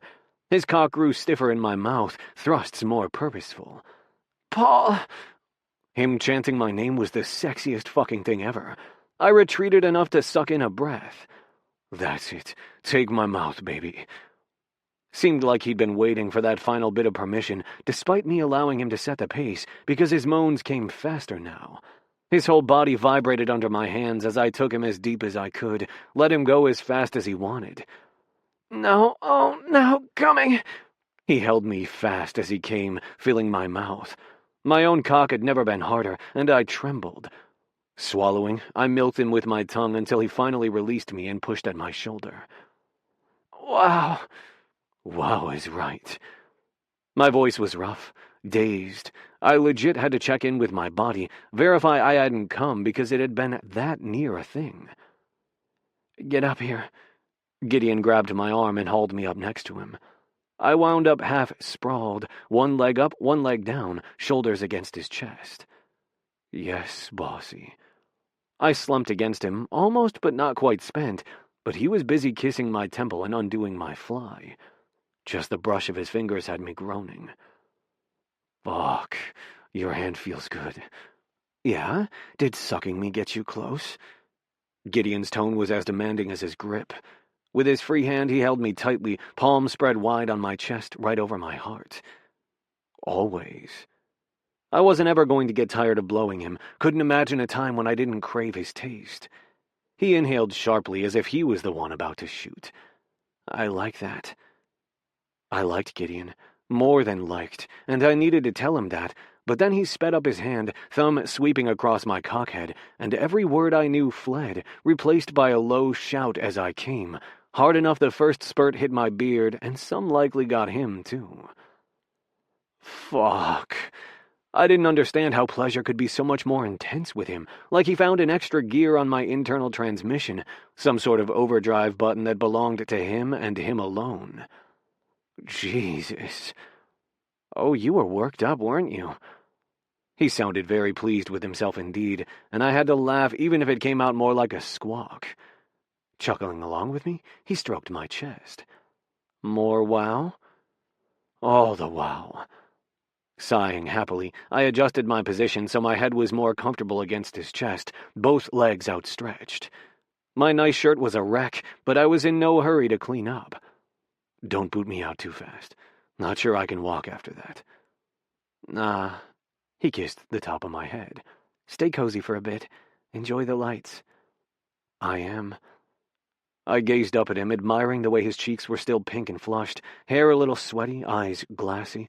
I couldn't get enough of how he looked at me either. The tenderness and wonder there, like he couldn't quite believe I was here, which was funny because I wasn't sure I was ever leaving. Chapter 23. Reminder, car traffic to see the lights will likely be dense tonight. Make sure any Christmas Eve guests are aware and give yourself extra time if you're heading out to services. Cheryl Bridges posted to the What's Up Neighbor app. Gideon. Paul's kitchen smelled like Christmas. Sugar, butter, and flour combining for that magical scent that no candle or room spray company could ever hope to duplicate. This time they'll work, I assured him as he slid a tray into the preheated oven. Only for you would I get up early for baking cookies. He laughed like he hadn't been the one texting me after his walk with Jim, wanting to know what time I was coming over and if he should make extra coffee. I'd been there, French press and cookie cutter collection in hand, 5 minutes later. Hey, this way you can have one for second breakfast. I finished rolling another round of dough and moved so he could help place the cutters. Is that a thing? Paul frowned, and I laughed because I'd forgotten that not everyone had spent 2 decades running with a decidedly nerdy crowd. Well, it is for hobbits. Clearly your pop culture education is lacking. You'll have to fix that, Paul said, almost absently, like of course we would have time to watch a famously long trilogy. But he hadn't said anything concrete about a future beyond Christmas. Neither had I.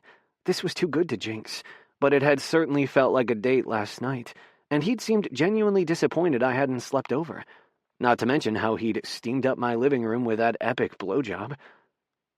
Sure thing. Maybe in a few days after Brandon had returned home, I'd text Paul offering a movie marathon and a chance to tell me how things went. And I'd try not to hold my breath waiting for a reply. Damn, I liked him far, far too much. Huh. Chortling, Paul pointed at the tray of unbaked cookies. Upside down, that snowman looks like. No phallic cookie jokes. I pretended to scold him, even as I snickered, because he was right. He'll look fine after we frost the cookies. There's decorating, too, he groaned, but his eyes were still twinkling. Paul, I continued the chiding tone to see if I could get another laugh. He laughed more these days, and I was more than a little addicted to his deep, rich chuckle. Rare enough that I felt like a rock star when I earned one, but powerful enough to change a room's energy with a single note. There is always decorating. This is true. He patted my shoulder with a flowery hand. We were a mess owing to being inexperienced bakers, but also our inability to stop touching and kissing each other. Speaking of decorating, you wouldn't want to help me wrap that jewelry box for Elaine, would you? I would be honored. I kept getting all choked up when I thought about him giving his mom's earrings to Elaine. She'd damn well better appreciate the gift. I can do it before I head out if you have paper. If not, I'll duck home, grab something appropriate from my wrapping cupboard. You have a wrapping cupboard? He shook his head as he set another misshapen snowman on the sheet. Of course. I gave him an arch look before retrieving more dough from the fridge. You're something else. His tender smile did things to my insides. I loved how he could tease me without a trace of mocking, turning my quirks into warm, shared jokes. But then his smile slid away, replaced with a frown. You have to head home? Is your cat doing okay? Butterscotch? I had no clue why Paul was suddenly concerned about my cat. He's as foul-tempered as ever, but he did let me brush him the other day, so there's that. I love that you, with all your endless sunshine, have a cranky cat. Apparently, I attract grumpy things. I kissed his bristly cheek before plunking the dough onto his kitchen island, which we'd covered with parchment paper to make a rolling station. That you do. Turning toward me, he turned my quick cheek peck into a long, sultry kiss that lasted until the oven timer dinged. Cookies! Head still spinning, I tossed the potholders at him in time for him to rescue the sheet from the oven. The cheerful shapes were browned but not burnt. Just in time. Now they need to cool. We were using a rack more suited to roasting chicken pieces as a cooling rack, and one cookie cracked as I transferred it over with a wide spatula. Oops, guess this one can be our sample. Laughing, I fed Paul a piece of still warm cookie. His face transformed from lightly mischievous to something far softer. He chewed slowly and licked his lips before speaking in a hushed voice. Oh, it's like I remember. I'm so glad. I exhaled hard to relieve some of the rising pressure in my chest. Nope, still too full. His shining eyes met mine, and in that moment, the whole month was worth it. Every garland, each spreadsheet entry, and the growing risk to my heart, all of it was worth being the cause of Paul's awestruck expression. Christmas magic indeed. We both opened our mouths to speak right as the doorbell sounded. Paul's phone clattered on the counter, his doorbell app flashing with a door camera picture. His eyes snapped wide open. It's them. Oh my. Heck, they were way early. Paul had been scheduled to go to the airport that afternoon, but the last thing Paul needed from me was a disappointed tone that our time together was cut short. I set the spatula aside. I'll just sneak out the side door. Why would you do that? He frowned, voice shifting from excited to confused. Hello? A male voice sounded from the foyer. Paul? Stay, Paul said sternly, and I wasn't sure he meant me or the dog, who was trailing behind him, clearly no intention of obeying. As for me, I paused partway to my shoes. I could see the foyer through the wide opening on the other side of the island, which gave a clear view of the dining room and then the living room beyond that. Brandon! Paul called out as the front door opened to admit Brandon and Elaine and several bags and rolling suitcases. They looked much like their photos, a little more wrinkled from travel, and Brandon had different glasses, but still a cute younger couple. Elaine had the sort of adorable elfin face that looked good even without makeup, and her hair was in a scrunchie, although her tired eyes said she was probably running on little sleep. Sorry. Brandon greeted Paul with a huge backslapping hug. When you didn't answer, I tried the knob and it opened. It's okay. Paul glanced down at Jim, who was dancing back and forth, doggy excitement at an all-time high. Down, girl. She's fine. Brandon bent to pet Jim's dark, furry head and floppy ears.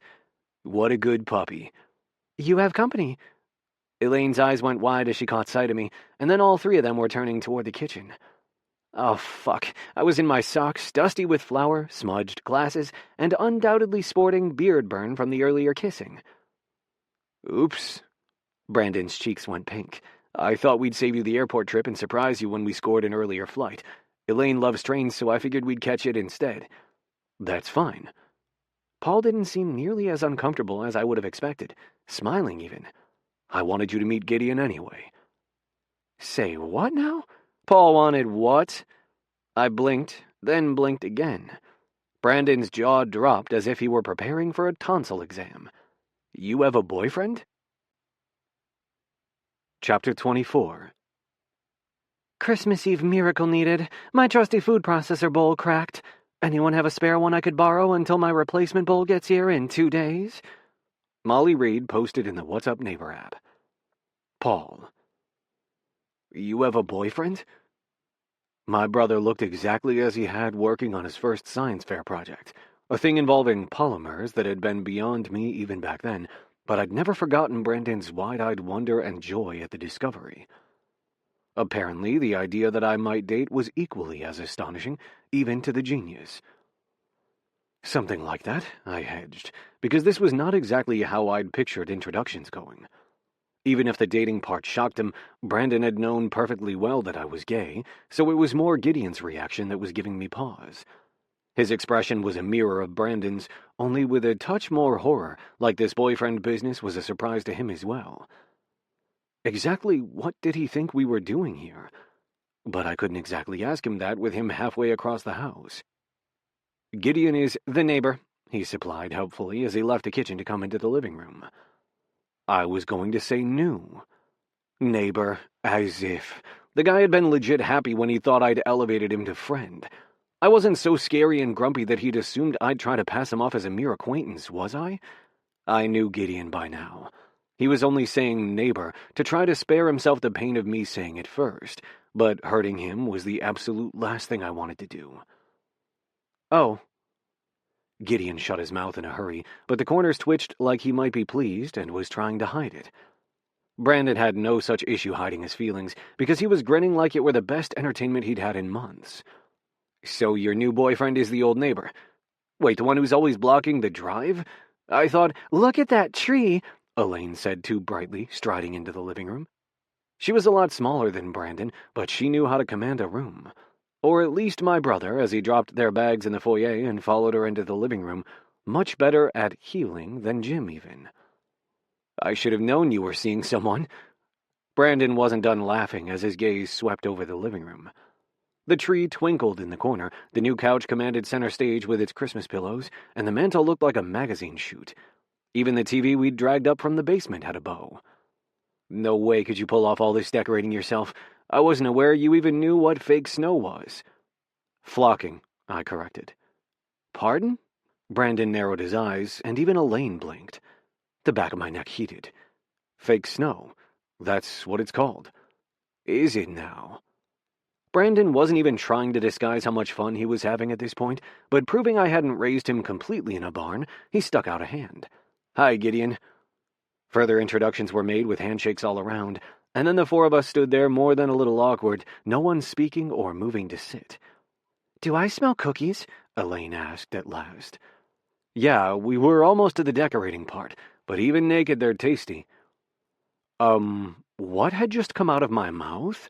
Maybe I needed to give up on speaking altogether. Plain. I meant plain. I knew what you meant. Elaine had a gentle laugh. And I want to help. My parents never let me help the housekeeper. They said I got in the way, especially at holidays. Well, here you can absolutely help. Gideon gave her a dazzling smile, recovering much of his usual charm as he led her to the kitchen. You haven't seen the unspeakable things she's done to refrigerated chocolate chip cookie dough, Brandon warned as we followed. There's a reason every takeout service driver in our zip code knows our names. You're not any better. Elaine rolled her eyes at Brandon as she took a seat at one of the stools on the side of the island.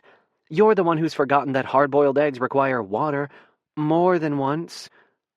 Guilty. Not looking particularly repentant, Brandon swiped a snowflake from the rack and broke it in half to share with Elaine. Luckily, the icing recipe involves neither the stove nor any eggs, so I think we're safe. Gideon flipped the cookbook open to the part that showed how to decorate the cookies. Hey, this cookbook looks familiar. Squinting, Brandon peered around Gideon to examine the red binder more closely. You remember? I asked softly, something sharp pinching deep in my chest. Yeah. He nodded slowly. Plaid cover. The metal rings make a clicking noise if you spin them too fast. Mom would tell me to leave it alone. Me too. She had to reinforce her favorite pages with clear tape. This is one Gideon found at some antique sale, but hers had this same cover, same brand. I remember. Brandon had a far-off look in his eyes as he petted the book. Her Santa ones were my favorite. Mine were the stars. My voice came out all gruff. I always forgot there were things he did remember. He'd been at that in-between age where much of his before memories were fuzzy, but then he'd surprise me with something he did remember. With yellow icing. A smile crept across Brandon's face, like remembering all this pleased him, which was good. Last thing I wanted was for his throat to feel as raw as mine. I'd keep all the chest pangs to myself. We should have made cookies years earlier. I was always the one who couldn't easily talk about our parents. Not him. Aw, I bet you were such a cute kid. Elaine gazed adoringly at Brandon before turning to me. Do you have pictures? Not many, I said honestly, but then her face fell and I had to backtrack. I mean a few, school ones and such. Paul was late to the digital revolution, Brandon teased. More like I'd been too broke for a fancy camera and never had much patience for the film kind, but Elaine's expectant expression made me wish I'd taken dozens more. Hey, I have an actual smartphone now and everything. My voice came out all defensive, which wasn't how I wanted things to go, so I took a breath to try to let go of my guilt. After we finish with the cookies, I'll show you what I have. I'd like that. Elaine slid one of the makeshift cookie racks closer to her and Brandon as Gideon set out tubes of ready-made icing. He was also stirring up some sort of white glaze in a bowl. You must be so tired if you did a red-eye flight. After placing the bowl of icing on the counter, Gideon bustled around, getting cups from the cupboard. Funny how he almost knew my cabinets better than me. Funnier still that I apparently owned 4 matching Christmas mugs. Coffee? Please. Elaine accepted a cup with a grateful smile. Gideon was such an effortless host, supplying sugar and creamer in little containers I also hadn't seen before. A French press? Brandon was back to laughing as Gideon poured the coffee. Did aliens kidnap my actual brother? Gideon doesn't like my coffee. He brought his own. I don't blame Gideon one bit. That's the same coffee maker you had 10 years ago. Brandon pointed at my white one, which sat next to an equally ancient toaster. Guilty.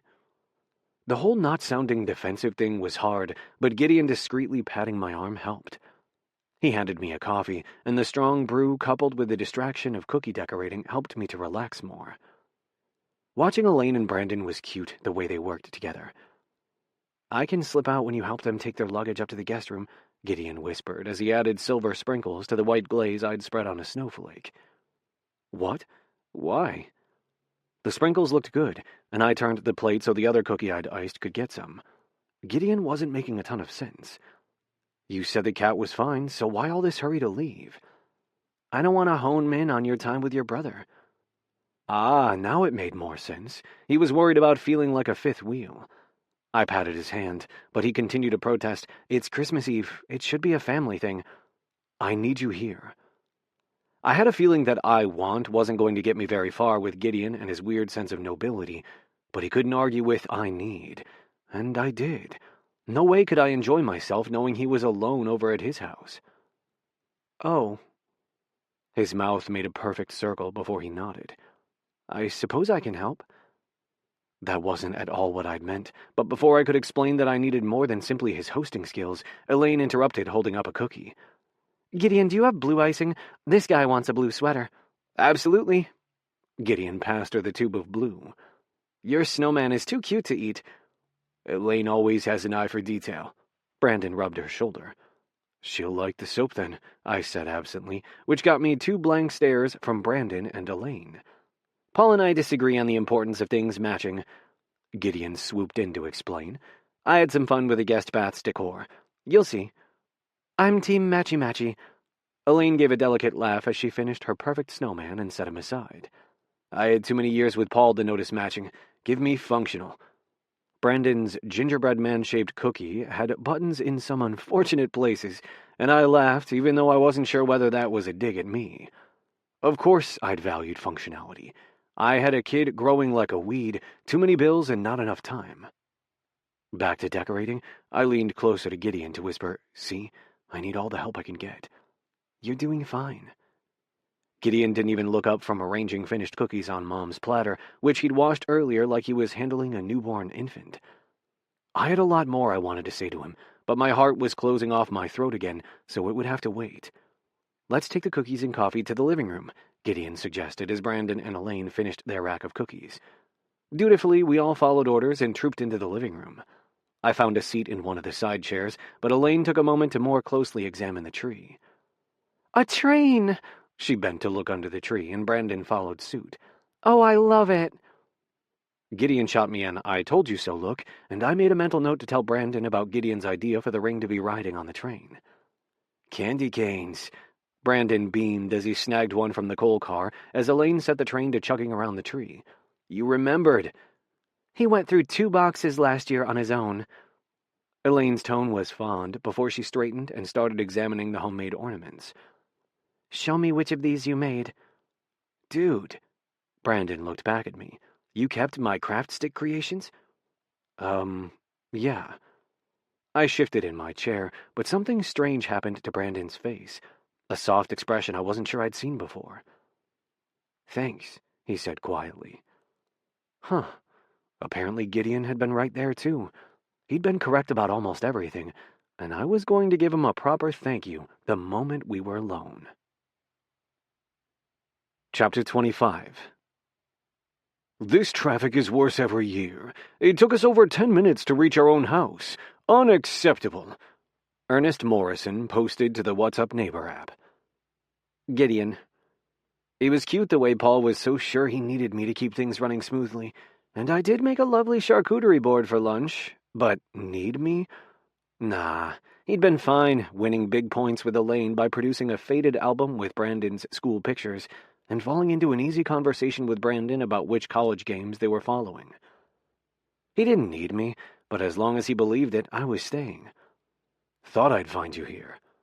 Paul came up behind me.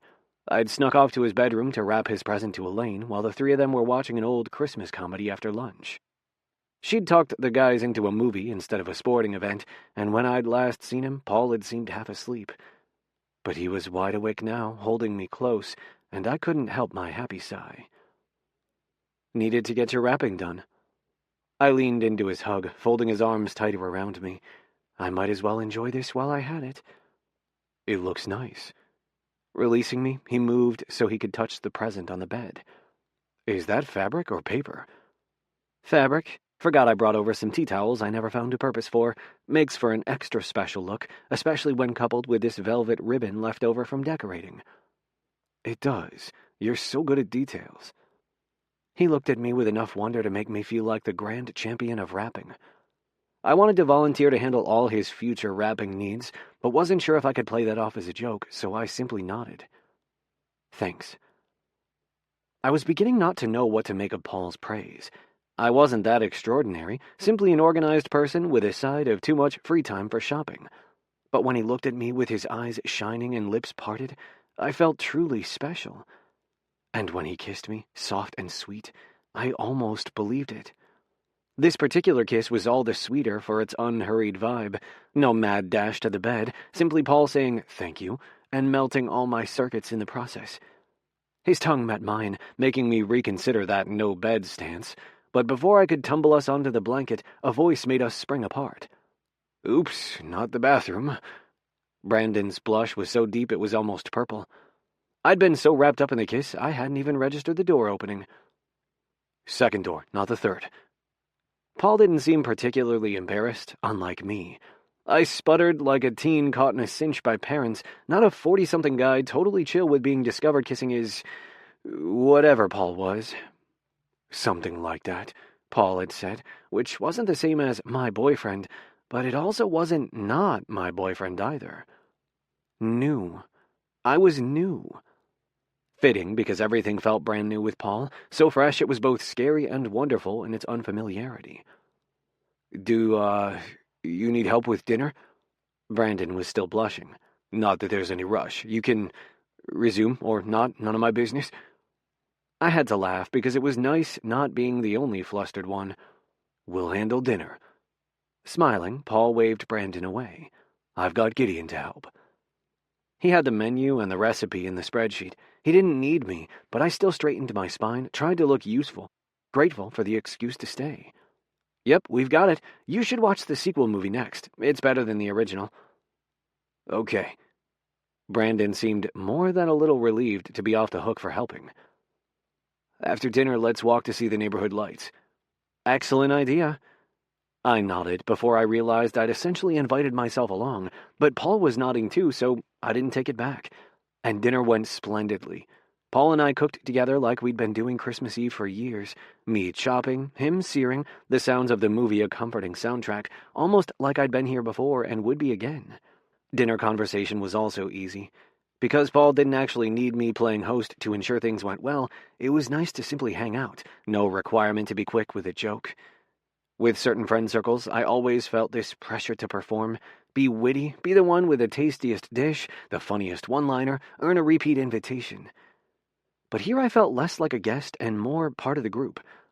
Elaine told us about Brandon's cooking disasters, and he countered with stories about what Paul made him eat when Paul himself was first learning to cook. Through it all, I let the good feelings swirl around me until my mouth ached from smiling so much. We had wine with dinner, making my muscles loose and warm before our lights outing. Tired of cookies, we'd lingered over the cheesecake Paul had picked up, as per my menu. I did love it when a plan played out perfectly. The wine was a nice touch, Paul said as we put on our coats and gloves in the kitchen. It was, I nodded, entirely unprepared for his swift cheek kiss. Let's go, Brandon called from the front door while my skin was still warm from Paul's lips. Brandon was as eager as a kid expecting Santa in the morning. Oh my goodness, the dog is ready, Elaine laughed as Paul put Jim on her leash. Jim was back in her tracksuit, this time with the addition of some antlers I'd found at the same shop I'd bought her Grinch toy. I'd walked the neighborhood many times the last few weeks, but I saw it with fresh eyes now. Brandon and Elaine walked slowly, full of awe, noticing little details I'd missed, like the lit ballerina twirling in the Reed's front window, or how the Snowperson family at the Jordan house all had matching sweaters with a J on them. Cheryl's driveway was packed, and lively piano sounds filtered out to the sidewalk. The Clark's family display had piped in music, and the line of car traffic slowed for gawkers to enjoy their animated figurines moving in time to jingle bells. Look, you have reindeer on the roof, Elaine crowed with even more delight than she'd had for Jim's outfit as we turned a corner with a great view of Paul's house. So I do. Paul shrugged as if he'd forgotten they were there. Gideon made me. I like Gideon. Brandon clapped me on the shoulder. Me too. Elaine linked arms with me. Lowering her voice and slowing her steps, she whispered, Tell me a picture of Brandon in the lab isn't a ridiculous present for Paul. I'm having second thoughts. It's perfect. My chest got tight simply watching Paul and Brandon together ahead of us, both tall and broad-shouldered with the same easy strides. Paul had done so damn much to get Brandon to this point, given up far more than most would have. Good, Elaine smiled. Brandon got him concert tickets to some band he used to play in the truck when taking Brandon to school.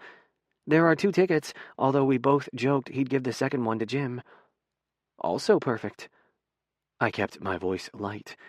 Maybe that would be another post-holiday excuse to see Paul, or maybe he'd give the other ticket to the human Jim and that would be that. What did you get him? Elaine asked.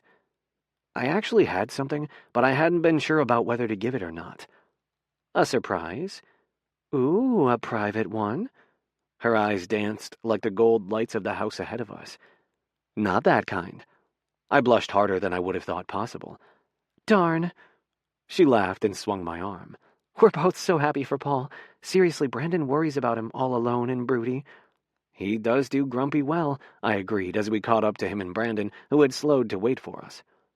That house is sad.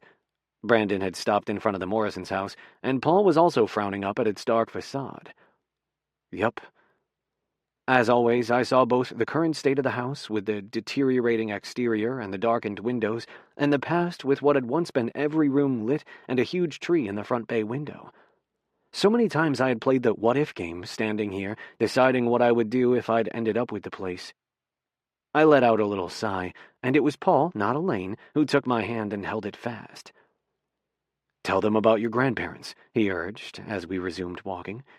I obliged, expecting my wistful mood to continue, but for once the memories didn't hurt. It felt good to share. The memories were mine, a part of me. I was lucky to have as many as I did. Brandon reacting earlier to the cookbook had reminded me of that. My wealth of special memories were treasures. Somehow, even on Christmas morning, my grandfather had a pressed shirt and tie on before coffee. I drew myself up taller into an approximation of my grandpa's perfect posture, and everyone laughed. Gee, who else does that sound like? Paul squeezed my hand. Gideon has holiday bow ties, as in multiple. So far, I've counted 3 plaid, 2 snowmen, and 1 gingerbread cookie. You've kept track of my ties? It's fun. He grinned at me. Okay, you have to wear the cookie one tomorrow, Brandon said as we neared our shared driveway. I need to see one of these dapper outfits. Please, Elaine added with big eyes. I stumbled over a graceful exit. Christmas Eve was one thing, but I couldn't simply invite myself to Christmas. You need to feed the cat anyway, right? Grab a tie while you're there, Paul ordered. Then hurry back. Brandon talked me into eggnog before bed. I'm sleeping over? Head tilting, I studied him carefully. Maybe Brandon had been right earlier, and an alien had replaced his brother. Of course, it's Christmas Eve. Brandon wrinkled his nose like I was missing some obvious point. Where else would you sleep? Don't feel you need to sneak around on our behalf. Where else, indeed? I blinked. Don't you want to be here for Christmas morning? Elaine made a pouty face, and yes, I did, and she didn't even know the real reason why. I need you to make sure I don't screw up the apple waffles you made me put on the menu. Paul leaned in, and then added in a whisper, Say yes. Agreeing was only too easy, especially with Paul right there, warm and delicious smelling, with his lips still against my ear. Yes. Chapter 26. Way to go, holiday volunteers. A record donation to the community center projects. Many thanks to Gideon for organizing. I, for one, think the temporary traffic hassle was worth it. Cheryl Bridges posted to the What's Up Neighbor app. Gideon. Sleeping next to Paul without sex was going to do me in, especially when he was all good mood and laughter on the way to bed. What's so funny? Still buttoning my pajama shirt, I turned toward Paul, who was chuckling, as he had much of the evening. His lack of grumpiness was throwing me off kilter. You have Christmas pajamas. He gestured at my plaid shirt and bottoms, both of which were a couple of years old, purchased for a group holiday vacation. So I do. I channeled one of his stock responses to cover my rapidly heating cheeks. I'd felt a little silly packing the pajamas along with clothes for tomorrow after feeding the cat at my place, but Paul had all but ordered me to sleep over, and hell if I could say no. But I still wasn't sure what to make of the laughter. You're fucking adorable. I snorted, not sure I liked the adorable label. Had I known you apparently lack pajamas of all varieties, you too would have Christmas pajamas. While I had changed clothes, Paul had dug through his dresser, muttering until he'd come up with a faded pair of gray sweatpants. And if I was adorable, he was criminally sexy, especially since he'd yet to put on a shirt. The sweatpants rode low, exposing more of his defined muscles, and there needed to be some sort of regulation against showing off hip bones that biteable on a night when I couldn't do more than look. If you slept over more often, you'd get more say in my pajama choices, Paul said easily as he scooped up my jeans from the floor and put them on the chair in the corner. My glasses were already on his nightstand, almost as at home in this room as I was. Somehow when I sleep over, we never make it as far as the pajamas. Yup, and I like that. Wrapping me up in a hug, he nuzzled my neck. Hey now, I wiggled away before he could get me hard and make my common sense flee. We can't be starting anything. Why not? He frowned, but didn't seem that deterred as he ran a finger along the neckline of my shirt. Your brother is down the hall, I reminded him in an urgent whisper. Down the hall. No shared walls. Paul made a dismissive gesture before striding over to lock the door. And I personally made sure the bed doesn't squeak. I think we've tested it enough times to make sure of that. This is true. I could feel myself starting to relent. It's Christmas Eve. He resumed kissing my neck, and this time I didn't wiggle away. Don't people get Christmas Eve wishes? That's your birthday, I corrected with a laugh. April 17th. What? My mind was all foggy from the heat of his mouth against the back of my neck, but also the wine and spiked eggnog catching up to me. My birthday. It's April 17th. I'll take my wish in advance if Scrooge here won't give me a Christmas one. Hey! I spun so I could meet his twinkling eyes. Like I could deny this man anything. If anyone deserved a Christmas wish, it was Paul. You can have a wish. Good. It's Christmas Eve. It was a great day, and I get to wake up with you tomorrow. Let me put you to sleep the fun way. It was a good day. I looped my arms around his neck. He was right. It was Christmas Eve, and for the first time in a long time, I wasn't by myself. That alone deserved celebrating. Being here felt a little like a dream, like a wish I'd been too scared to make on my own. But if this was what Paul wanted, I wasn't going to hold back. I pressed a soft kiss to his mouth. We still better be quieter than usual. Trust me, I can be plenty quiet. You're the screamer. Smiling, he deftly undid my pajama shirt buttons. Let's save these for the morning. Deal, but I get to pick out something better for you. I finished undressing, making sure not to leave them on the floor. I have a rather limited selection of plaid. He wriggled out of his sweatpants, giving me an excellent view of his ass as he put them on the chair next to my pajamas. Turning back to me, he smiled, and for a second all those cheesy wishes I tried never to make bubbled up. I could fix that. I made my voice light. Another joke, nothing serious. But in a perfect world, this would be Paul's last Christmas in ratty sweats, and I'd boss him and Jim into matching me next year in some ridiculous print that made for a good photo opportunity. But this wasn't a perfect world, and next year was something I dared not think about, let alone get my hopes up for. Ha, I have better uses for you than shopping. He gave me a sinful grin. I supposed that was a win, him wanting me for sex, but part of me wanted him to need me. For planning, for shopping, something. That he didn't was both a joy and a frustration. I loved watching him succeed, but I couldn't help wanting to be needed too. Put me to work. I pulled him close for another kiss before he could meet my eyes and see how much I wanted exactly that. He even tasted like Christmas, rum and spice and sweet, a memory in the making, and I couldn't get enough. Our bare torsos met, and we both groaned. The rough rasp of his fuzzy chest, countered by the gentleness of his mouth, was enough to make me dizzy. Bed, he growled as he released me long enough to flip off the lights. I crawled into the bed, but he took a moment to open the window curtains. The Reeds' cheerful lights across the street filtered in, along with other glimpses of the neighborhood displays farther down the hill. Oh, that was a perfect idea.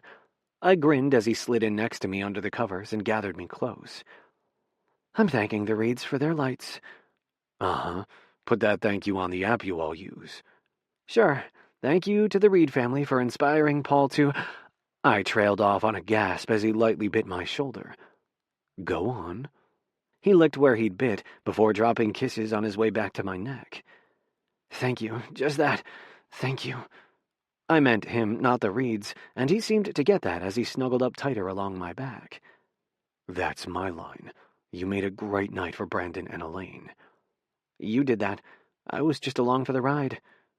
My tone was far more wistful than I'd intended. Gideon. Paul's voice went deliciously stern. It was your plan. You saved our Christmas. Accept the praise. All right.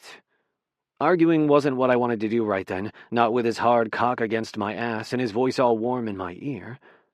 I like you all compliant. He kissed the back of my neck, hands roaming all over my front and sides. Don't get used to it, and you should let me play too. I tried to turn, but he flexed his arms, locking me against him.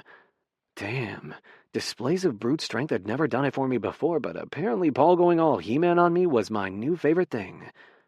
I sagged against him, letting him have his way and reaping the benefit as he touched and teased. I want to be the one to light you up, he whispered. Continuing to nibble my neck, he swept his hands over my chest, thumbs flicking against my nipples. You do. Already every nerve ending was singing, simply from being this close to him. He slid one hand lower to stroke my stomach before gripping my cock. Much as I liked the attention, I worried I should be doing more for him. We can quit trying to direct. He nipped my shoulder. Enjoy. This right here is perfect. He punctuated his words by grinding against my ass, erection rubbing on me.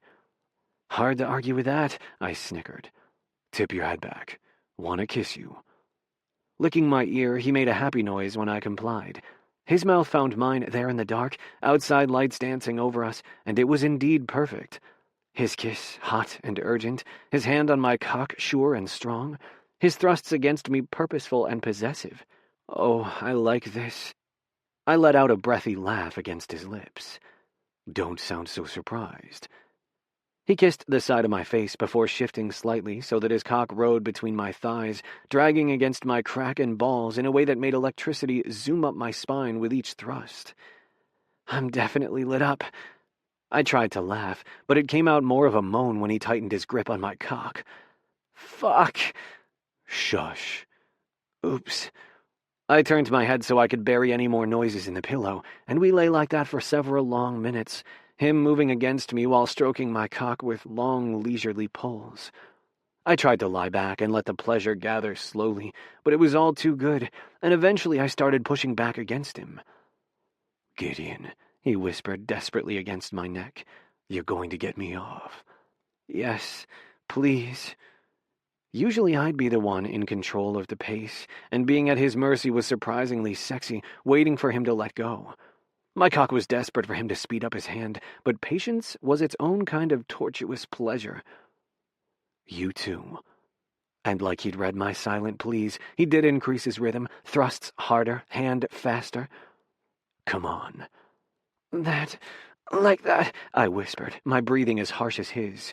He added a tighter grip at the top of each stroke, and staying quiet and patient became increasingly impossible. I bit the pillow to keep from moaning, but then he guided my head back for a kiss. His hand was hot on my neck, possessive, greedy the way he kissed me deeply while thrusting faster. Yes, and I was his for the taking, moving with him, faster and faster and faster, until we were swallowing each other's moans. He seemed hell-bent on getting me off first, but it was only when his thrusts started to stutter that I let his hand take me over the edge. My orgasm went on and on, endless gentle waves as he milked my cock with his hand and gradually slowed his movements. And still we kissed, trading little gasps and chuckles. Beautiful, I sighed as we finally broke apart, sticky and messy and absolutely wonderfully perfect. You make me want year-round lights. Paul kissed my shoulder. I hadn't meant the view, hadn't even opened my eyes in several long minutes. Paul might want more Christmas, but I wanted more him. I wanted every damn thing he had to give. Chapter 27. Did Santa come to your house? Remember to properly dispose of all boxes and wrapping paper. Trash collection is on the usual day. And let's not make too much extra work for our loyal sanitation workers. Cheryl Bridges posted to the What's Up Neighbor app. Paul. Christmas morning dawned with a fresh layer of snow, and even Jim seemed to understand that today was different, taking care of her business in record time and bounding back up the stairs to where Brandon and Elaine were emerging from the guest room. Waffles or presents? Gideon asked as he too made his way into the hall. He was back in his matching pajamas, every button perfectly straight, no thanks to me who'd tried to lure him back to bed before Jim had had other ideas. Breakfast? Brandon scoffed. Who would want food first? Says the always hungry guy who could live on Christmas candy if I let him. Elaine gave him a fast kiss on the cheek. They were in matching thermal pajamas, red and white print with cartoon elves on the shirts. Maybe there were worse fates than plaid. Your pajamas are the cutest thing ever. Gideon whipped out his phone to do a picture as Elaine struck a pose. Bossy as ever, he'd dug through my dresser until he found green plaid flannel pants and a gray t-shirt I'd forgotten I owned that had a fir tree on it. The shirt was advertising a local nursery we used for the business, but it had been seasonal enough to satisfy Gideon's critical eye. We all trooped downstairs, Jim leading the way, making our way to the living room. "Stockings!" Elaine made a delighted noise like the presents had actually arrived by sleigh. After our walk the night before, we'd all pretended not to notice, as one by one we'd snuck gifts under the tree and trinkets into stockings. Similarly, I'd pretended to stay asleep when Gideon had left the bed in the middle of the night.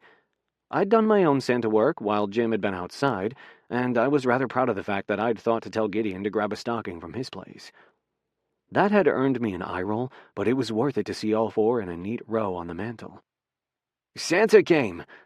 Brandon was as happy as Elaine, and the two of them were first to grab their stockings after Elaine took a picture of the mantel. "And see, candy." He swiped the comically oversized candy cane I'd stuck in his stocking and broke off a piece. "Check yours," I said to Gideon as the other two emptied their stockings in front of them. I wasn't all bouncy like Elaine, but my stomach was strangely fluttery. I hadn't even needed the reminder of an entry on Gideon's spreadsheet to remember to pick up a few things for stockings. It was still his fault, though, how he had me in a Christmas state of mind. "Hey, he gets cookies," Brandon pointed as Gideon revealed a pack of mini whoopie pies in a chocolate and peppermint combination. "I can share." Gideon's cheeks were pink as he handed Brandon one of the cookies. "Your brother is obsessed with this new bakery." "And you got cat treats," Elaine laughed. The bakery had been a special stop, but the cat stuff was because I'd been in the pet aisle for Jim, and the cat on the tuna treat bag looked a little like Gideon's. And maybe I felt guilty that I'd been keeping Gideon from his place so much. "Butterscotch says thank you," Gideon said primly, but his eyes were pleased. "Has the cat met Jim yet?" Brandon asked as he absently petted Jim's furry head. She'd flopped down between him and Elaine on the floor in front of the tree. Gideon and I had the couch. "Oh, that would be a funny picture." Elaine joined the love fest on Jim, rubbing her belly. Jim wasn't going to know what to do when the place went back to only the two of us, and the dog wasn't the only one. "I'm not sure Butterscotch does dogs." Gideon's voice was light, which made it hard to tell whether he was serious or merely deflecting the matchmaking. Setting his stocking aside, he pointed at Elaine's haul. "Look at your stickers!" She held up a pack of stickers with various science-based puns and another with famous female scientists. "Brandon knows me well." "More like Brandon has access to your wish list on that crafting site." He dug around in his own pile to come up with a little envelope. "Cooking lessons. Is that a hint?" "Yep." Elaine smiled smugly, then held up a figurine with a huge head from some sci-fi franchise. "Wait, that's what I got you." "Yeah, you did." Brandon held up his. "Too cute." Gideon snapped a picture of them holding up their matching figures. "Paul's turn." I revealed a number of candy items, including some from a California-based company Elaine apparently frequented, as well as others I was sure came from Gideon, even though he pretended to have had nothing to do with that or Jim's favorite brand of chews showing up. The bottom of my stocking held a joke book and fancy pine soap, which were absolutely from Gideon, who continued to play innocent. "Presents." Elaine turned her attention to the stack under the tree, starting with a flat envelope she handed to Brandon. "This is from my parents to us both. They said they wanted something packable." "Weekend in Tahoe." Brandon seemed happy, but not overly impressed by the card, which made me want to hide my own card with the dinner gift certificate. No way could I compete with his potential in-laws. "That's awesome," I said tightly, earning me a searching look from Gideon. "And one for you." Elaine handed me a beautifully wrapped box with shiny paper and a matching bow. Gideon was right that she did seem to love details almost as much as Gideon himself did. The box held a framed picture of Brandon hard at work in his lab with some big model of a molecule next to him.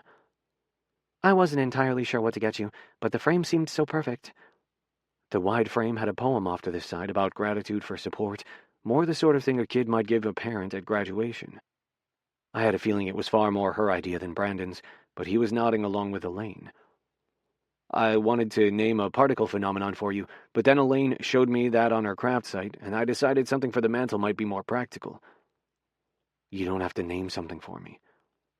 My neck heated, and I couldn't take my eyes off the picture. He looked so happy. You did good. Gideon's pride when we'd talked about Brandon echoed in my ears. I didn't need some flowery poem of thanks, but maybe I had played a tiny role in that smile as he lived his best genius life. My chest went warm and way, way too full. I want to see what Gideon got you, Elaine demanded next. He didn't, I started to protest, but trailed off as she dumped a heavy box in my lap. It too was expertly wrapped, plaid paper with every line straight and a perfectly aligned red ribbon. I think we need to challenge Gideon and Elaine to a rapping contest, Brandon joked. That would be fun, I said absently as I unwrapped the box. Next to me, Gideon looked like he was chewing nails, mouth tense and shoulders stiff. The box I revealed was older, which was curious, but it was the contents that made me legit need to suck in a breath. Oh, wow, they matched the cookie platter. Elaine was first to speak, pointing at the set of dessert plates and mugs, all with the same Rockwell pattern as the platter. I have a friend who's amazing at tracking down antique dishes. Gideon sounded uncertain, voice soft. I hope it's okay. I didn't want to overstep. It's perfect, Brandon spoke when I still couldn't. I never knew it was part of a set. It was. My tongue was 3 times as thick as normal. That too full feeling in my chest had intensified, a balloon stretched to the limit, lifting me up and alarming me both. Thank you. I swallowed hard, needing to get myself under control. There's one for you, but I'm not sure it's going to top this. You didn't have to get me anything. Gideon gave me a stern look as Elaine handed him my gift. My wrapping job was nothing compared to either of theirs. Snowflake paper that had been in a half-off bin near the register, but Gideon didn't seem to mind, slowly unwrapping the box. He started laughing before he finished removing the paper. Boots! Dude, Brandon made a rude noise. You got your boyfriend work boots? Next year send me a text, Elaine suggested, gentler than Brandon but no less concerned. I can help you out. They're perfect. Gideon beamed at me before turning to the other two. It's an inside joke. He doesn't approve of my footwear choice for roof work. Figured they might come in handy for taking everything back down. They will. His smile dimmed a little. Heck, what had I said wrong? But before I could apologize, Elaine continued in her amateur Santa role, giving Brandon a box to open. It contained a complicated Lego set for the same fandom as their matching figurines. He made all sorts of happy noises as he posed with the box before giving her a long kiss. Your turn, Brandon pointed at Elaine. Mine? She looked under the tree where the stack had dwindled to only a few remaining gifts. Better check the Christmas train. Brandon snagged the remote for the train, starting it going, but instead of the crackly Christmas carol it had played previously, a popular pop ballad accompanied the train around the tree. Oh my gosh, Elaine's smile widened. It's playing our song. Sorry, Paul. Brandon spared a sheepish look in my direction. I might have temporarily reprogrammed your train. It's fine, I said, right as Elaine discovered the small box riding in one of the freight cars. The jewelry store had wrapped it in gold paper with a shiny bow as Brandon had requested, and it looked impressive in Elaine's palm. Ooh. She touched the bow with a delicate finger, expression cautious like the box might suddenly transform into a puppy if she wasn't careful. Open it, Brandon urged. She complied, but so slowly that I bet Brandon died a million little deaths waiting for her to reveal the ring. Her eyes went wide as she sucked in a breath. Is this... Elaine, will you marry me? Brandon's voice went wobbly. They were both already sitting, but he moved to more of a kneeling position in front of her. You're the best thing to ever happen to me, and I want to spend forever telling you how lucky I am to have found you. Her mouth made a perfect circle, but no sound came out, and she held the position so long it went from comical to worrying. This wasn't the ready yes I'd expected, and even Gideon looked worried, leaning forward. He'd been snapping pictures on his phone, but he paused, mouth clamping shut like he was working not to speak. I shared the impulse because I was tempted to prod Elaine into an answer, but at the same time there was nothing to do but wait. Jim nosed at her hand, and she glanced down as Brandon made a sound that was somewhere between a cough and moan. Fuck. He was about to get his heart broken, and there was nothing I could do about it. All my years of looking out for him, and I still didn't have magical powers to keep him from pain. I hadn't felt this helpless in years. Next to me, Gideon scooted closer, grabbed my hand. "Elaine?" Brandon finally asked in a strangled tone. "Oops." Folding forward, she released a giddy laugh. "Yes, of course, yes."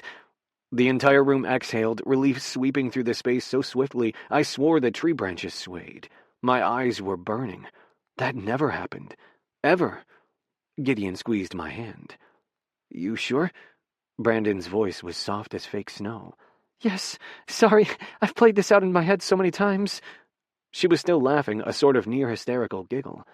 "Funny, I never expected to be so dumbstruck that I couldn't speak. That wasn't in any of my fantasies, but yes, I'm absolutely a yes." "Oh, thank God." Brandon embraced her, more him collapsing against her than a hug even, and she kissed the top of his head. "I was always a yes, from day one." "I didn't want to assume." He trailed off, still breathing hard. "Oh, don't get me wrong, I love the train and the ring. I definitely wanted a proposal, but I was always going to say yes, even if you'd gone the Jumbotron at a sporting event route." "Paul talked me out of the flash mob." Brandon finally managed a laugh of his own. "Good, I'm glad." She kissed him again, and Gideon snapped another few pictures of them. "Congratulations!" He grinned at them. "Ready for some celebratory breakfast?" "Waffles are supposed to top that." I joined the laughter. Laughter helped. I had too many feels still, and I didn't like the overwhelming emotions one bit. Better lower the expectations for my cooking. "But you have Gideon." Elaine's eyes danced. "I trust the waffles to be spectacular." This is true. Left to my own devices, we'd be having pancakes from a boxed mix, but he elevated my game, made everything that much more special, and I was so glad he'd been here with me to witness the proposal. I had no idea how to start processing everything rattling around in my brain, let alone put together the sort of pretty thank you speech Gideon undoubtedly deserved. I settled for kissing his cheek, hoping like hell he'd understand, even if words failed me.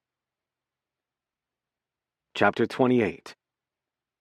"We surprised Dad with a new recliner. The old one is at the bottom of our drive with a free sign on it. First come, first served." Gene Clark posted to the What's Up Neighbor app. Gideon. "Maybe these waffles truly are magical." Elaine helped herself to a third. The four of us were sitting at the kitchen island, feast spread out before us. "It's the dried cranberries plus the apples," I said lightly, knowing perfectly well it was the excitement of the day. Paul could have served boiled shoe, and it would have been memorable and equally appreciated by the glowing, newly engaged couple. I doubted either of them tasted a thing. Brandon had packed away a stunning amount of bacon, but he too seemed lit from within. And relieved. Probably that most of all, the way he kept smiling to himself like he'd narrowly avoided some terrible fate. "The real maple syrup was a nice touch. Let Gideon menu plan more often." He bumped Paul's shoulder before grinning at me. Paul never met a generic knockoff he didn't love.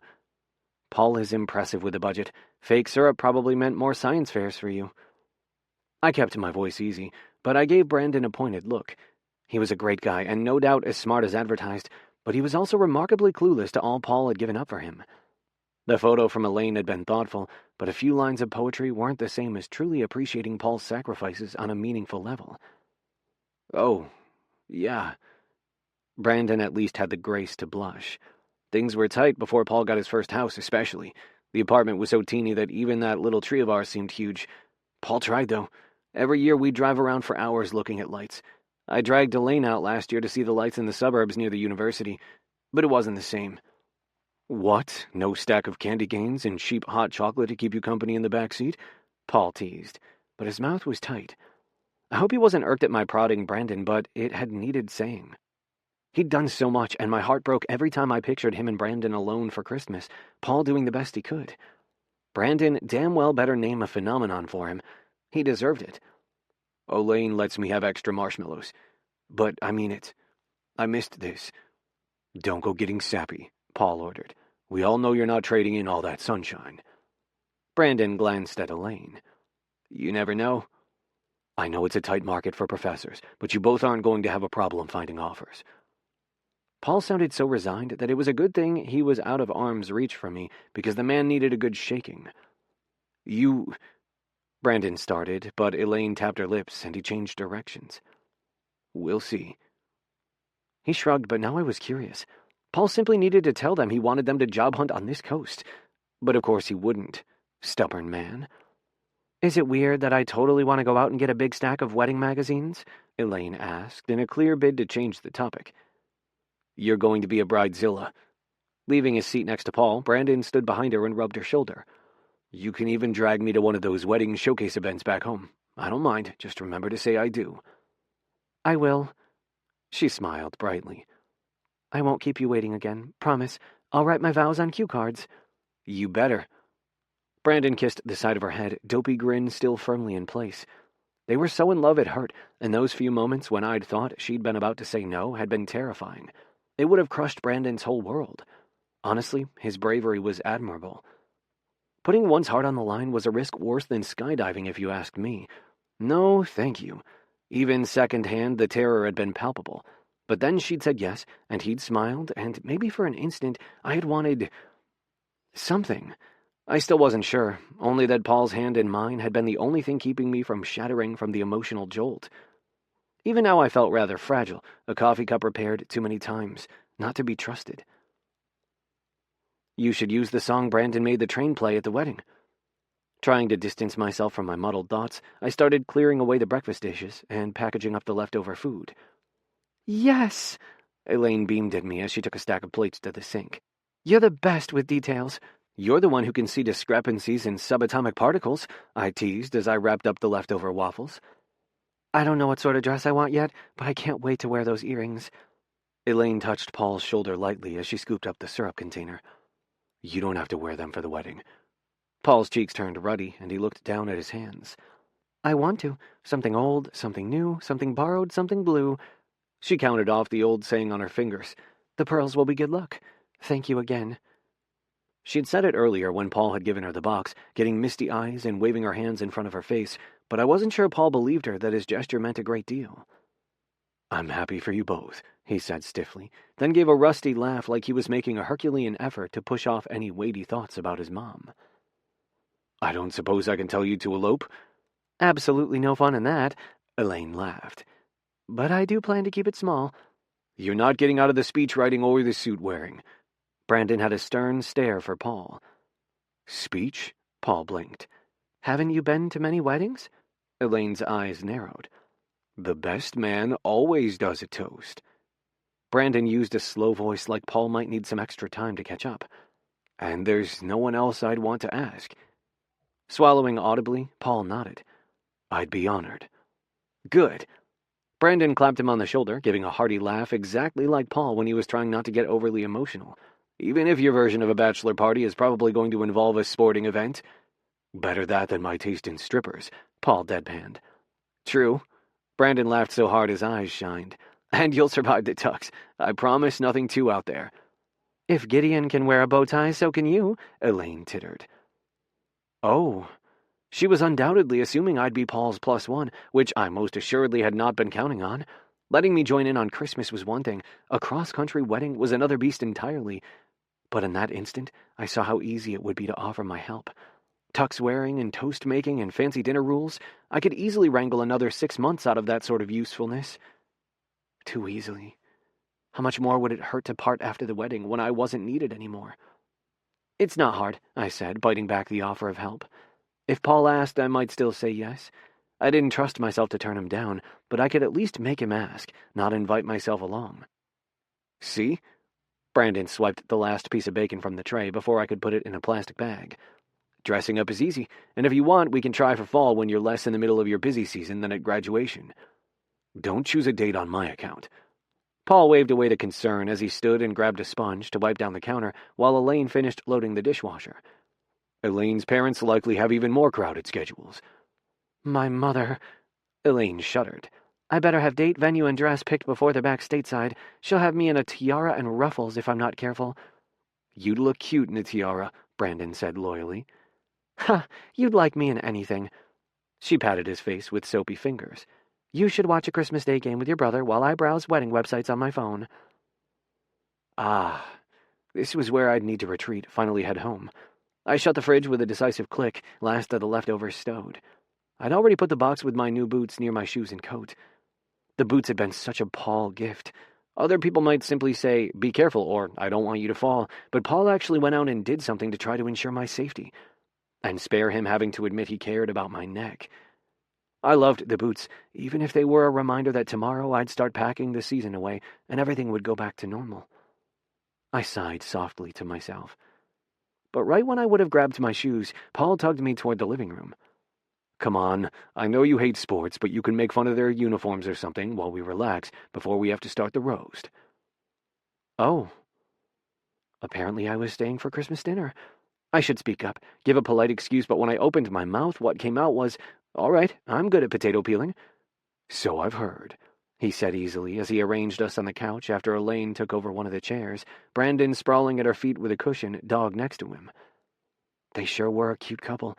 Must be nice to have that sort of devotion. Paul's arms came around me as he shifted around until he arrived at a satisfactory position, holding me against his side as he used the remote to find a basketball game. He kept right on holding me as he and Brandon made a friendly bet.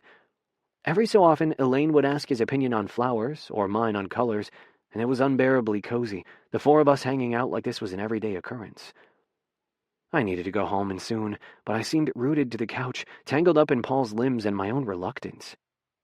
All I could do was soak the moment up, let the good feelings add to my personal memory bank. This right here was both the happiest and most wistful I'd ever been. I might not survive Paul Frost. Chapter 29. Temperatures are dropping. Expect a record low tonight. Better watch those pipes. Hope nothing freezes. Tim Frisk posted to the What's Up Neighbor app. Paul. Something was wrong with Gideon. Or maybe not wrong, but definitely off. I studied him across the table as we tucked into dessert. The peppermint stick ice cream with homemade hot fudge had been one of his contributions to the menu, but he kept taking slow, almost disinterested bites. He'd seemed quiet all afternoon, less animated than usual, less quick with a laugh, and even less bossy. The bossy thing was the most concerning, honestly. The other two probably didn't notice any difference because Gideon had preened when they'd admired his bow tie after we all finally got dressed after brunch. He'd smiled and let them talk him into assisting with assembling Brandon's new Lego project, and he'd been helpful as ever after that, bustling around my kitchen for the dinner assembly. He'd produced a mountain of peeled potatoes with a smile, but I hadn't been able to shake the feeling that something was off. Gideon was normally a bright light, cutting through any darkness, a warm glow that couldn't be denied, and today it was like someone had put a shade over his inner lamp. Still there, but dimmer. I wanted him to tell me what the matter was, but every time we caught a slow moment together, something kept getting in the way. Elaine with a question, the oven timer, Jim needing outside, his phone dinging with Christmas messages from friends and relatives he didn't seem inclined to answer. Maybe I want an ice cream bar at the wedding reception. Elaine swiped more hot fudge for her ice cream from the bowl Gideon had set on the table. He'd performed some sort of culinary magic involving my microwave and chocolate chips.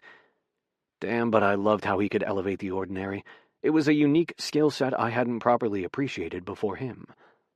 The wedding needs cake, but we could do ice cream at the rehearsal dinner.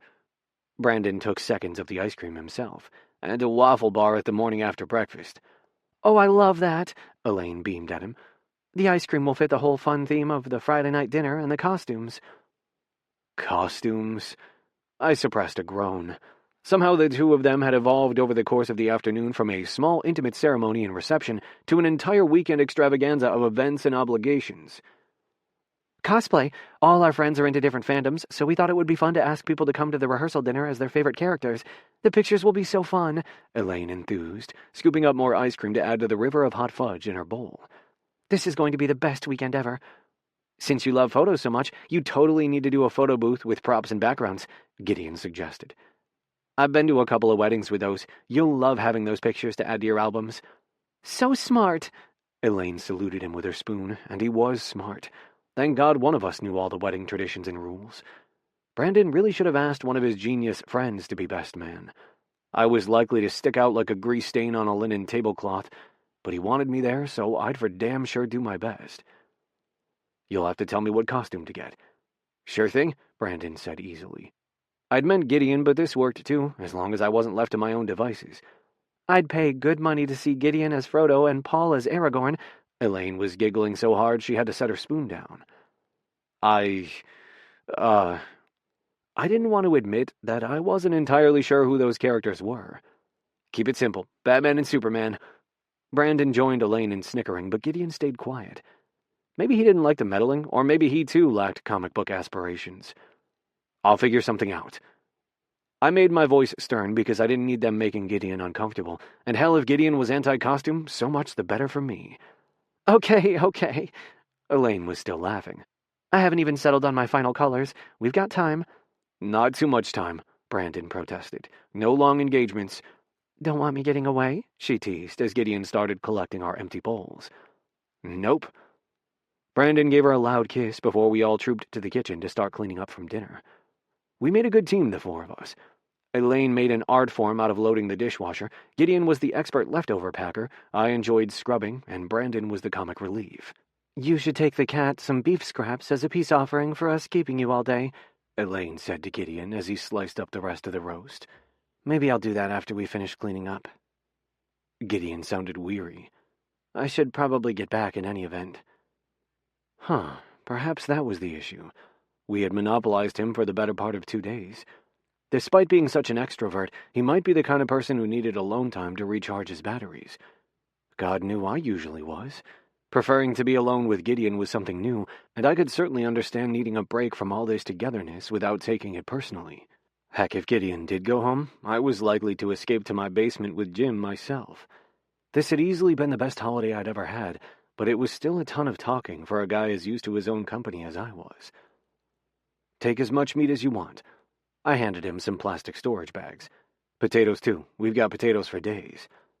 All right. He nodded sharply. You can turn leftovers into potato pancakes as well. I'll text you the recipe. Thanks. I licked my lips, not sure what to make of this new formality between us. And thank you for everything today. I couldn't have done it without you. Yes, you could. His tone was kind as he patted my arm, but there remained a strange stiffness about him. Well, I'm glad I didn't have to try, I said stubbornly, trying to meet his gaze, but he was already hustling away to take the remaining leftovers to the fridge. I meant what I said last night. You saved our Christmas. Good. He exhaled hard as he headed over to where his shoes were stashed. Think you'll need help taking all the decor down? Nah, you've already done so much. I certainly didn't want to take advantage of him, especially with him seeming so tired. Your work is complete, boss, I joked, but he didn't smile. Seriously, I've got Brandon for help. We'll follow your schematic for putting everything away, and after watching Elaine with the dishwasher, I think she can handle the tree ornaments. Yeah, she can. I've got my own house to put to rights. That'll likely take most of the day tomorrow. Okay. I'd been preparing to come up with some cooking emergency or outing that required him, but I didn't want to keep him from his plans. Well, good night. Shoes on, he straightened back up, his presents and leftovers in his arms. You got all that? I could help you carry. And I could also stay long enough for another make-out session on his couch, but he was already shaking his head even before I could get a heated look in. Nah, I've got it. All right. I went in for a clumsy kiss, his armload between us. Couldn't kiss him the way I truly wanted with Elaine and Brandon still lingering in the kitchen, which was probably for the best as Gideon didn't seem in much of a kissing mood. Thank you again. Anytime? He gave me a sad smile before slipping out into the frigid night. A weird emptiness settled over me as the door clicked shut. I couldn't shake the feeling that I'd said exactly the wrong thing, and hell if I knew how to fix it. Chapter 30. Does anyone have any spare rock salt? We're out and I need to get out early in the morning. Cheryl Bridges posted to the What's Up Neighbor app. Gideon. Did you miss me? Predictably, the cat didn't answer, although Butterscotch did nose at the tuna treats Paul had put in my stocking. I'd lined up the treats on the large cat tree in my office, where Butterscotch tended to hang out. He didn't seem to care much that I hadn't been around. He'd been happy enough to come when I set out fresh food and water, and he tolerated some head scratches now, but otherwise he stayed aloof as ever. I'd adopted him around the time I bought my house, thinking I was giving a home to an animal who needed me, but Butterscotch needed precious little beyond food and his robotic litter box emptied. Maybe there was a lesson there. The things I was so sure needed me really were self-sufficient. And okay, Paul wasn't a grouchy cat, but the feeling that he was merely indulging me lingered. I still wasn't sure whether I'd invited myself along for their Christmas, or whether he'd kept me around out of pity. Regardless, I wasn't going to insert myself in the rest of Brandon's visit, nor was I about to offer wedding help, especially not without Paul asking. Because, like with the cat, Paul might not need me, but I sure as hell needed him, and I hated that feeling. The trudge over to my house had never seemed longer or colder. He'd packed me off with leftovers and a hearty thanks for my help, and I shouldn't have felt so empty, but I did. This sucks. I took myself and my morose mood back downstairs, where the sight of my tree made everything worse. Was I ever going to see my decorations again without immediately thinking of Paul and that hot-as-fuck makeout session in front of my tree? My phone buzzed in my pocket, and it spoke to how desperate I was for distraction that I pulled it out. It was Lori, not one of my parents, with our semi-annual stilted greeting, so I went ahead and answered, making my tone as cheery as I could. "Hey there, how goes Florida?" "Good." Lori's voice was warm and welcome. "Kids are having a blast. Tomorrow is Disney." "Wow, they must be bouncing off the walls. Surprised you had a minute to call me." I smiled to myself. Most of my relatives hadn't bothered to do more than text this year, so it was nice Lori had thought of me. "You must have been missing my superior mashed potato skills at dinner." "Oh, you," she laughed. "We ordered the whole dinner in advance as takeout. No cooking for anyone, but I'll always have time for you. You know you're family to us, even if we're not together this year." Thanks.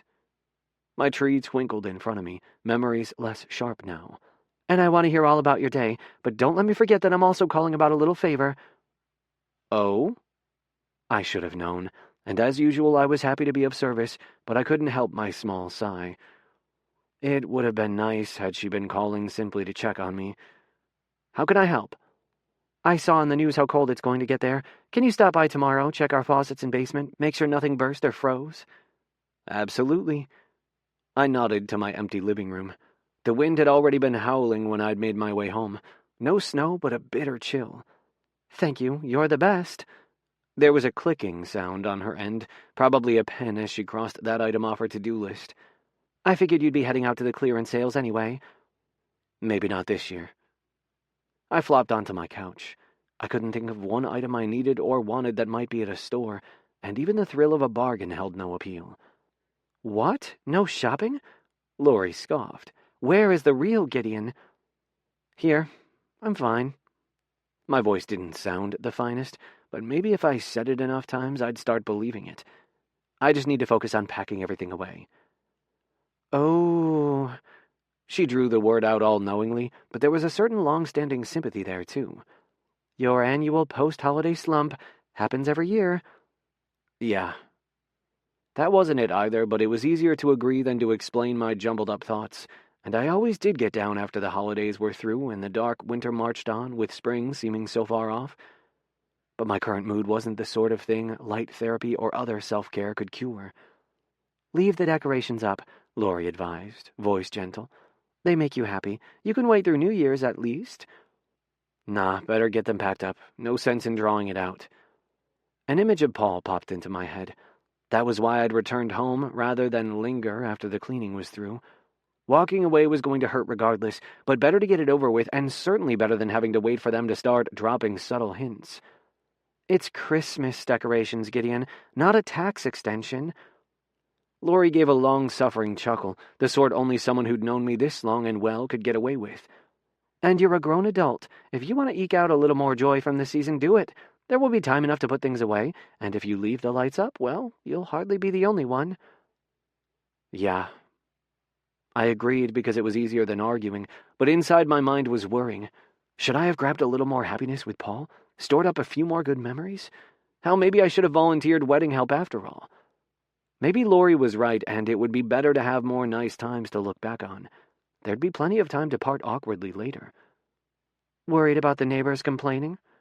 Lori interrupted my musing, and I had to blink a couple of times, come back to the present conversation. "What?"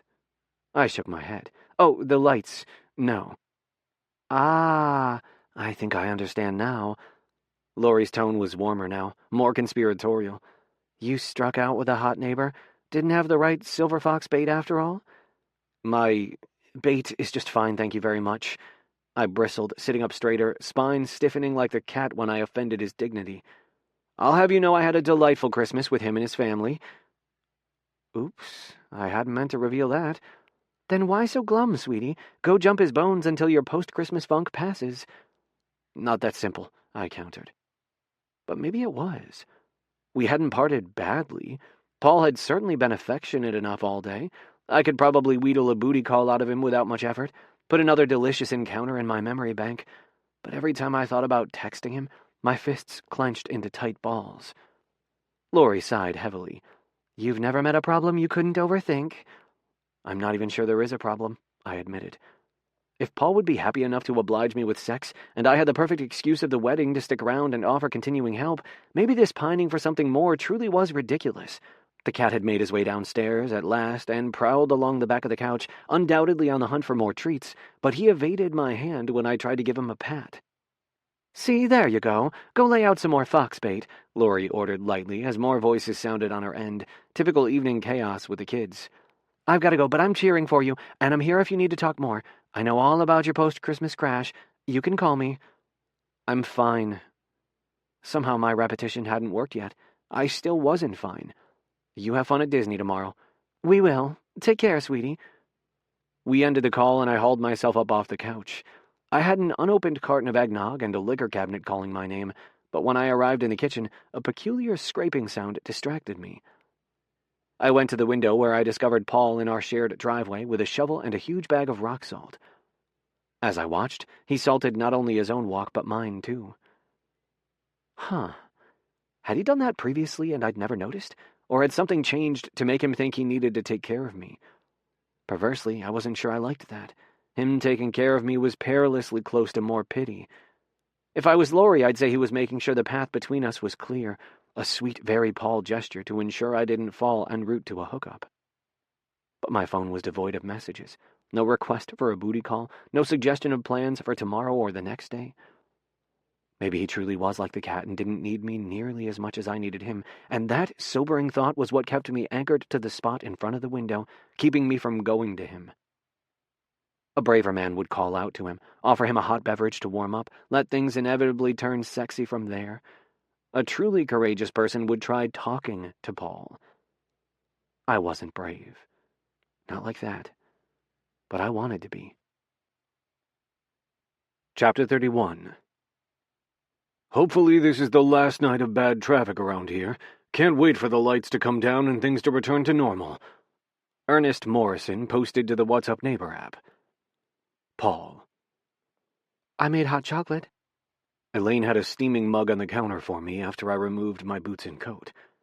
Thanks. I wrapped my hands around the warm mug. Even having worn gloves, my fingers were still half frozen. Cold out there. Surprised you didn't go next door to warm up. Tittering, she took a seat on one of the island stools, leaving me to follow suit.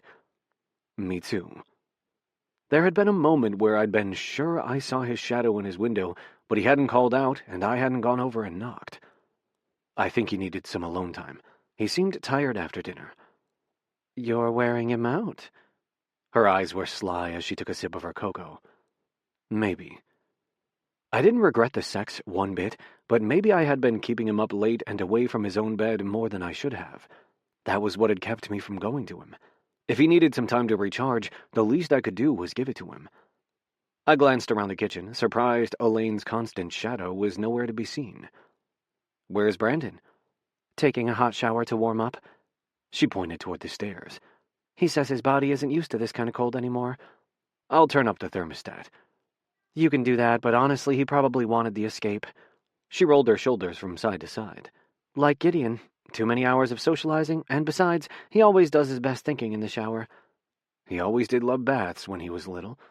I smiled at the memory of the hours he'd spent in the tub in the apartment, me sitting in the doorway trying to make sense of one of the textbooks for my community college business classes, and him babbling about some interesting scientific tidbit. He's so lucky he had you. Elaine's smile was even warmer than the hot chocolate and made the back of my neck heat. Thanks. Was it terribly hard? She touched my arm. Doing it all on your own? I started the same lie I told everyone, but then I remembered Gideon and our pact to be honest about when things sucked. Maybe there wasn't virtue in pretending. Yeah. It wasn't easy, but it was worth it. He's worth it. A weird creeping sensation raced up my spine. Here I was being honest with Elaine, but had I truly been honest with Gideon? The chilly work outside hadn't chased away the feeling I'd had ever since Gideon had left, that I'd screwed up somehow. I hadn't told him I liked it better when he was here, had pretended to be perfectly fine with him leaving. Maybe that hadn't been the best course of action. I know, Brandon's so worth it. She patted the back of my hand before glancing over at the neat stack of her presents on the edge of the island. She slid the jewelry case closer to herself, tracing the embossed saying on the top. Thank you for trusting me with his heart. Take good care of it, I said gruffly as my brain whirred. I'd agreed with Gideon that the line on the jewelry case was perfect, but had I truly understood the words? The L word was big and scary, and I couldn't think too hard about it or my pulse sped up to alarming levels. But I also couldn't deny that I cared about Gideon, and I hated that I couldn't say for certain that I'd taken good care of his heart. I wasn't sure exactly what Gideon needed, space or reassurance or whatever, but I hadn't spent a ton of time trying to figure out those needs either. I'll take care of Brandon, don't worry. Elaine's eyes were still on the case, dreamy and far away. She was undoubtedly lost in another wedding daydream, but I wasn't entirely sure wanting a white dress was the same thing as wanting Brandon specifically. If you're not sure, I am. Meeting my gaze, she leaned forward. I know I scared him by not answering quickly, but it wasn't because I didn't want him. Rather, I want this so much. I've played the moment out in my head so many times. I knew it was coming, but then it was actually here, and I was overwhelmed. You knew? My mouth pursed. Well, I didn't know for sure it would be this trip. She made a vague gesture with her hand. But we've spent the last few years dreaming and scheming together. I certainly dropped enough hints. And before you say it, yeah, I could have been the one to ask him. But where's the fun in that? I guessed. She and Brandon did seem to have a lot of fun together. A big wedding was hardly my own definition of a good time, but planning it as a couple sure did seem to make them happy. Happy? Was I doing enough of the things that made Gideon happy? Not simply folding him into my life, but was I giving Gideon room to be Gideon? Exactly. Elaine nodded. I was curious as to what he might do for a proposal. The daydreaming about possibilities was fun. And to be frank, he's often in the lab for long hours. We both are. I'm pretty sure he goes days without remembering I exist. I'm sure he remembers you exist, I protested even as my chest twinged. Fuck. It really was easy to take someone for granted, wasn't it? Ha! When he's wrestling with a problem in his head, he's been known to forget pants. But I'm the same way. We bump around for weeks at a time without remembering to tell each other how much we care. Huh. I'd been operating on the assumption that Gideon had had the same realization as me, that we were accidentally dating. I'd let my own dislike of awkward conversations keep me from putting into words that which I'd presumed was obvious. I guess I can see how that might happen. Exactly. I know it's terribly cliché, but I wanted to know I meant so much to him. Blushing, Elaine glanced away. I was always going to say yes, but the asking, that mattered if that makes sense. It does. I agreed slowly. Damn it, why did everything come back to communication skills I wasn't sure I had? But I couldn't argue with her point. Speaking up mattered. I'm sure it seems like I'm one roll of Tool away from going full-on Bridezilla, but really the joint project of wedding planning is going to be fun. Her eyes sparkled as she made an excited gesture. And incorporating all his favorite things like costumes, that's how I show him I care too. Because I do. I know. My tone came out more growly than I'd intended, so I worked to soften it. He's lucky to have you. She shrugged. We're lucky to have each other. Yeah. My voice sounded as far away as my thoughts. Luck. So much of my life had been defined by bad luck, an act of fate that changed everything, but there had also been plenty of good luck along the way. Maybe I wasn't always the best at seeing those lucky things. Like Gideon. Do I smell hot chocolate? Brandon came bounding down the stairs. Right here. I'll heat your cup back up. Leaving her stool, Elaine put a mug for Brandon in the microwave. How was the shower? Excellent. I think I came up with a perfect concluding paragraph for my dissertation. Brandon bounced on his feet, holiday slippers slapping against the hardwoods. And some neat ideas for wedding favors. We are not handing out lightsabers. Elaine gave him a stern look. Darn. He slumped onto the stool next to me, but then brightened. Commemorative towels? Brandon? She added to her death glare with a wrinkled nose and pursed lips. You two need to come with a geek culture dictionary, I grumbled. Didn't you pay attention to any of the movies I made you sit through? Brandon asked with a laugh. I was usually multitasking. Bills, homework for my business classes, bids for clients, I admitted, looking down at my empty mug. Never enough hours in the day. I wasn't sure that being busy was enough of an excuse for not paying attention to the things Brandon found important, but he nodded. Yeah, I remember now. Your business literally started at the kitchen table. It did. My jaw tensed. Damn it. What had I missed those years I was working every waking minute? And what about now? Had I failed to pay close enough attention again? What had I missed with Gideon? And more importantly, how could I make it right again? Hey, don't sweat it. Brandon clapped me on the shoulder. You showed up when it counted. That's what really matters. Showed up. That was it. A sharp bolt of clarity raced through me, and I knew exactly what I had to do. Chapter 32. I'm so glad Boxing Day is a Saturday this year. Don't forget to support our local small businesses if you're out and about. Molly Reed posted to the What's Up Neighbor app. Gideon. The knocking at my door woke me up. After my second ill-advised eggnog the night before, I had turned off my alarm, but apparently the universe didn't want me sleeping in. Grabbing my phone off the nightstand, I swiped my doorbell app, expecting to see a package delivery. But instead there was Paul, holding 2 coffee cups and looking decidedly uncomfortable. Grabbing my robe and slippers, I hurried to the door while shoving my glasses on my face. Paul? I opened the door wide, which was a massive mistake because outside even the air was crusty, the sort of cold where it hurt to take a full breath. Get in here. Gladly. Paul was at least bundled up for the weather, with a coat, gloves, hat, and boots. But even with all that, he still shivered as I ushered him in. What's wrong? I asked as I shut the door. It's not even 7 yet. Aren't you getting ready? He frowned, gaze sweeping over my plaid robe and fuzzy slippers and undoubtedly bleary eyes. I brought the coffee. Ready? I felt like we were in a play I no longer knew the lines to. Heck, I wasn't sure I knew which act we were in, with everything seeming far off script. I did, however, accept one of the paper cups. You got coffee out? You always drink yours at home. A rosy flush spread across his already pink from the cold cheeks. Yeah, well, you don't like my brew, and it's so cold I figured you'd need it for the drive. Drive? I blinked again. What was I missing here? Maybe I'd had more to drink than I'd thought if I couldn't follow Paul's usually straightforward train of thought at all. Maybe you should come sit down so I can let the caffeine start working on my brain. After removing his boots and coat, he followed me to my kitchen table, where I took several bracing sips of the coffee, and still couldn't quite figure out what Paul was up to. Did we have plans? Well, not exactly, but the after-Christmas sales. You said you always go?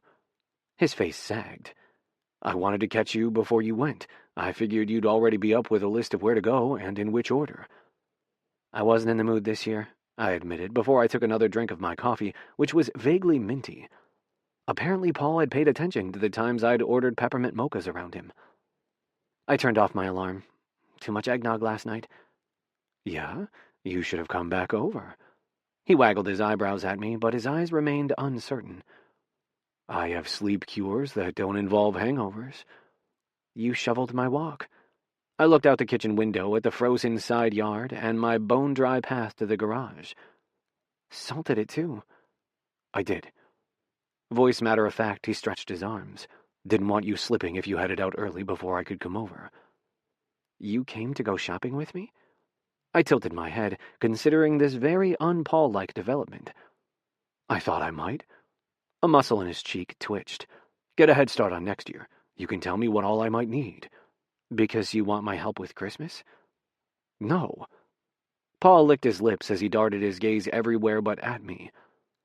I mean, yes. Damn it, this is why I'm not good with words. I want you for next Christmas. The help is a bonus. Oh. My nervous system jolted as if the barista had snuck an extra quad shot in my coffee. Paul wanted me, and to go shopping, but me. He wanted me. I dug my fingers into my thigh. Yep, definitely awake, but there had to be a catch. And between now and then? Paul nodded solemnly. There's a lot of holidays I've been ignoring. I want you for all those too. Figured I might start by letting you talk me into the right kind of glasses for champagne for New Year's. And last year you did some sort of heart wreath on the door for February. The Easter Bunny cutouts, those might startle Jim, but you can probably twist my arm into some spring flowers for my place. You noticed my changing decorations? My eyebrows shot up so high that the stretch was just short of painful. I noticed a lot. He shrugged, all his shoulder muscles rippling. Maybe not as much as you and your eye for detail. Oh, you'd be surprised what I miss, I said dryly. Apparently I'd missed him deciding he wanted to keep me around. And true, he had never said he wanted to end things after Christmas. I'd just assumed because he hadn't said otherwise either. But looking back, I could see any number of clues that perhaps he hadn't had one foot out the door after all. Maybe if I spoke up more, you wouldn't need to play detective. Doing an excellent mind-reading job yet again, Paul gave a sheepish smile. So you're saying you'll need my help for all the occasions between now and next Christmas? I needed him to spell things out for me because I still wasn't entirely sure what he was after. Is this because you're worried about the wedding? Nope, Elaine's as bossy as you. He chuckled as butterscotch landed on the table between us. He gave the cat an idle pat. She'll tell me what to wear, and I can probably muddle through which fork to use when. But I need you, Gideon. Just you. Even if you wear sweats and hang out on my ugly couch and take a year or two off from decorating. I made an undignified noise. Or two? That's not me putting out an end date. He made a dismissive gesture before scratching between the cat's ears. Just doubting you can last 48 hours, let alone 12 or more months, without decorating, shopping, organizing, or scheming. I am good at schemes. My tone was all pleased before a new thought paraded through my addled brain. Maybe too good. What? He wrinkled up his face, as if I were the one being confusing, when he was the one who'd tossed me on a roller coaster without a seatbelt with all these revelations. I really did want to save your Christmas. My mouth twisted as I tried to find the right words. Paul wasn't the only one who had a hard time speaking up. But I also kinda wanted in your pants. I think I might have tricked you into keeping me around. Paul blinked, then blinked again. Well, can you keep on tricking me? Pardon? First, I'm not sure you noticed, but outside of letting you boss me around, I'm a tough guy. He offered another crooked smile. Not a pushover. No one's weaseling their way into my life if I don't want it. If you trapped me, I wanted to be caught. Oh. I considered this, recalibrating how I'd framed the events of the last month. So you want me to keep inviting myself along? Well, ideally, I'll get better at doing the inviting. He reached for my hand. The tremble in his fingers made my chest clench. Paul nervous and tentative was new, and that it was because of me? Well, that was enough to make my own hand shake against his. But yes, keep showing up. I want you to. Is that what this morning is about? I asked. His presence was finally starting to make some sense. You showing up, inviting yourself shopping? It seemed important to you. I can show up for you, too. Maybe I'm not as good at knowing when and how to help as you, but I want to try. You do help. You knew I didn't want to be alone on Christmas, and maybe you felt sorry for me. It's not pity. He squeezed my hand. Trust me, I hate pity more than anyone. I wanted you there. For me. Because you being there makes everything better.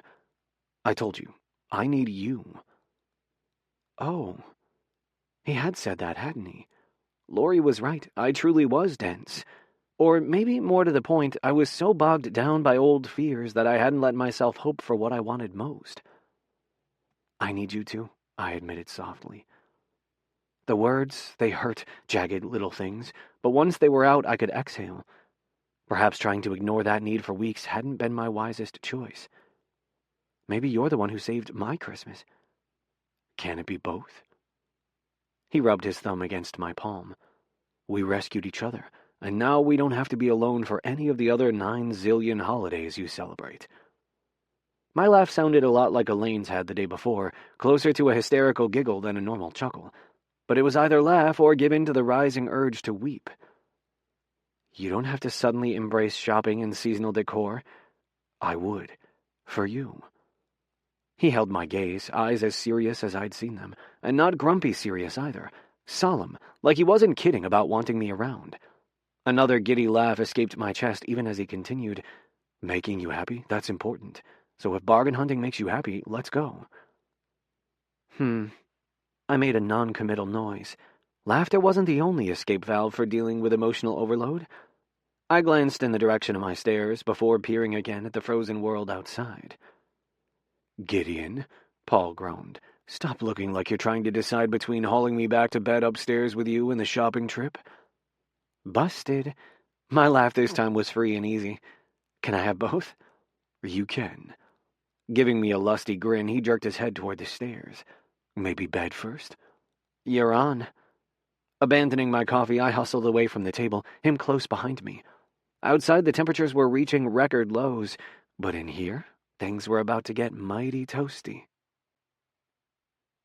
Chapter 33. Our lights are a hopeless tangle. Does anyone have good light storage tips? I'd ask our local holiday expert, but he's not answering his messages. Penny Jordan posted to the What's Up Neighbor app. Paul. I was so happy to be back on decent footing with Gideon that I almost forgot I'd never been upstairs at his place. We passed a room with an enormous cat tree and enough computer equipment to power a small space station, but I didn't slow down until we were in Gideon's room. Like the rest of the place, it was very finished in feel. Mulberry walls, big four-poster bed, matching dresser and nightstands, and extremely Gideon decor. Your bedding is plaid. I'd been about to grab him for a kiss, but I had to stop and laugh.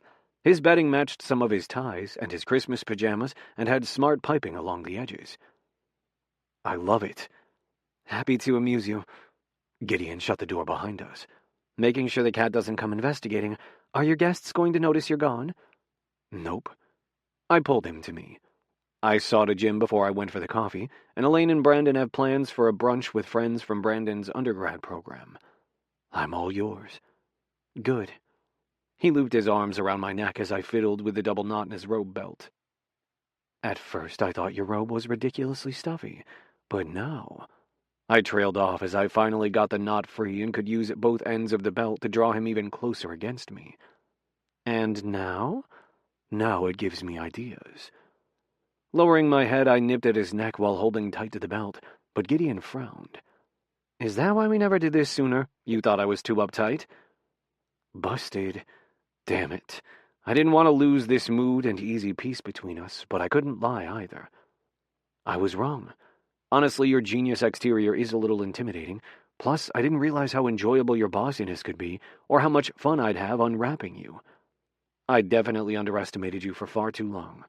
I'm sorry. I'm hardly that scary, Gideon scoffed, not looking at all reassured. And I can be casual. I own jeans. Don't change, Gideon. I dropped the belt so I could cup his face instead. My stomach cramped.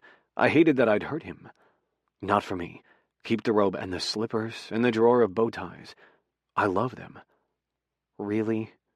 He narrowed his eyes, but a small smile teased the corners of his mouth. Yeah. I kissed him then because I was better at action than words, which I seemed to keep screwing up. Either I said the wrong thing or not enough things or had bad timing. But kissing? That I could get right. His cheeks were scratchy with morning stubble, but his lips were soft. I sank into the kiss, holding him close, trying to engrave all these confusing feelings of mine onto his soul. I tried to tell him with my mouth that I'd do better to find the right words. He deserved that, and maybe I couldn't write him poetry, but I could put it into my touch, my lips, my very breath. He tasted familiar, like a memory I hadn't known I'd had until our first kiss. Funny how I'd avoided him for so long when now I felt like I'd known him forever.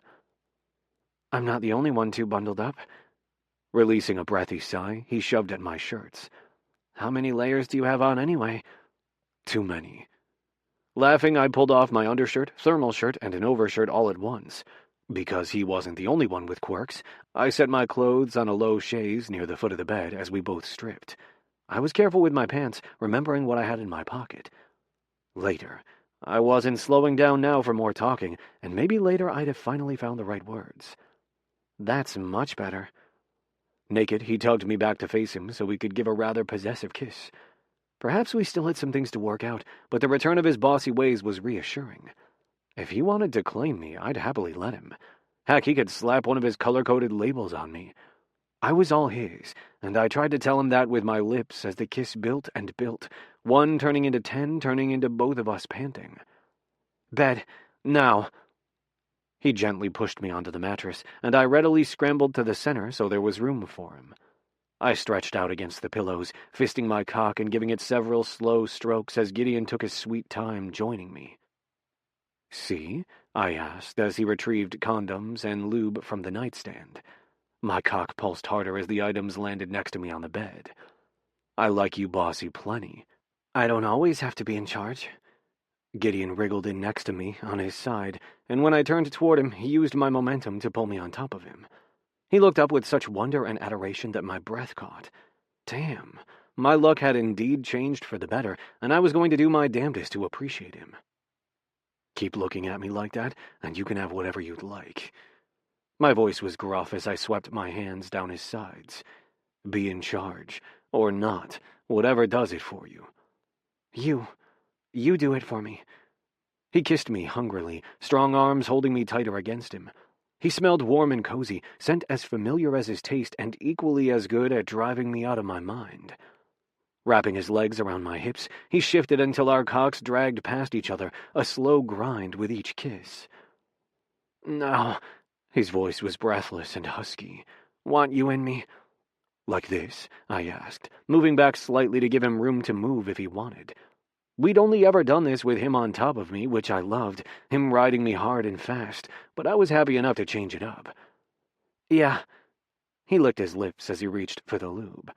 Let me do it. I slid back into more of a kneeling position so he had space to pull his legs back and use his hand to lube himself up. He was more aggressive than I would have been, going right to 2 fingers and thrusting them deep as he moaned low and urgent. Fuck, you're the hottest thing I've ever seen. I made quick work of the condom, then slowed down, enjoying his show, tracing his rim with a fingertip, brushing against his hand as he worked himself open. He must have liked that because he made a desperate noise. You're plenty hot, too. Come here. Spreading his legs wider, he tilted his ass up, a clear offering. So fucking hot, and such a gift. Somehow I knew he didn't do it this way very often, and his trust in me was every bit as sexy as his lewd display. I didn't want to ever let him down again, and I had to swallow hard as I moved into position. This good? I went for slow, shallow thrusts, trying not to rush, both for him but also for me. I wanted to memorize this moment, how good he felt, hot and slick against my cock, and how soft and open his expression was. He hissed out a breath even as he pushed up to take more of my cock. Fuck, so much more than good, intense. Breathing hard, he met my thrusts until I was deep as I could get, thighs brushing his ass. I held his hips, searching for the angle that had him chanting my name. Paul! There! Right there! Shutting his eyes, he stretched, torso rippling as he clutched at the sheets. He was tight and perfect, and so sexy letting go like this that my pulse pounded, muscles tensing. Needing to get him closer to coming, and fast, I grabbed one of his hands and moved it to his cock. Let me watch you. Want you to touch me, too. Linking our hands together, he thrust up into our shared grip. Sharing his pleasure like this was almost more intense than being inside him, and inside him was pretty damn amazing. He moved restlessly, body straining. Need more? Yeah. I sped up my thrusts, meeting his motions until we were moving in perfect sync, him urging me on by wrapping one of his legs around me. That's it. Take what you need. Faster, he demanded through clenched teeth. He was letting me set the pace, but every bossy command of his pushed me higher and higher. I loved how there was zero guessing in bed with Gideon. When he wanted more, he simply took it, and fuck if that wasn't enough to have me right up on the edge. Fuck, Gideon. More. His back bowed, body arching up, cock going harder in my grip. You're killing me, I groaned, even as I obeyed. For him, I'd gladly suffer any number of endings, if only for the chance to see him like this, body splayed out, every muscle straining toward me, head tipping back like he was waiting for me. I fucked harder and faster, going deep, both of us moaning with every thrust until he stiffened. There, oh, there, Paul. He shot so hard the first rope of cum hit his shoulder, torso curving up like he couldn't get enough of me, couldn't take me deep enough, like he wanted every last bit of me. That need, as much as the sight of his climax and the way his body clenched around my cock, pushed me over, hips thrusting frantically until I too was coming. Yes, yes. The pleasure was so intense it was a sweet pain, making me shout, helpless to do anything other than shudder over and over until I collapsed next to him. We were both sweaty and breathless, and I couldn't do anything other than kiss him over and over. His forehead, his cheek, his parted lips, the pulse in his neck racing as hard as my own. He laughed, undoubtedly, at my ridiculousness. Wow, this is how I want to spend every Boxing Day from now on. You've got it, I groaned. I liked the sound of "from now on." Gideon not eyeing the door was a decided improvement, and maybe he'd start believing me that I wasn't going anywhere either. But tell me your shopping plans aren't going to require me to move anytime in the next 5 years? All this and shopping too? A wide smile broke across his face, the sort of sun that could chase away the fiercest of cold snaps. I'm a lucky guy. Me too. Wonder raced through me. He was wrong. I was the lucky one, and I could only hope he kept giving me the chance to show him. For once I was seizing my good luck fast, not letting go, greedily hoarding every damn second with him. Chapter 34. Light's question answered. Now what to do with the giant nativity set my mother-in-law bestowed on us? Penny Jordan posted to the What's Up Neighbor app. Gideon. Think there are still bargains to be had? Naked, Paul stretched in my bed, a gorgeous display that almost tempted me right back to bed before he added, Guess I better see to poor Jim before we go. Poor Jim. I made a sympathetic noise as I toweled off. We'd dozed together for a while, then I'd snuck out of bed while he snoozed to take a fast shower. And yes, we'll find some deals. I don't mind picked over shelves either. I'll take the nap with you any day. Me too. Sitting up, he offered me a soft smile. That was really nice. Thank you. I started to bristle at the gratitude for something that had been a mutual pleasure, but then I reconsidered, chewing the inside of my cheek as I reasoned this out. When you say thank you, do you mean it like, job well done, or more like, that was awesome? Paul frowned as if I were as dense as Lori thought. Is that what you assumed all Christmas? That your job was finished and I didn't need you anymore? Like, thank you as shorthand for goodbye? Maybe, I hedged as I pulled on clothes. No, I'm not through with you. Leaving the bed, he hugged me from behind, hindering my ability to get dressed. But that was okay. The warm feeling in my chest was worth it, particularly when he put his lips near my ear. Not by a long shot. Oh. I say thank you a lot to everyone. His tone shifted to something more solemn. Not just you. You only get so many chances in life to say it. Oh. Of course, Paul, more than anyone else, would know the value of not waiting to tell people how much you appreciated them, and this was his way of saying I mattered to him. I understood now, and I sank into his embrace, head falling against his shoulder. Feels like I should be the one thanking you, I admitted as he squeezed me closer, his husky laugh in my ear saying he thought I meant orgasms. And not just for the sex, but everything else. Thank you. You're welcome. He kissed my ear before releasing me. That reminds me, I have something for you. Scooping his jeans off the chaise, he dug around in the pocket before coming up with 2 cufflinks. For your collection. He gestured at the clear case on top of my dresser where I kept my grandfather's cufflinks, along with some others I'd found over the years. But somehow I knew these were more than a flea market find, and I accepted them with a hushed reverence. They were a simple set, but heavy, chunky silver steel with a crosshatch pattern. Where are they from? I asked as I gazed down at my palm. My attic. He, too, was staring at the pair. I found them when I was looking for the earrings for Elaine. I don't know exactly who they belonged to, as I only saw Dad in a shirt with buttons a handful of times, but Mom kept them with her jewelry. I can't accept these. An almost physically painful level of regret laced my words. Brandon will want them for the wedding. Paul shook his head. I asked. He doesn't. Too fiddly for him. I told him I wanted you to have them. I trust you to keep them safe for me. I sucked in a breath. Once, a million years ago, I'd proposed to Lori because that was what all our friends were doing. Get a ring, have a nice dinner, pop the question. But in this moment, these humble pieces of steel felt far more significant and life-altering. And I wasn't so dense that I couldn't understand Paul's subtext here. He wanted me to keep his heart safe. And I would. "Thank you," I whispered. "I'll keep them safe. Forever." I didn't add the word, but I felt it, deep in my bones. I wasn't letting the gift that was Paul's heart go. I carefully put the set in my box right next to the ones my grandfather had worn on his wedding day. "I wish I had something as significant to give you." My mouth twisted. "The dishes you found, those were pretty special," Paul said as he finished dressing. "But you gave me something even more important." "Oh?" "You gave me back the season. I didn't even realize how low I'd sunk until you pulled me back out of the pit. Not dreading the holiday? That's something." "Pun intended?" I laughed. "Pun definitely intended." He captured me in a fast, joyful kiss, and I wasn't sure I'd ever been this happy. Like him, I hadn't realized how badly I'd wanted exactly this until I had it, and now I was going to cling to it with everything I had. Chapter 35. Good luck to everyone on the road this weekend. Need a ride to the airport? Skip the ride-sharing app. Text me. Looking for a little extra work to pay down the coming credit card avalanche. Molly Reed posted to the What's Up Neighbor app. Paul. "You win."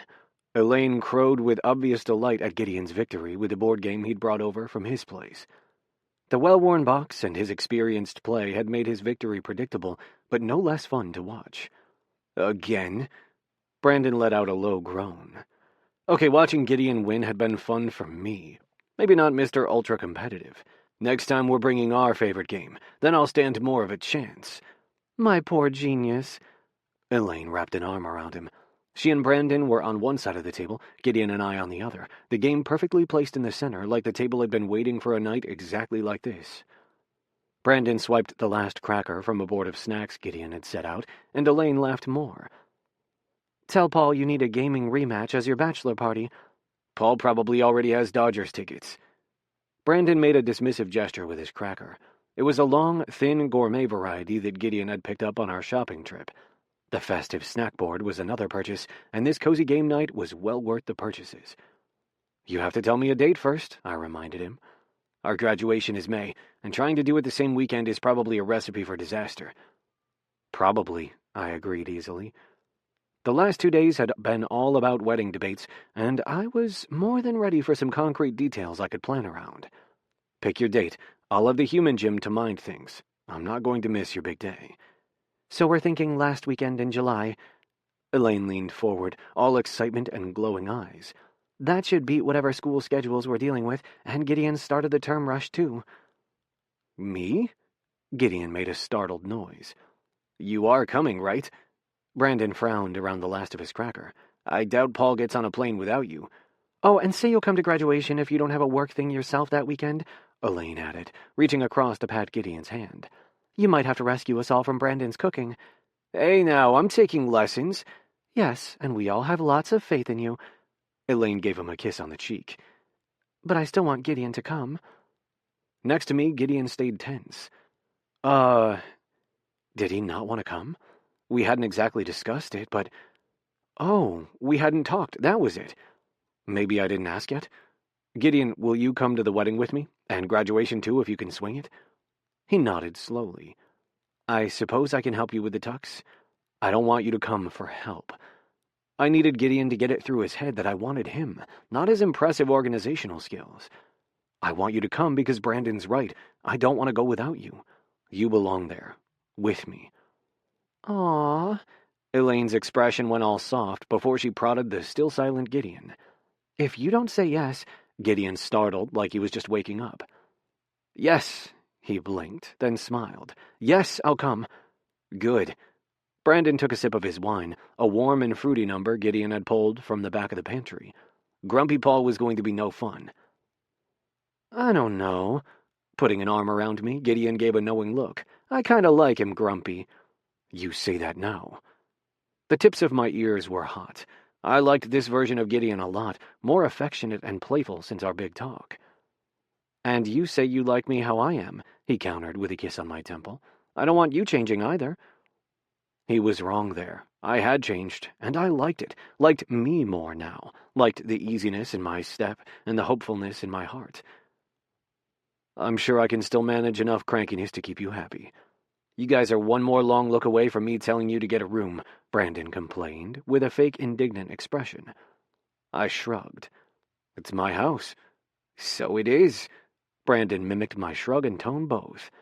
You do a good impression of Paul, Gideon laughed and shook his head. I should. Brandon chuckled as well, then turned surprisingly serious. I had enough practice. I'm always saying everything important I learned from my big brother. Hey, who's getting sappy now? I had to glance away at Jim in her dog bed before he could see how much the compliment moved me. But it's true. Brandon's chair squeaked as he scooted closer to the table. You taught me everything I needed to know.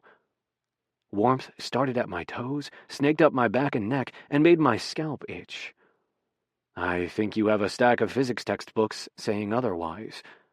That's not the important stuff, Brandon scoffed, not letting me deflect like usual. You taught me what mattered. Thanks. I tried, I admitted, then added softly, you taught me too. But it wasn't easy. He held my gaze when I would have looked away again, and the denial was right there on the tip of my tongue, but I remembered my kitchen chat with Elaine and all my talks with Gideon. No, it wasn't. Maybe shielding him from that fact hadn't been as much of a kindness as I'd always thought. Maybe he deserved to know some of the truth. And it wasn't easy when I moved away, was it? He frowned like he was puzzling something out for the first time. It was I started to lie, then Gideon tapped me with his foot under the table. Oh, right, I was trying to be truthful here.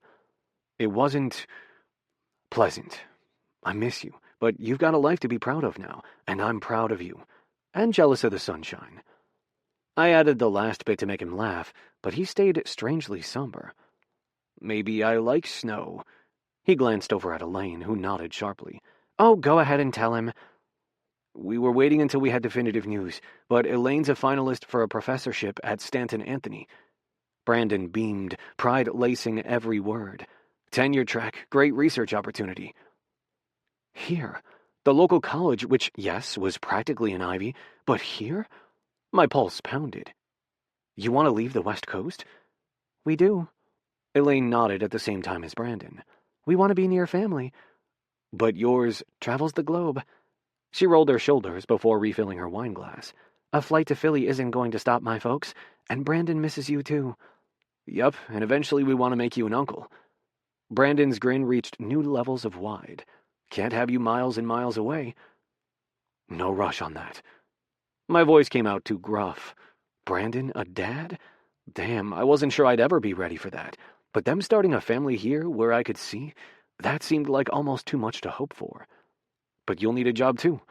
I'm working on it. I've got a bunch of applications in, everywhere in commuting distance from here. Something will turn up for me too. He's being modest. Elaine bumped his shoulder. He's already being wooed by some private sector jobs nearby, and I'm expecting him to get more than a couple of finalist nods for local professorships after the first of the year. My jaw dropped open. This might really be happening. Wow. Good wow? Brandon's eyes narrowed. And this was where I should be unselfish, tell them to stay on the coast where they were likely to be happier, but instead I nodded. Honest. I was trying to be more honest. Yeah. Good wow. I swallowed hard, trying to collect the right words. You shouldn't make this choice because of me. I love the idea of you here, but I don't want you giving up your sunshine and West Coast living. Paul. Brandon gave me a stern look. You gave up 2 decades of your life for me. I can shovel a little snow. My eyes burned, and all I could do was nod. Under the table, Gideon grabbed my hand, laced our fingers together. And when it gets to be too cold, Elaine and I will escape to an island. Brandon laughed like he knew I was struggling to keep my composure. Maybe drag you along. I'd pay to see Paul in swim trunks. Gideon offered me a gentle smile. See? Elaine's grin hadn't wavered. It'll all work out. Yeah. I exhaled hard and clung to Gideon's hand like it was the one thing keeping me from drowning. I managed a rough nod for Brandon and Elaine. Thank you. No, thank you. Brandon continued to hold my gaze, his brown eyes way more solemn than usual. I'd told Gideon that I said thank you because I didn't want to miss my chance. Maybe Brandon was doing the same thing. I'd do it all over again, fight to keep him, make all the same sacrifices and more, and I'd do it without any thanks. But still, him saying it mattered.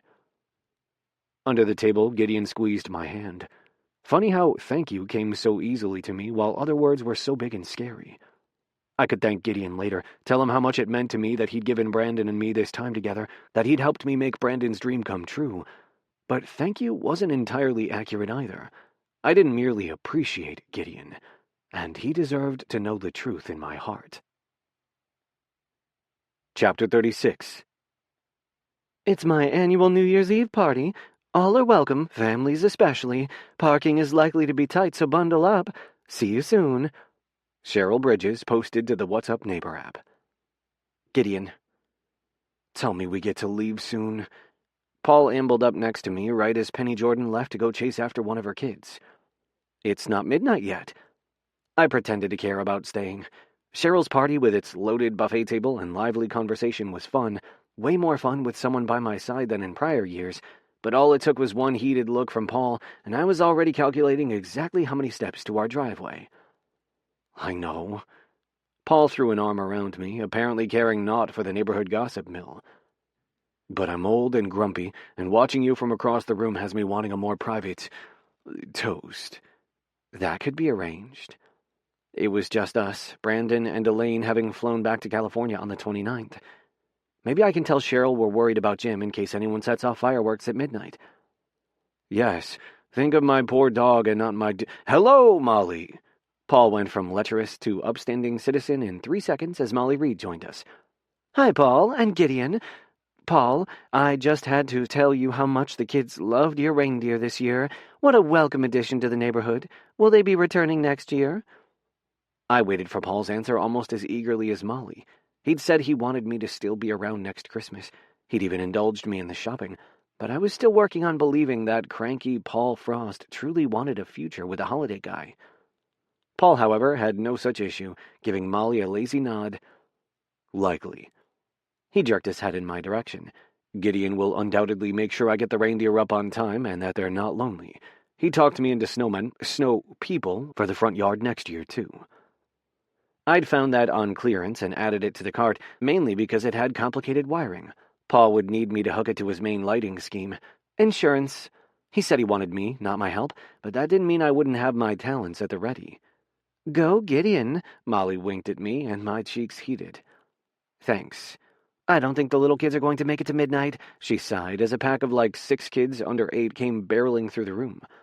Or the big ones. Paul gave me a meaningful look. We're thinking of heading out early as well, I added quickly, skin going from warm to supernova. Leaving? The party's just getting started. Cheryl breezed by with a tray of triangle-shaped pastries, but right as she reached us, her attention was diverted by the herd of kids discovering her new couch. Oh, Savannah, honey, the couch isn't a trampoline. I don't think she'll notice if you sneak out, Molly said in a stage whisper as Cheryl whirled away to go deal with the kids. Go on, make a break for it while you can. Come on, I said to Paul, heading for the spare bedroom that had been turned into a coat room for the party. Let's find our coats. Laughing, we dodged a clump of teens hanging out in the corner of the coat room, phones out and bored expressions firmly in place. Heading out into the night, I pulled my coat more securely around me because the cold snap from earlier in the week had continued. Wow, it's cold. I know. Paul huffed out a breath, little puffs visible against the frigid night air. How did I let you talk me into walking? Because it's good for you, old man. I bumped his shoulder. Ha!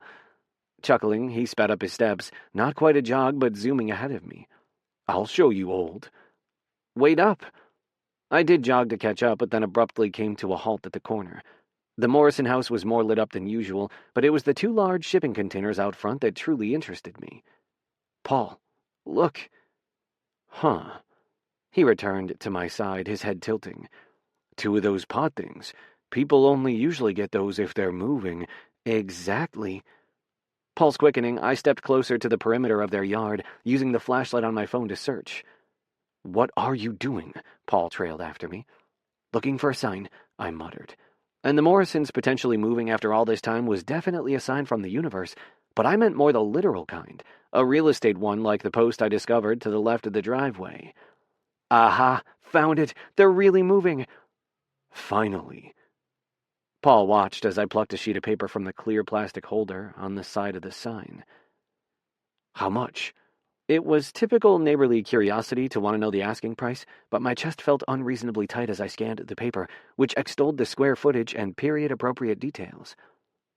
Oh. What? Paul peered over my shoulder. That's not awful. Market keeps going up around here. Your place will fetch more than you think if you want to try for it. I should. Several decades' worth of wistfulness laced my voice. The mortgage wasn't the only issue. The place was going to need a huge cash infusion to bring out its potential, and repairs I didn't know the most about, like roofs and windows. Teenage me hadn't thought in practical terms when dreaming about the day the place could be mine. But it needs a lot of work. I could help with that. Putting an arm around me, Paul pulled me closer. You could? I was still caught up in my head, the intersection of years of dreaming and practical realities of what I'd even do with such a big house when I rattled around inside my existing one. Going stiff, he made an indignant noise. You still think I'm only in this thing for your decorating help? No. I bit my lip hard because that wasn't precisely true. I mean, maybe, but I'm working on believing you want to be with me as a relationship thing, not simply friends doing each other favors and falling into bed thing. That was fun. He kissed right below the brim of my hat. But I'm too old for casual, and I want you to get this house. Let me help you make your dreams come true. A sound somewhere between gasp and moan escaped my throat. I wasn't sure anyone had ever said anything that nice to me before, and I had no idea how to reply. I love you, Gideon. Paul's rough whisper hung between us, warm words cutting through Arctic air. It's so soon. Like him, I was whispering, terrified that if I spoke too loudly, I'd discover this was all a dream. Next to me, he shrugged before tugging me closer. And yet not nearly soon enough. True. It had been a whirlwind month for sure, but in other ways, this moment had been years in the making, and I couldn't deny the truth in my own heart. I love you too. Maybe it's not too soon, but it's still scary. Terrifying. He gave a strained chuckle. I wanted to tell you all week. Couldn't find the right words. I think you just did. I stretched to kiss his cheek. You said you want to make my dreams come true.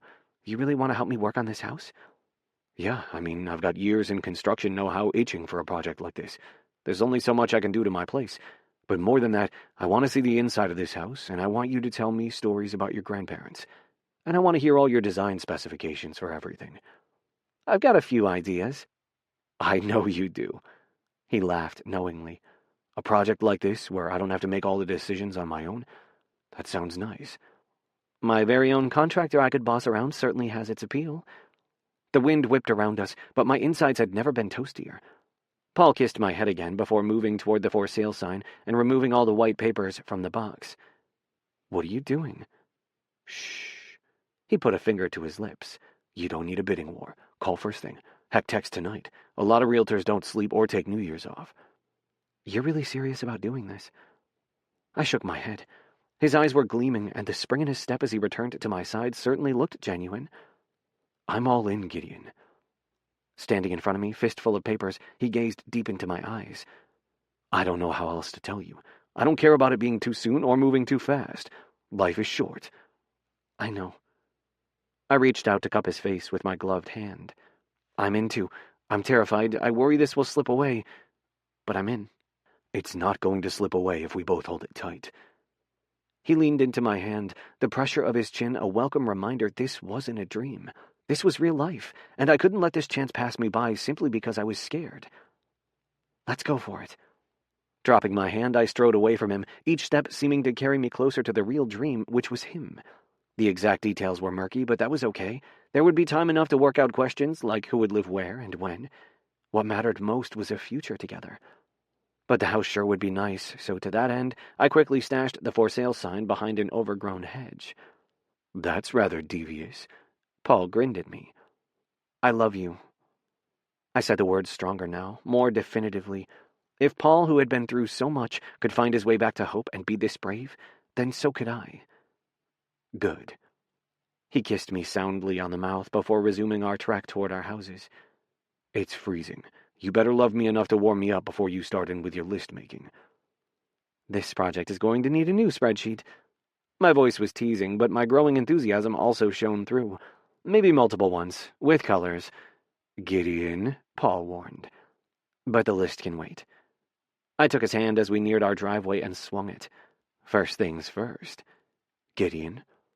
Paul used my hand to pull me flush against him. Yeah? I was breathless from a lot more than the cold. I really can't wait to see your plan. I mean it. I want all your dreams to come true. Our plan, I corrected him.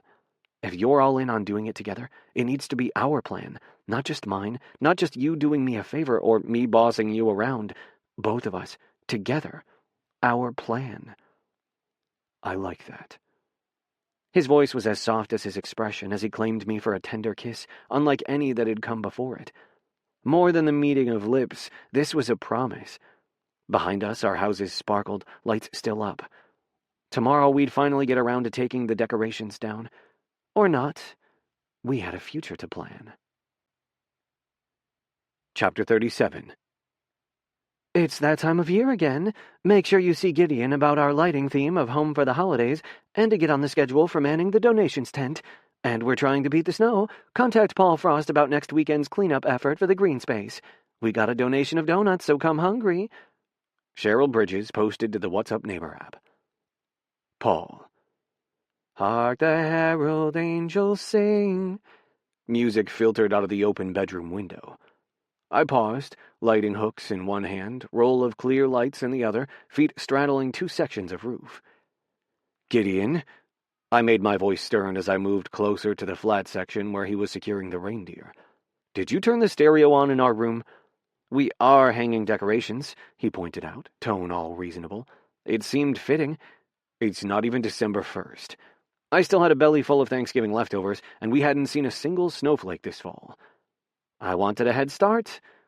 I know. I groaned, pretending like I hadn't been equally amenable to the idea of using the unseasonable warmth to get the outside work done. I'm on the roof because you couldn't wait, but you're making me listen to Christmas carols, too? Yep. He gave me the sort of smile that usually ensured he got whatever the heck he wanted, everything from trendy gray cabinetry to butter-colored bathroom walls to me on my back and both of us sweaty. I've already picked a movie out for later while we decorate the trees. There better be explosions. Wait, you said trees. Plural. I gave him a hard stare. Well, yes. He at least had the grace to look sheepish. Yours from last year for the front room, my tabletop one for the foyer, and why oh why am I not surprised there's an and involved. The red foil one for our room fell into my cart. It matches our hunter green walls. I couldn't help it. Likely story. I shook my head, but I couldn't keep up the fake ire any longer. Even though it had been several months, I still liked the sound of our room too much not to grin. My whole life I'd never shared a room with another person, never knew how much I wanted to or how complete my life would feel waking up next to him, with Jim in her dog bed across the room and the cat hanging out on the window seat. Our room. I could live with any number of trees as long as Gideon never stopped calling it that. But apparently he wasn't done because he gave a sly grin. And the dining room is so big. 4 trees. I collapsed down next to his perch, setting aside my armful of lights. I really must love you. You must, he agreed happily. He seemed to believe me more these days. The more I said it, the more readily he said it back, and the lighter he seemed, with fewer questions about whether I really wanted to be here with him. Like I'd prefer being anywhere else. Silly man. I slung an arm around him as he continued, I'm doing one entirely with a toy theme. Brandon and Elaine aren't expecting yet. Not that I asked my brother these things, but I doubted they were even trying, what with Elaine settling into a new job with a full course load at Stanton Anthony, and Brandon doing a postdoc in a lab at a different university, supervising research I didn't entirely understand, but was proud of nonetheless. They still had a newlywed glow about them, which I loved seeing. I'd seldom been as nervous as I had been making their wedding toast, but I'd only needed to look to Gideon to settle down and make my speech. He'd made the wedding weekend infinitely more tolerable, but of the two of us, he was definitely looking more forward to playing uncles. It's not for them. Gideon waved his hand far too dismissively for his precarious position up here on the roof. For you. You like vintage toys. Oh. Even now, a year into this thing together, Gideon could still blow me away with his thoughtfulness. He saw things I wasn't sure anyone else ever had. You noticed? Heck, I'm not sure I noticed, but I guess you're right. I do like the train. Of course I'm right, and you'll see, you'll love this scheme. I love you, I said, to make him beam that much wider. And yes, I'll love your trees, plural. But can we compromise on the movie? Sure, be a Scrooge. He laughed, but his eyes were twinkling. Miss the guy from that cop drama you like as a lumberjack fake dating a shopkeeper. A male shopkeeper. All right, twist my arm. Guess we better support quality content like gay lumberjacks. I knew you'd see it my way. His voice was so smug that I had to give him a fast kiss. Rooftop location be damned. I usually do. I held him closer against me. After all, you've got me doing lights on 3 houses this year. Ours was a given. And do you trust your brother on a roof? He pointed in the direction of our old houses. When I'd told Gideon that I wanted to make his dreams for his grandparents' house come true, I hadn't been entirely sure what would become of my place. But then Brandon had called, all excited because Elaine got the job, and I'd known. All that work I'd put into the house, all the hours, all the time spent trying not to miss him, it was simply meant to be. Like Gideon and I. Brandon and I had come to an easy deal on a sale, and now he and Elaine were happily settled in with more photos on the walls than I'd ever thought possible, and a steady stream of takeout delivery vehicles in the driveway. Brandon on a roof? I shuddered at the thought. He's one brilliant idea away from disaster. No, you're right. You and I handling their outside decorations simply makes sense. And the Curry-Williams are new. He gestured at his old house. We need to be neighborly. When Sheila said they'd only ever had apartments before this, I had to volunteer. You had to, I agreed, because Gideon's attachment to our new neighbors was super cute. I knew full well he'd turned down 2 higher offers simply because he was drawn to the 2-mom household with their flock of adopted kids. The kids deserve some fun lights. They do. Gideon's eyes went wide like Jim eyeing a treat. Gideon, don't look at me like that. Like what? He was all pretend innocence. I know perfectly well how many empty bedrooms we have. Butterscotch can share, he wheedled. He ignores his cat tree these days anyway. Gideon's cranky cat had surprised all of us by taking to Jim like he'd been waiting his whole feline life for a best friend. Now he spent most of his days napping with her on her various dog beds, saving up energy to terrorize us at night with a new level of playfulness. He was like a new cat, which was only fitting since I spent a lot of time feeling like a new human myself. How about we get married before you start handing out bedrooms? Oh, all right. He sighed, then turned his face toward mine. He frowned, nose wrinkling, and tilted his head. Wait, you're serious? Angling my body in the direction of our window, I pressed the remote in my pocket. Deck the Halls abruptly switched to a song we'd danced to at Brandon's wedding, one he'd declared his favorite sappy thing ever, even as I'd teased him. But I'd also filed that bit of information away. I might have tinkered with your playlist. And your schematic. I hit the other remote in my pocket, this one for the lights I'd strung earlier on the porch roof directly below us. A golden heart glowed as my heart started to thump. You planned this? Gideon's voice was full of wonder. I did, I said gruffly. Our rooftop position made kneeling a bit dicey, so I settled for grabbing his hand. Gideon, will you marry me? Oh. A glow slowly spread across his face as his lips parted. But I was going to ask you. So you were. Somehow I managed to keep my voice from wavering even as I wanted to pump my fist. My method involved the 12 days of Christmas. He pretended to pout, but he remained lit up brighter than the lights beneath us. I had to preempt the flash mob. A few neighbors does not a flash mob make. He waved his free hand. I held tighter to his other one, both to keep him from flying off the roof and to cover the tremor that raced through me. Gideon. I'll have to cancel the reservation for the geese. Gideon. My voice came out thin and crackly. You still haven't answered me. You mean my yes wasn't clear? He blinked like I was missing something obvious. Maybe I need to hear it, I admitted. Gideon wasn't the only one with fears. Sometimes I woke up in the middle of the night, him snuggled against me, and I couldn't believe how lucky I'd gotten. I kept expecting him to realize he could do far better. But apparently he'd chosen me, and now I wanted to hold him to it. I wasn't letting him go. Yes! He released a giddy giggle that made him sound far younger. 1,000 times yes! We can even elope! No, we can't, I glowered at him. Sure, people would object, but they can deal. The setting sun overhead had nothing on the wattage of Gideon's smile. You deserve a wedding. After seeing him help with Brandon and Elaine's big day, I'd been convinced he needed an occasion of his own. After all, we're almost done putting the house to rights. You need another big project to fuss over. Maybe a small one? He smiled slyly, and his eyes flashed like his brain was already firing off ideas. The renovated community center could clean up nicely. It could. Thanks to Gideon's tireless fundraising, the community center had more than met its goal, and Gideon kept crowing about how the new programming had the neighborhood more connected than ever before. I knew better, though. It was all Gideon who had worked his magic over the neighborhood. And me. Most especially me. Would Valentine's be too cliché? It would be perfect. Whatever holiday you want. You? Luckily I love you, bad puns and all. Still beaming, he kissed my cheek. Thank you. No, thank you. I mean it, Gideon. You saved me. I honestly wasn't sure I could ever fully tell Gideon how much he meant to me. I tried, but there simply weren't words for what it felt like having my heart returned to my chest, rediscovering that I hadn't lost my capacity for joy after all. You saved you. He cupped my face. But maybe I brought the garland. You brought the you. I met his kiss eagerly, not caring which of the neighbors might notice. Let them. Heck, maybe someone would snap a picture, put it on that app Gideon loved so much. As the first snowflakes of the season fluttered down around us, I wanted everyone to see. I wanted Gideon to see most of all how much he mattered to me. I wasn't ever going to stop giving thanks for my favorite holiday. This concludes The Geek Who Saved Christmas by Annabeth Albert.